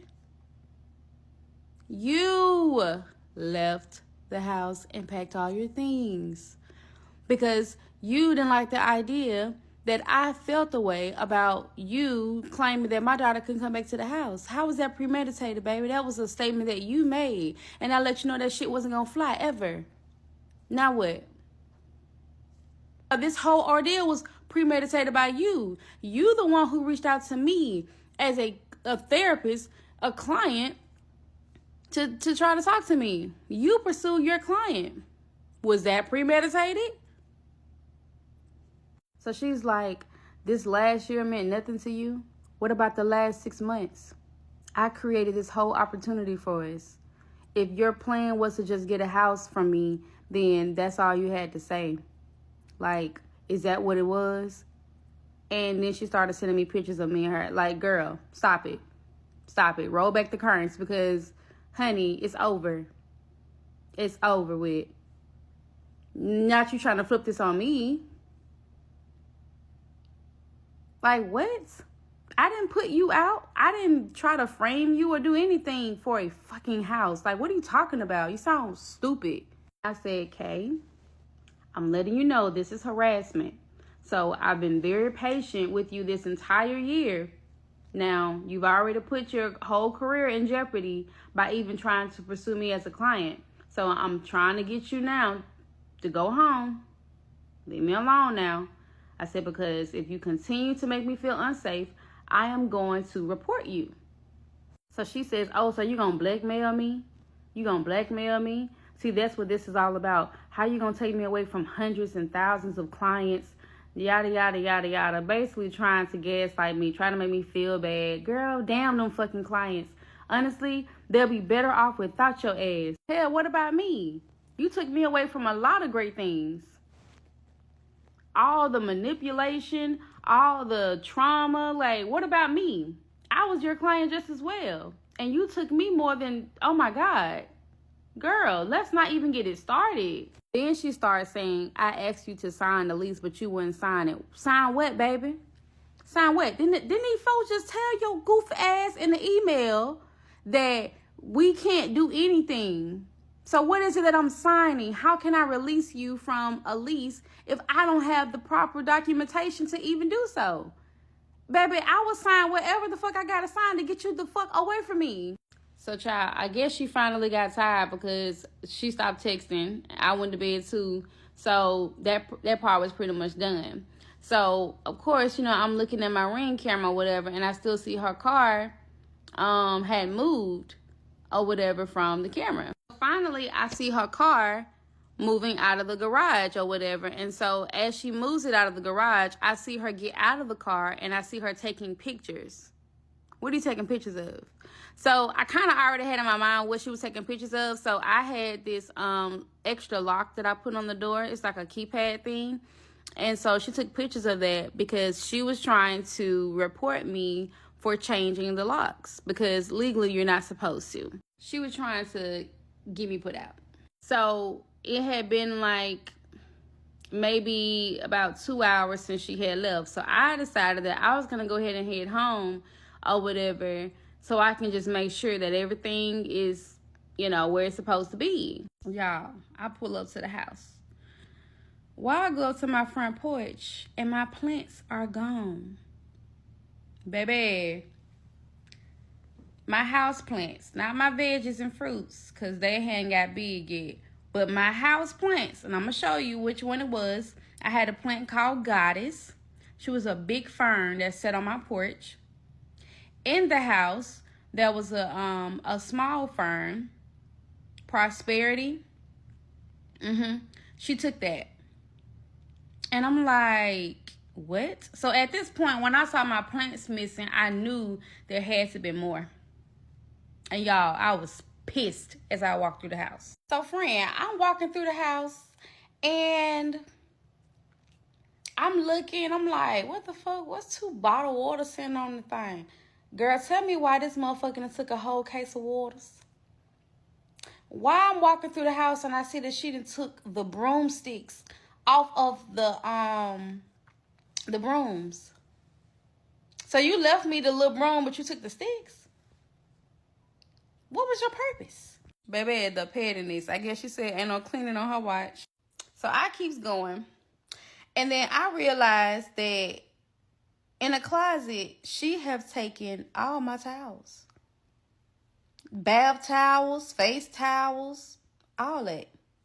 Gone. My shit was wiped out. Bed sheets, pillowcases, pillows. She took the pillows off my bed. Now, I normally sleep on my pregnancy pillow because on my bed, it's everything. This motherfucker done took my goddamn pillows. What the fuck? Cousin, she took the motherfucking trash bags. She left the box, but took the whole thing of trash bags out. You know the big trash bags you get from Sam's, that big box? Yes, ma'am. She left the box. I guess she wanted me to remember where we got them from in case I needed to get some more, because I really needed some more. See, she done took the blender. She done took the Keurig. She don't even fucking drink coffee. What you taking the Keurig for? Really? The electric can opener.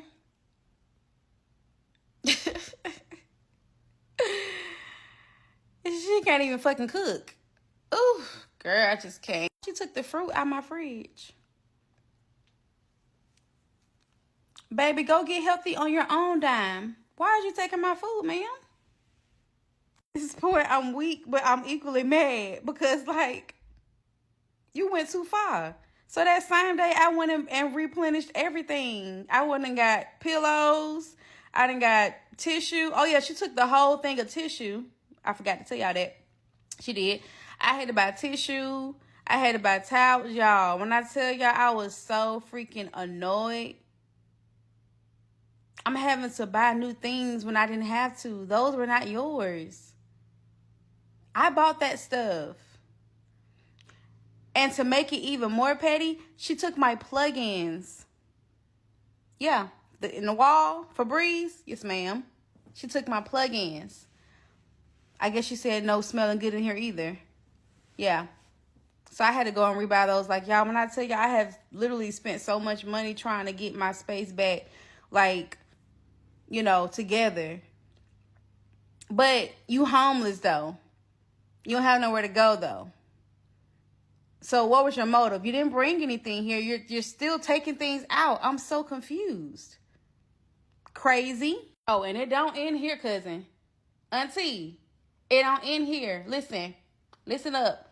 So some said, go into your office. I go in my office.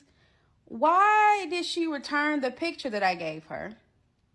She has a lit candle on the floor and a lit incense on the floor next to the picture that Onyx had peed on.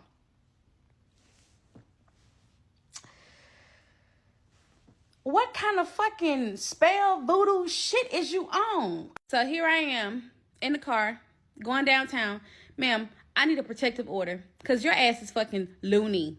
So I filed a protective order because this is the beginning of me closing this chapter. Ma'am, I want no parts of you at all. So at this point, a couple of days goes by. Maybe like 4 or 5 days, maybe. So I get a knock at the door. So I go to the door. There's a police officer at the door with a paper in his hand. So I'm like, he's like, hey, you know, I got this for you, whatever. So I was just like, oh, I was like, you bringing me the copy of my protective order? And he's like, no, ma'am, this is a protective order made against you. What? This is part 27, From Trust to Trauma, Dating My Therapist. Let's get into these night chronicles. So this officer just leaves my house telling me I just got served. What? Who needs protection from me? No, you didn't. And the killing part is that we filed on the same day. Cousin, I'm flipping through the pages, right? So I'm looking at her statement. She's like, she threatened to kill me on April 12th, 2024. Girl, yes, she did. Yes, she did. I did what? I threatened. I don't make threat sweets. She states that I have been blackmailing her if she doesn't continue to pay the rent. Blackmailing you? You ain't have the rent, baby. So what's so crazy to me is that initially she said she was going to pay 80% towards the rent. But now, all of a sudden, I'm blackmailing you to pay it? Nah. We ain't going to do that. She wants me to stay at the home and be financially responsible because she is unemployed. Hold on, cousin. Hey, Jasmine, how's that Oscar engraving coming? Oh, it's coming along. Okay. And threatened to kill me. I'm unemployed. I want you to stay. Ma'am, I told you can pack up your shit the day before you did. Then she claims that the leasing company refuses to let her out of her lease, putting her life in much danger.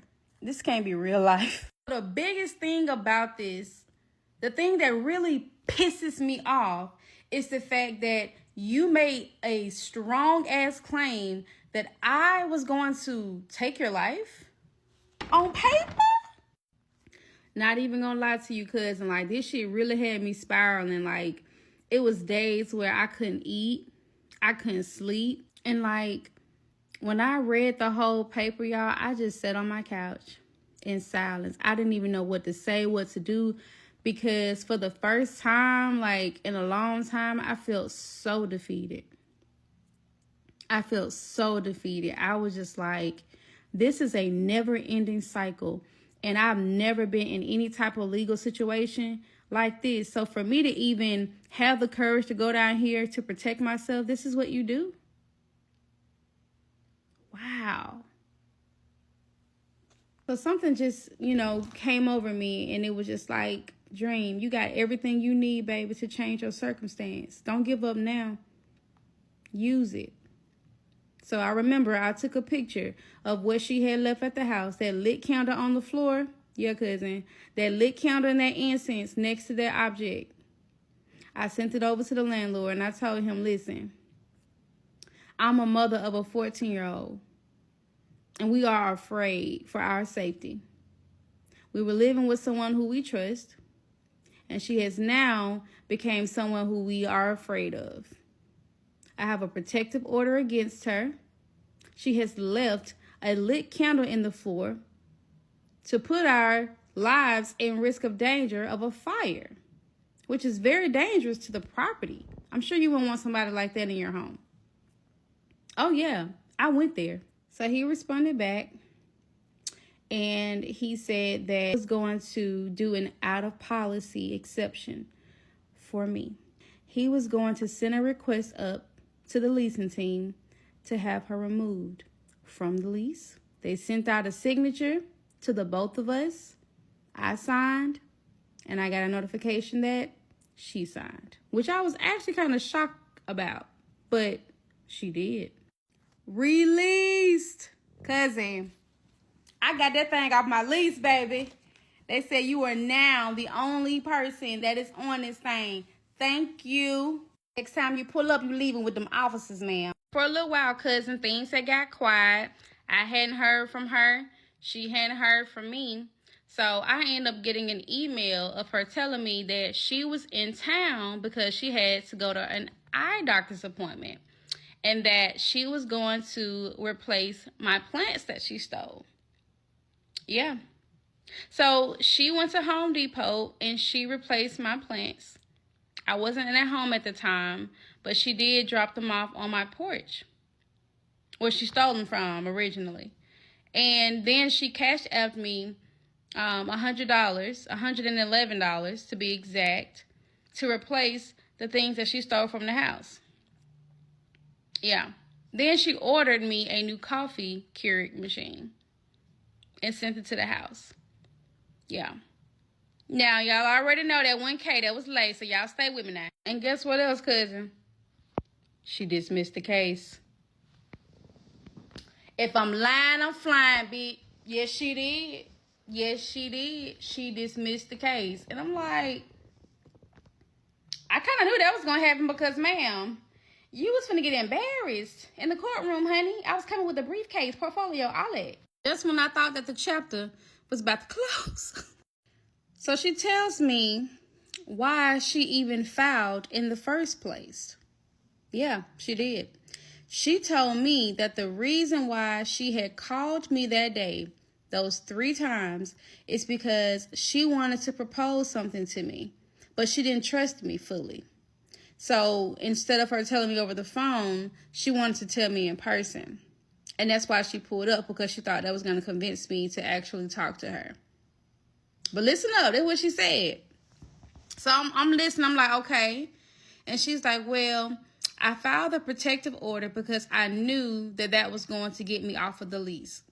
I wanted to scare you, so that way you would then file a protective order against me as well. So we can look as if basically we're not a good fit to live with one another. Bitch, I was born January 3rd, 1994. Not today. So now I'm trying to put all this shit behind me so I can move on with my life, right? So I start to seek out a new therapist. I'm already suffering with PTSD from even talking to anybody new. So I end up matching with one, and she's an older lady. I'm like, oh my God, thank you. We have our first session, everything cool. And then, she asked me what I want to focus on and everything, And so I tell her briefly about the story. So she's like, I can just listen to the background. It sounds like she lifting up in her seat. Like, You said your therapist. Whoo, hallelujah. She's like, and when was this? Really? Oh, we need to report this. Have you considered reporting this to the board? This is not okay. And I was like, yeah, I thought about it, and she's just like, well, we need to work on that. Let's set up a game plan to where we can, get this in motion, basically, right? So we were supposed to follow up and start that process that Sunday, but something happened to where I had to reschedule my session. And baby, let's just say Miss Ma'am snuck and did it herself. Baby, she said I took too long, baby. Grandma Gigi said, no, ma'am. Not on my watch. So when she did it, she didn't tell me she did it. But I found out from guess who? So I get an email from Kay, and she's telling me that she's under investigation and currently suspended from her employer because of our relationship. And I was like, what? I said, huh? Say what? So I responded, and I'm like, I'm so confused. I was like, I didn't do it. I was like, but, and I thought to myself, and I was just like, damn. She was like, aren't you in therapy? And I was like, I am. She was like, did you tell your therapist about it? And I was like, I did. And she was like, damn, she must have reported me. It's all good, though, And then she turned into Lay. So I already know you about to ask. Miss Ma'am, how did she know you was in therapy? Well, I can explain. When she sent all that stuff to me, I was just like, you know what? I appreciate your act of kindness. It seems like we're in a good place. I just want you to be able to move forward, and I can move forward. I'm already in therapy, so let's just close this chapter peacefully, shall we? And that's how she knew I was in therapy. So yeah, my therapist did her big one. So then Kay is like, it's all good. It had to come to the light at some point. Maybe this is an opportunity for you to tell your story and for you to, find your voice again and free yourself. Who the fuck is this? Lay? It gotta be, because it ain't Kay. So then she says, money ain't never an issue for me. But I'll be back on my feet or whatever. So, it's all good. And I'm going to go ahead and report myself to the counseling board.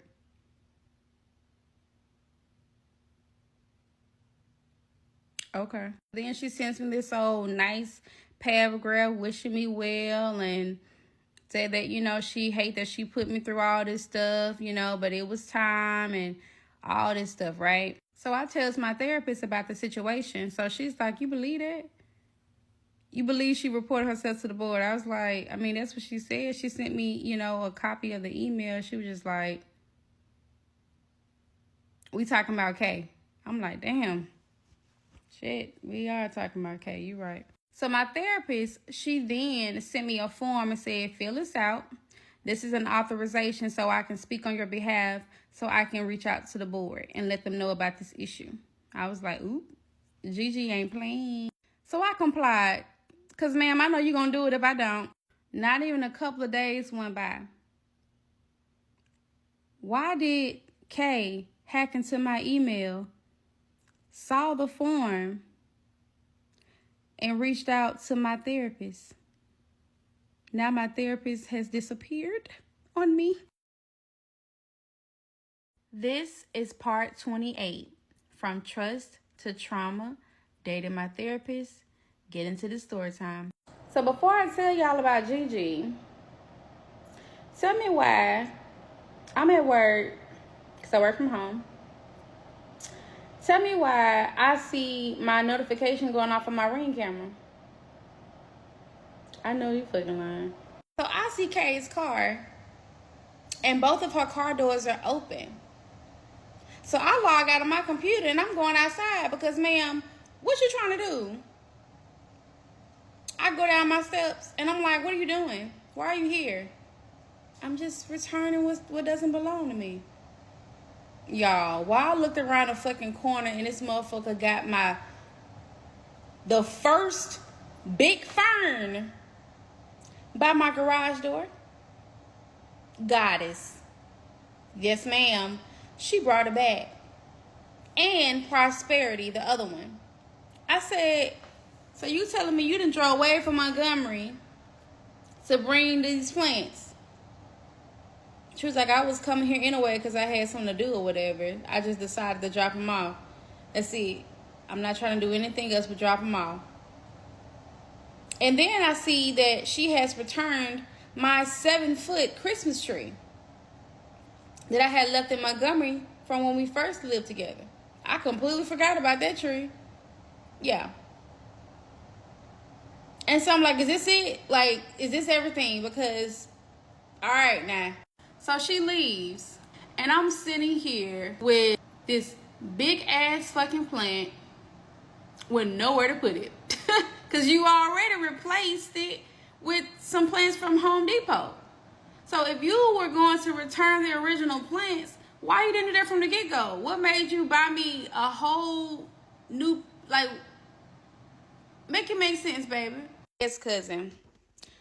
My therapist, my new therapist, we're going to call her Gigi. Gigi got the hell on, okay? I'm going to put some lotion on my hands because y'all know I love talking with my hands. And I'm going to tell y'all why I think she got the hell on. About to go in the kitchen. Cousin, we finna get this thing popping. So go ahead and get your little beverage, honey, and let's get back to it because I got to tell y'all about Gigi. So I remember I told y'all that my therapist, my new therapist, when she heard about the story with Kay, she hopped right into reporting her, which she should have. But my whole reason for even starting therapy was completely put to the side, and the whole focus was on Kay. That was a red flag.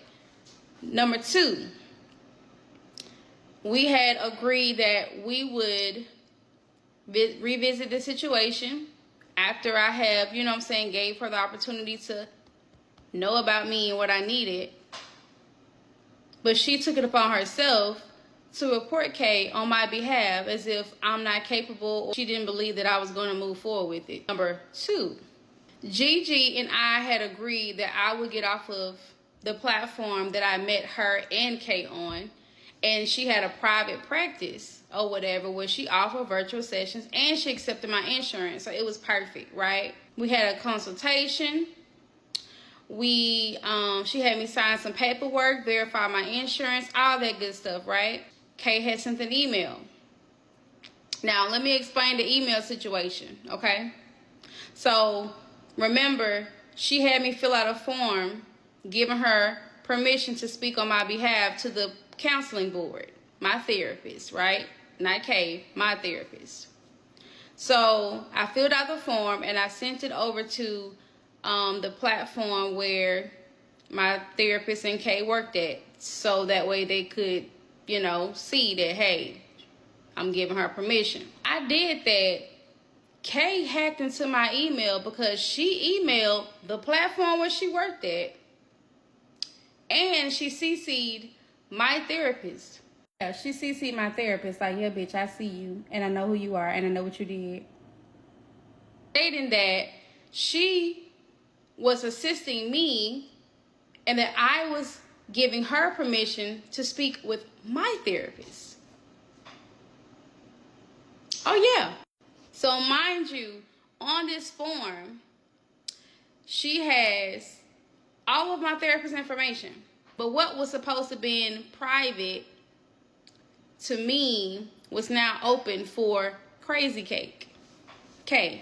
Because of my PTSD with therapy, I thought it was a great idea if I get off of the platform where I met Kay and my now therapist. And so my therapist thought it was a good idea as well, if that was something I wanted to do. And she allowed me to find her practice online through my own research.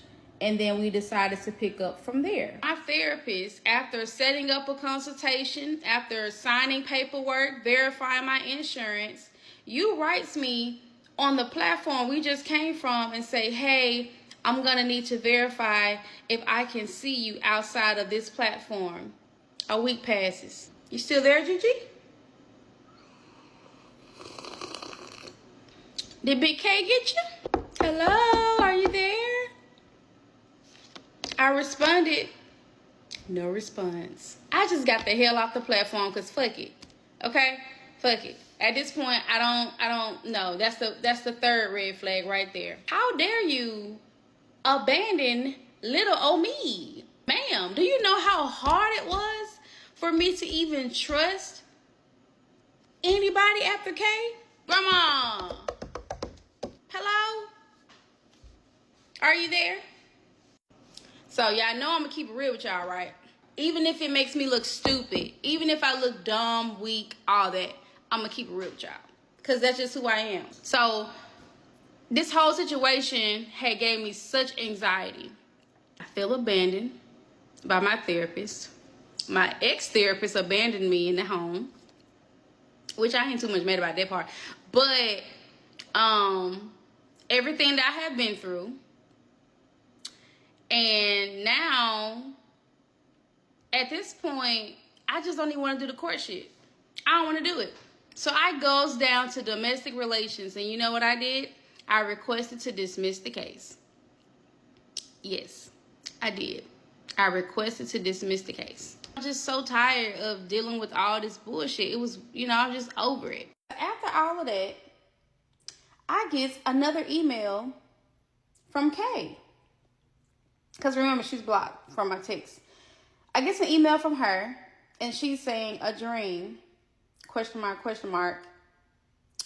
Can you remove the restraining order? I ignore it.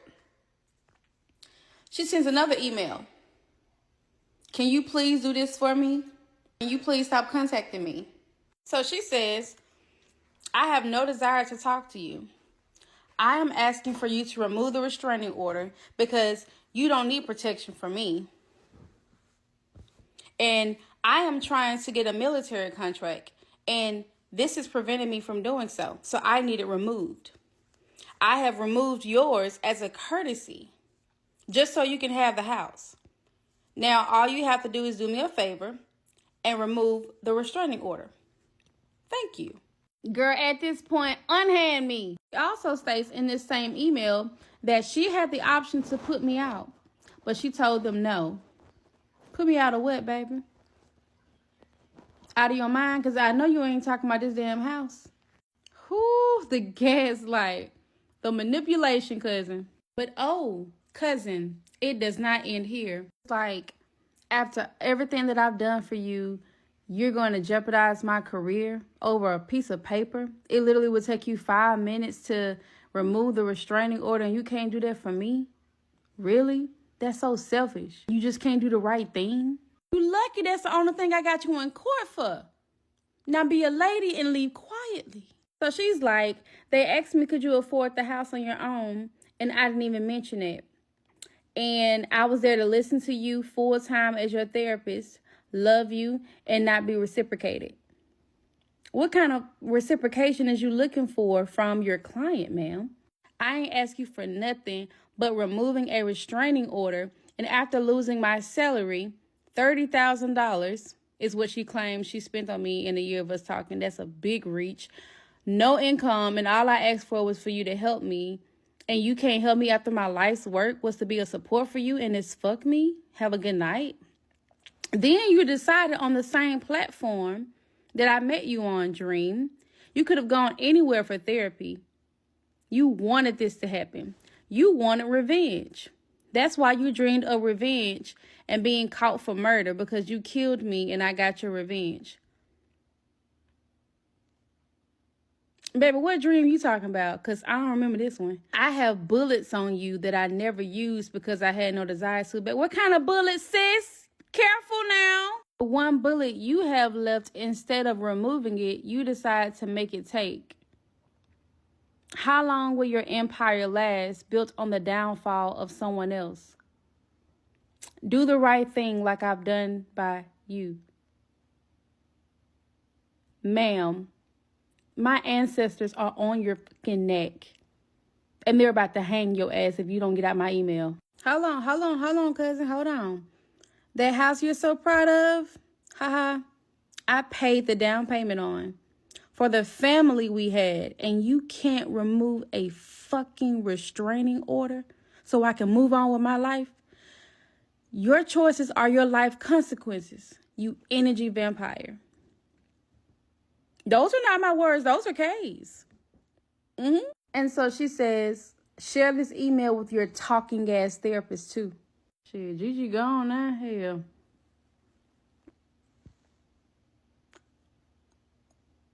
I responded. I was just like, okay. Now at this point, I am highly regretting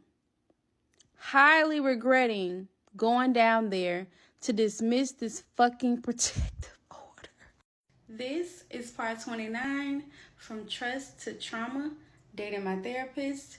Let's go. In this video, I am going to be reflecting on the relationship that Kay and I had.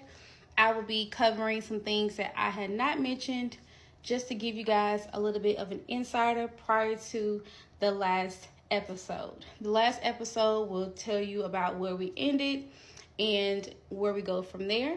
I will also be going live to let you guys have an opportunity to ask me any questions just so we can reflect all together, because y'all my cousins now. So cousin, I know I left off telling you about how my current therapist went Casper. But before I do that, I'm going to catch you up on the investigation involving Kay.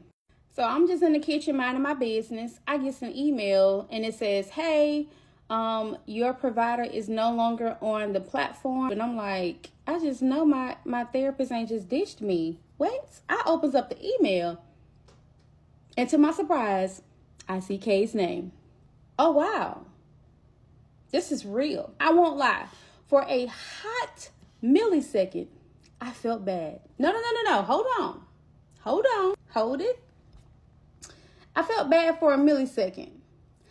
Only because I never really wanted revenge. I just wanted to peacefully move on, and for her to move on and hope to God that life teaches her a lesson. I didn't want all this extra shit. I just wanted peace. But at the same time, I was relieved because nobody, and I mean nobody, I don't care what the situation is, deserves to be manipulated like that. I met Kay when I was at my lowest. I hadn't always been broken, confused, and lost. I've always been up. Just like everybody else, I'm no different. I had a hardship. And just like most people do, they talk to somebody about it. Whether you talk to a friend, a family member, or a professional mental health therapist. I did what I thought was best for me at the time. And she took advantage of that. So yes, I am completely thrilled that she can no longer manipulate anybody else. So shortly after that, cousin, Kay sends me an email. Now I know you're wondering, like, why the fuck is you still getting emails? I can explain. You know, there's something about a woman that keeps receipts for special occasions in case I need to take something back. Like my power, because don't ever play with me. So she told me that she had got let go while in the middle of a session with a client. And then that's when she followed up with all the kudos and I'm going to report myself to the board, all that stuff. So this is what's trippy. Kay had a therapist the entire time. Oh, yeah. She would tell her therapist about everything that we had going on, the good, the bad, the ugly, all that. But that wasn't the problem, right? No, what the problem was is that when things went left, she would tell me that her therapist said that I was wrong, she wasn't, and that she needed to leave me alone. So I wondered, does her therapist know that I was once her client? Wait a minute. Does she know that Kay is a therapist as well? Does she know that she pursued me as a client and that we're living together? Does she know all of this? Ain't no way. Can't be. Before all the craziness had happened once we moved into the house, I asked her. I said, does your therapist know that I was your client? And she said, hell no. She don't even know I'm a therapist. What the hell I look like telling on myself? I never tell on myself. Things that make you go, So, cousin, when we got into it at the house, I said, you need to get you a new therapist because this ain't working. You wasting her time and yours. And she was like, I don't have a therapist anymore. I stopped seeing her. I said, what you mean? What happened? Not you stop seeing that lady. And this is what she said. Well, I thought about what you said and I told her the truth. And she told me that I needed to report myself. And I stopped going. Because there ain't no way in hell I'm about to report myself. I ain't telling on myself. Hell no. But you was willing to tell on yourself when you got laid off, though. The math is not mathing. No, cousin, this shit is stressful. So let's go ahead and get back to Gigi. Now, mind you, cousin, I knew nothing about her hacking into my email and emailing my therapist. The way that I found out is from my therapist. So she reached out to me and said, hey, how you been? What's going on? You know, I hadn't heard, anything from you on an update on the situation or whatever. Did you have your former therapist reach out to me? Say what? Our former therapist? No, why would I do that? I don't talk to her. Oh, I had thought that you guys may have gone back together because... No, ma'am, you didn't think that. No, ma'am. Because she sent an email and she was just like, do you think that she has access to your email? And so I'm looking at my email. I'm looking at the sent folder. I said, I don't see any messages that were sent. I was like, was it from me? Was she posing like me? She's like, oh, no, it's definitely her. She emailed me from her email. Good as batshit crazy. This is fucking nut. So one of my cousins was in the comments and was like, was she still, practicing while y'all was together? And the answer is absolutely yes. The entire relationship, she was still being a therapist and seeing hundreds of clients. Now, there were quite a few that were odd, but there was one that I remember vividly that I could never forget. And the client was on speaker. I was in the kitchen cooking and loading some dishes in the dishwasher. And the client was like, yeah, I'm just having so much trouble with making friends. And it's just been so hard in my area. I just don't know what to do. Okay, proceeds to say, sometimes you may just have to close up shop and pack up your things and move to a new city. Bitch. I almost went in there and brought her ass and shut her ass up in the damn dishwasher because who you talking to, me or her? What's up with the subliminal, honey? Because you know how I feel about my shop. I just held my breath and kept going because I didn't want to overreact. But equally, I felt the shade. So, cousin, because you have gotten this far into this video, into this whole series, I want to give you a glimpse of what manipulation, real manipulation, sounds like. And girl, bye. Girl, bye. You've been in my life, you have had issues. Girl, bye. And you haven't. You fucking delusional. You have been evicted. You want to keep recording? Really? No, go ahead. You have been evicted. Your car has been repossessed. And you throwing this all up because of what is irrelevant. No, I'm telling you, it's your cycle of chaos. Okay. You are chaos. And that's okay. You attract chaos in your life. Okay. Your life is chaotic. And that's fine. She's schizophrenic as fuck. Don't you hear voices, you stupid bitch? You call me a stupid bitch? I did. Yeah, a voice that tell me to leave you the fuck alone. Well, bye. You hear voices. I'm not going anywhere. You are. You have auditory schizophrenia. You don't know what you're talking about. Depression. You don't know what you're talking about. You take medication every day. You pop pills every day, but you won't see a therapist because one platform didn't work out because you don't want help a dream. And it took everything in me not to go to prison that day. As this series comes to a close, I want to share the final chapter of this journey.